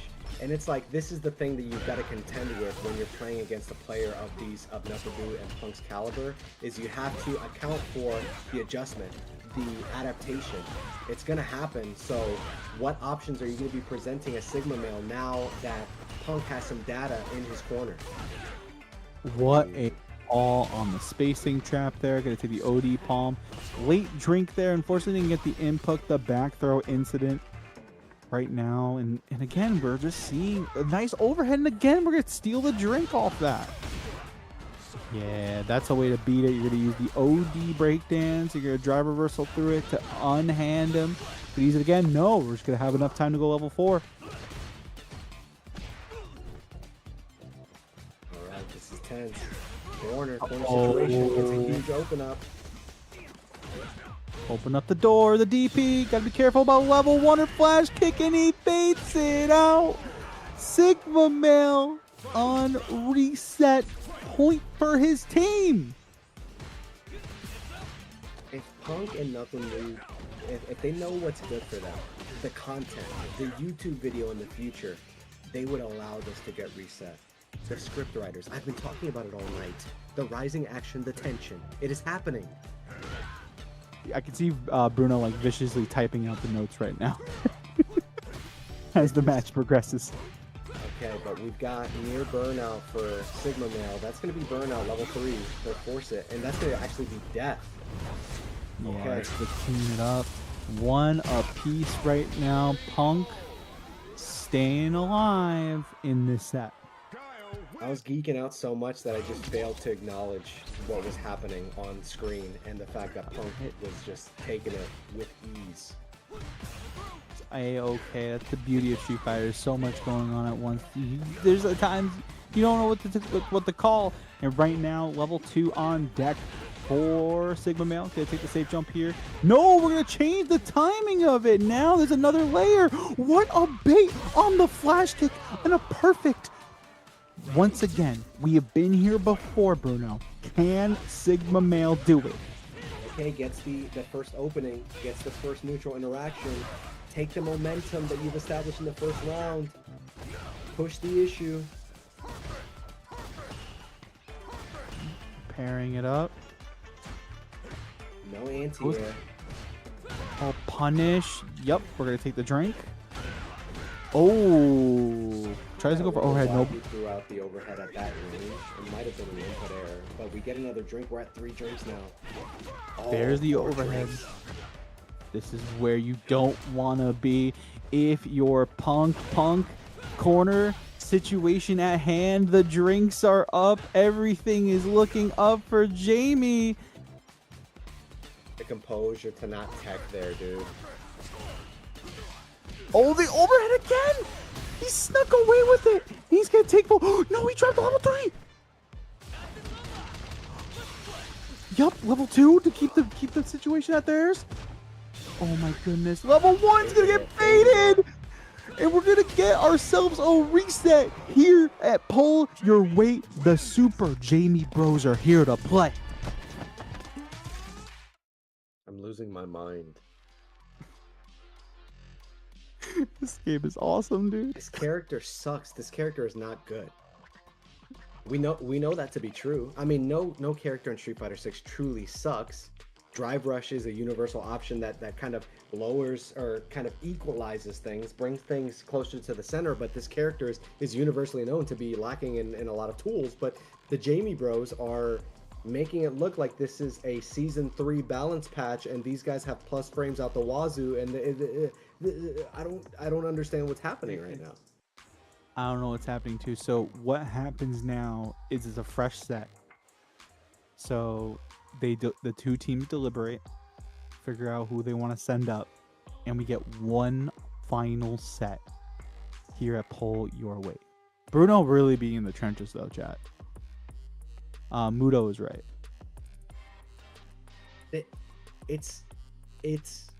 It would be one thing if you were abusing a lack of matchup knowledge, because sometimes that's the case. You play ranked and you play against a character that you're unfamiliar with and you just get cheesed out. This is not what we're experiencing here on our screens. This is with punishing, it's neutral, it's optimization of the combos, it's being aware of the situations, going into level 2 to make things safe, and extend pressure. It's mastery of the character. This is not like Abigail in Street Fighter 5 just throwing out massive damage for like 2 openings. This is like this is real. This is real for sure. So they did enforce a blind pick for the grand final set 2. So it looks like it's gonna be, I believe, Punk and Azen going up to bat first. So this is set 2 grand finals. Azen, Punk, Super Jamie Bros, Punk will do. Here we go. This is such a sign of respect that they're making them play the semantic game about blind picking. If you have top players doing that, you gotta feel yourself. Oh my goodness, the dive kick catches.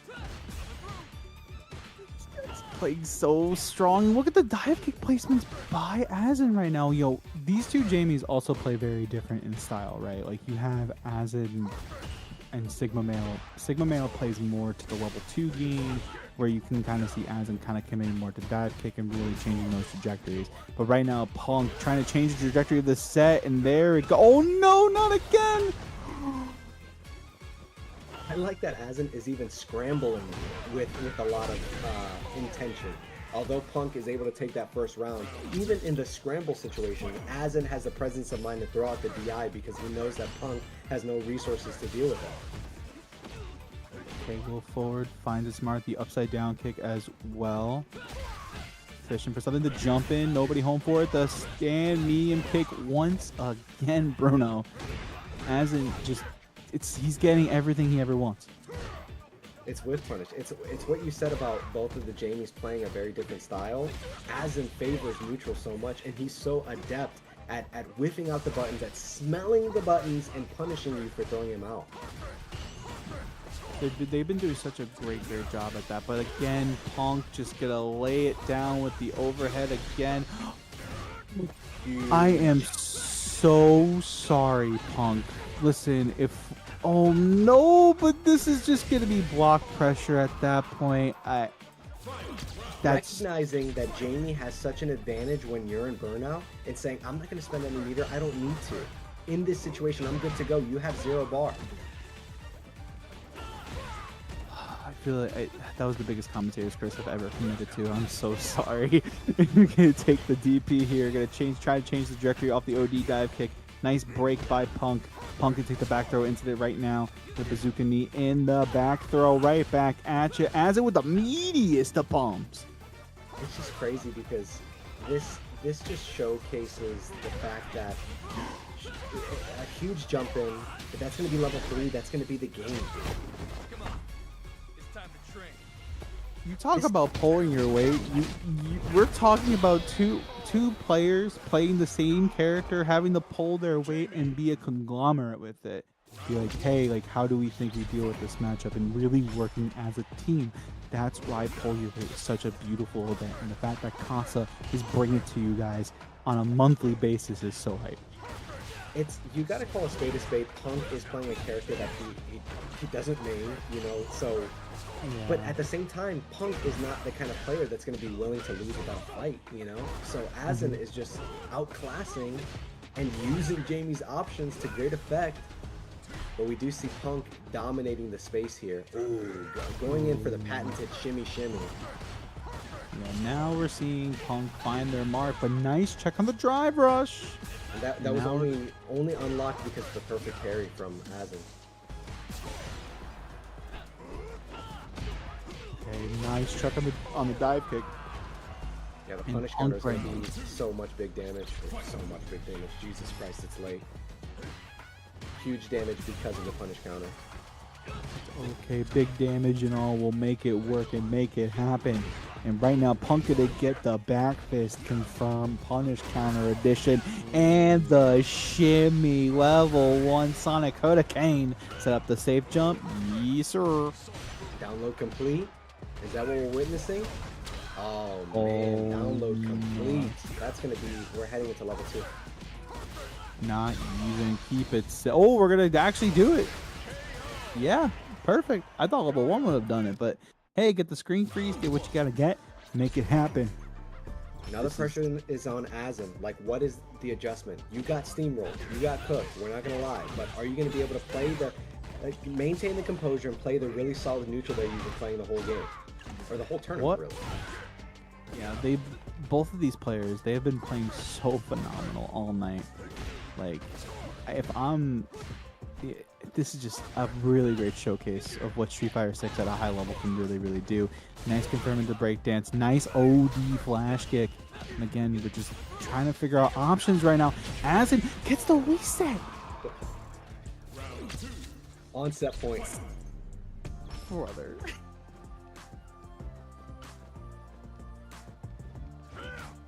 Oh, could have whip punished. Huge foot right in Jamie's face. Size 11. It's a guess. Throw. Oh, he just extended Tekken character, dude. Goes for the full block string. Gonna take the confirm here, and then again the stand medium kick into the Rekkas. We have 2 now. Breakdance is an option, and you see Punk right now. He's baiting out that OD breakdance, and now forces Azen to commit to the level 2 to keep it safe. That felt like a Marvel cameo, like an Easter egg, where we just saw Sigma Male show up in Azen, because we haven't seen Azen go for that level 2 cancel to make it safe. Oh, huge jump in, gets the freaking side switch too. What's the guess? Uh-oh, what? Oh, those shimmy! One more guess. Oh, nice block, target combo. Level 1. Is it gonna be enough though? Scaling, dude. One of the reasons why this character is so weak. Oh, with the counter poke jab. Azen takes it over Punk. And now we're in a situation where Sigma Male, if he beats NuckleDu, that's it.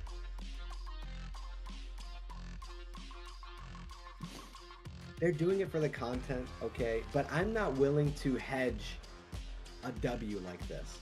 I'm not willing to, like, downplay because No, while they're not playing characters that they typically play, first of all, NuckleDu has a Cammy that he's brought out in tournament many times, but they're their opponents are playing Jamie.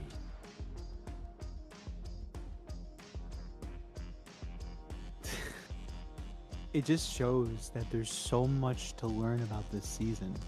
And with the balance patch looming at some point, right?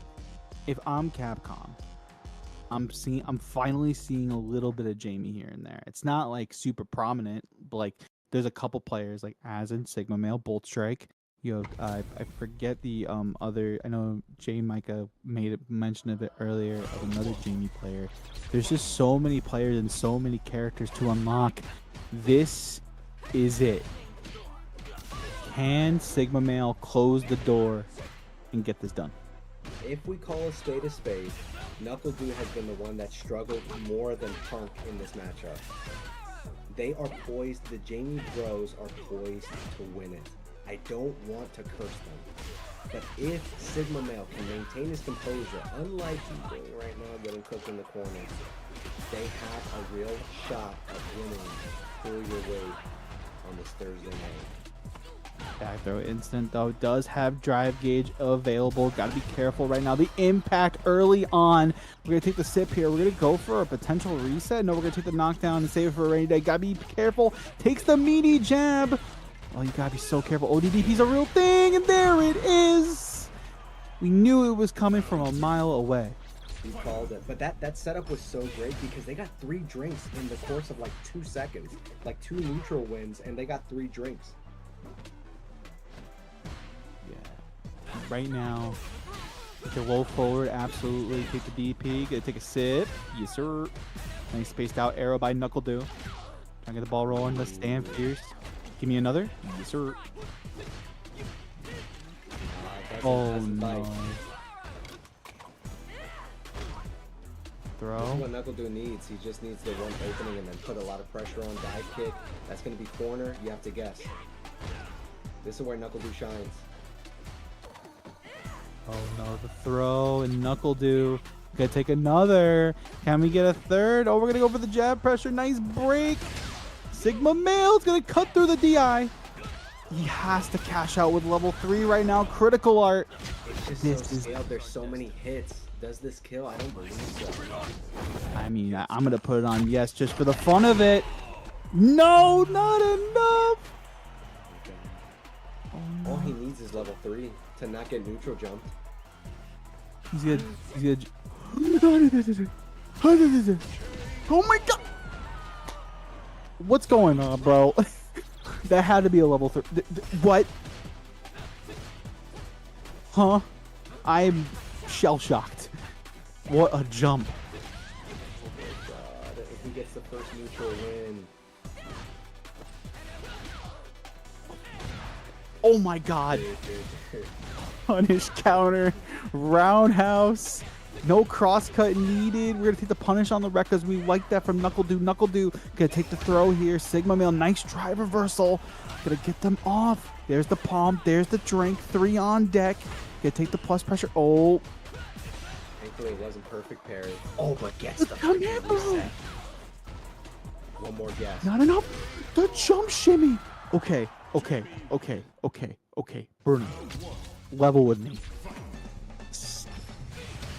2 more life bars right now for NuckleDu, and that's it. This would genuinely be like one of the biggest upsets of like recent memory, dude. In this game so far, like. So I will say, based on what research we know about these 2 players now, it really goes to show anybody can show up, anybody can get the job done. However, game's not over yet, right? Job's not done. Kobe, Mamba dead. But the thing is that, like, you're talking about NuckleDu and Punk. These are EWC contenders. These are CPT finalists. They have won the biggest tournaments, and NuckleDu showing why he is deserving of that stature. Goes for the Logan random. I don't think if it's pretty calculated. It's the first thing you think of. Finally off it. This is probably one of the more insane finals that we've gotten to commentate here at the pull your weight event. Almost like the kickback. But so if Knuckle Dude wins this would be. I don't want to speak too soon. We still got the match in front of us, but Knuckle Dude does seem to be taking Sigma Male apart, unfortunately. Oh, huge anti-air, huge throw. Pressure's on you. This is where the ball starts to roll, but the shimmy is gonna find its mark. Okay, Knuckle Dude prevents. And now we're. It wouldn't be pull your weight any other way. Here's the thing. If Knuckle Dude wins this, it's up to Punk. Can Knuckle Dude keep his team alive? Did they split games? Which game is this? This is game number 3 of between Sigma Male and Knuckle Dude. Oh, so it's best of 3. Is that what it is? Am I? It's still 2 out of 3. Okay. Oh no, but the burnout is gonna be there. Gonna take another drink and then sneaky impact. Oh my goodness, take the breakdance. Ooh, but Aaron Button, they're still able to get the anti-air. Oh my god, gosh, steals his turn back. and the overhead. Sigma Male, the Super Jamie Bros tournament point. They're doing what you have to do, which is like presenting new options. I haven't done this. I haven't tried to frame kill. I haven't tried to steal my turn. But if we're at the end of the tournament, you haven't seen this option. I know you're gonna match. Yeah, you gotta sometimes just let it rip. The stand medium kick finds its mark. You gotta take another drink here. Level 1 is on deck now. Now we have the target combo. Nice DP. Great DP underneath the jump. And that drive gauge is impoverished. Oh, drive reversal. Gotta be careful with the jump back. Yep, there it is. It's the throw.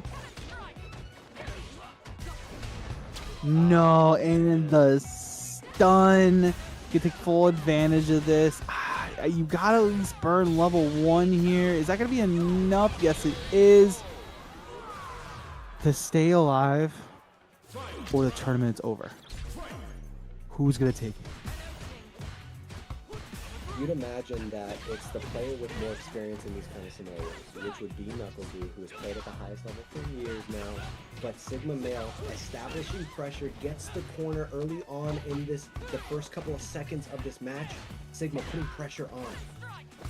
Yeah, and you see right now, so confident as ever. They take the jump out, the ODDP to keep Knuckle Dude in the corner right now. We're gonna be waiting for it. We're gonna take the jump back. The punish counter stand roundhouse is gonna be there. Oh my goodness gracious! Nice anti-air. The throw, the drink. The drive gauge back. Confirm. Oh my goodness! No, the double OD dive kick, level 3. This is so important. Their drive gauge is going to be at a pixel, so you've got 1 block before you hit burnout. There it is. Oh, no punish on that overhead. Oh. Nice anti-air. Tries to go for command throw. Nobody home. The palm. No, confirming to level 3. Nice break. Overhead gets blocked again. Knuckle 2 is ready. The whip punish. The stun. Oh, that's going to confirm the ODDP. Knuckle 2 keeps his team in this tournament. Oh my god. What do you mean? Bruno, we get one last set. We get one last game. Yo. This is comical, so sick. Dude. This is comical. This is the best. Yo. This is the greatest day. Literally like 0.001 milliseconds before Sigma Male got his drive gauge back. He had level 3, he could have canceled it and sent us into a frenzy. But we are going into the final game of Pull Your Weight 2v2 tournament, and it's going to be Sigma Male versus Punk. Oh my god. That last situation, the jump back, that was so unfortunate. And Dude just being the player that he is, recognizing, okay, I can get this full confirm right now. Keep it easy. Stand fierce ODDP. one final set for you guys tonight. God, I love fighting games. It was just one pixel, bro. It was just It was literally one freaking level pixel. 3 if you were buffering level 3. But Knuckle, dude, the freaking the presence of mind. I've said the phrase a million times tonight. The presence of mind to advance, to put pressure on the Jamie. Like, I'm good. You know, I'm in the driver's seat right now. You're gonna have to show me that you got it like that. That you're really him. Yeah, and honestly, guys, if you missed any of this tournament, please check the VOD once it's posted on the YouTube. Seriously, because this has been the craziest set, and we still have one more set to go. We still have Punk, and we still have Sigma Male.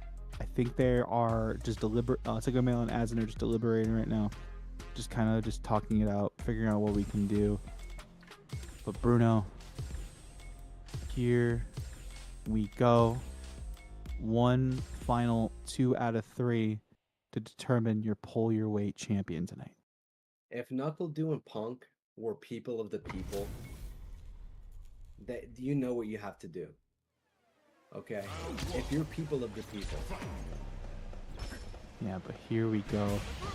Evo champion, Punk the God, going up against Sigma Male.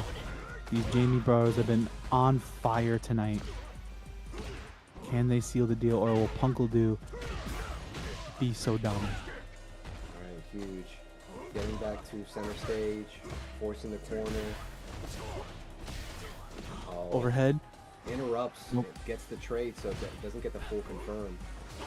Super unfortunate OD dive kick. Oh, the jump in, no confirm, no. A rare drop from Sigma Male. Oh, nice confirm here, level 1.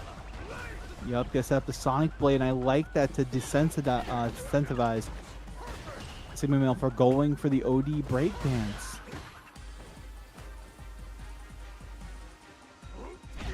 Be careful. The low forward's there. You're level 3?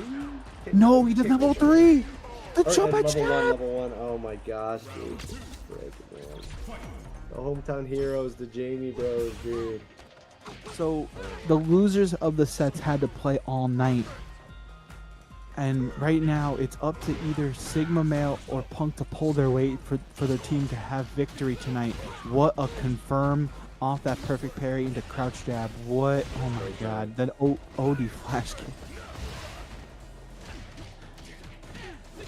It's actually kind of good that he got hit by the enhanced, or level 2, because he got out of the pressure, but now... Uh-oh. Punish. Oh, what a confirm and attacking the drive gauge. Really forcing now the timer on the super gauge is not going to be there. The OD flash kick's going to be there. Punk, wait a minute. Wait a minute. The DP is there. Wait. No. The throw. Not like this. Mistimed on the throw in burnout, but was mounting pressure. They were both in burnout. It was such an equal situation.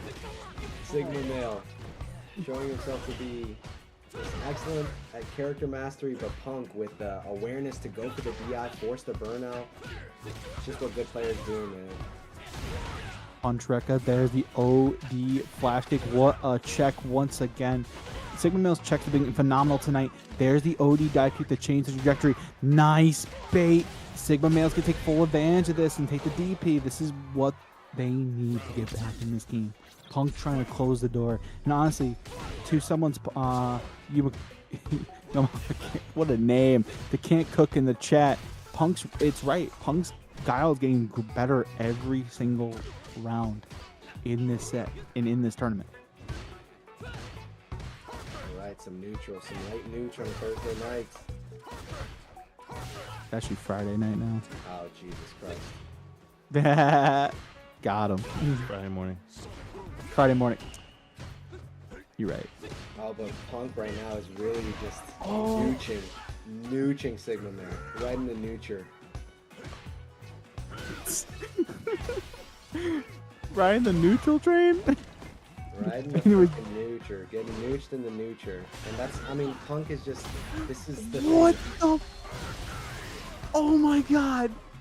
And the boom is there in the stand. Light kick, Punk. Tournament point for Team Punkle-Do.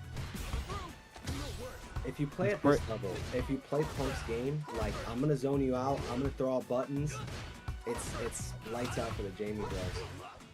He's just too good. He's establishing the freaking dial wall. Mm-hmm. It's looking like lights out. Let's see if Sigma Male can scrounge up the last of his energy to get the W. Oh, huge palm. 2 drinks. 2 drinks. Punish. Yup. Level 4. Loaded up. Nice weight. Rekkas. What a shimmy. Level 3. He's got a level 3 and cash out. No! But it's okay.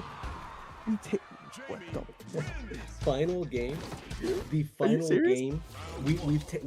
We have wrung the towel completely dry, and we're going to the final game. Punk versus Sigma Male. The Jamie Bros showing up and showing out. Who is gonna take it? Punkle-Do or the Super Jamie Bros. Who is gonna be your pull your weight champion tonight? OD Booms trying to get the ball rolling, and you can see Punk just kind of playing the waiting game right now. Nice cross up. There's the throw. Oh no! They're ready for the flash kick. Pay attention. Corner. Uh-oh. Into burnout we go. In the early stun from Punk. He's going to take full advantage of this. Take an easy confirm here. Get a safe jump situation going. Absolutely. Oh, missed input. And Punk smells blood in the water. The drop. Oh, no. Seen this before. Uh-oh. And the Fierce is getting clipped. Sonic Hurricane. Punkle-Do, we've been here before. Tournament point.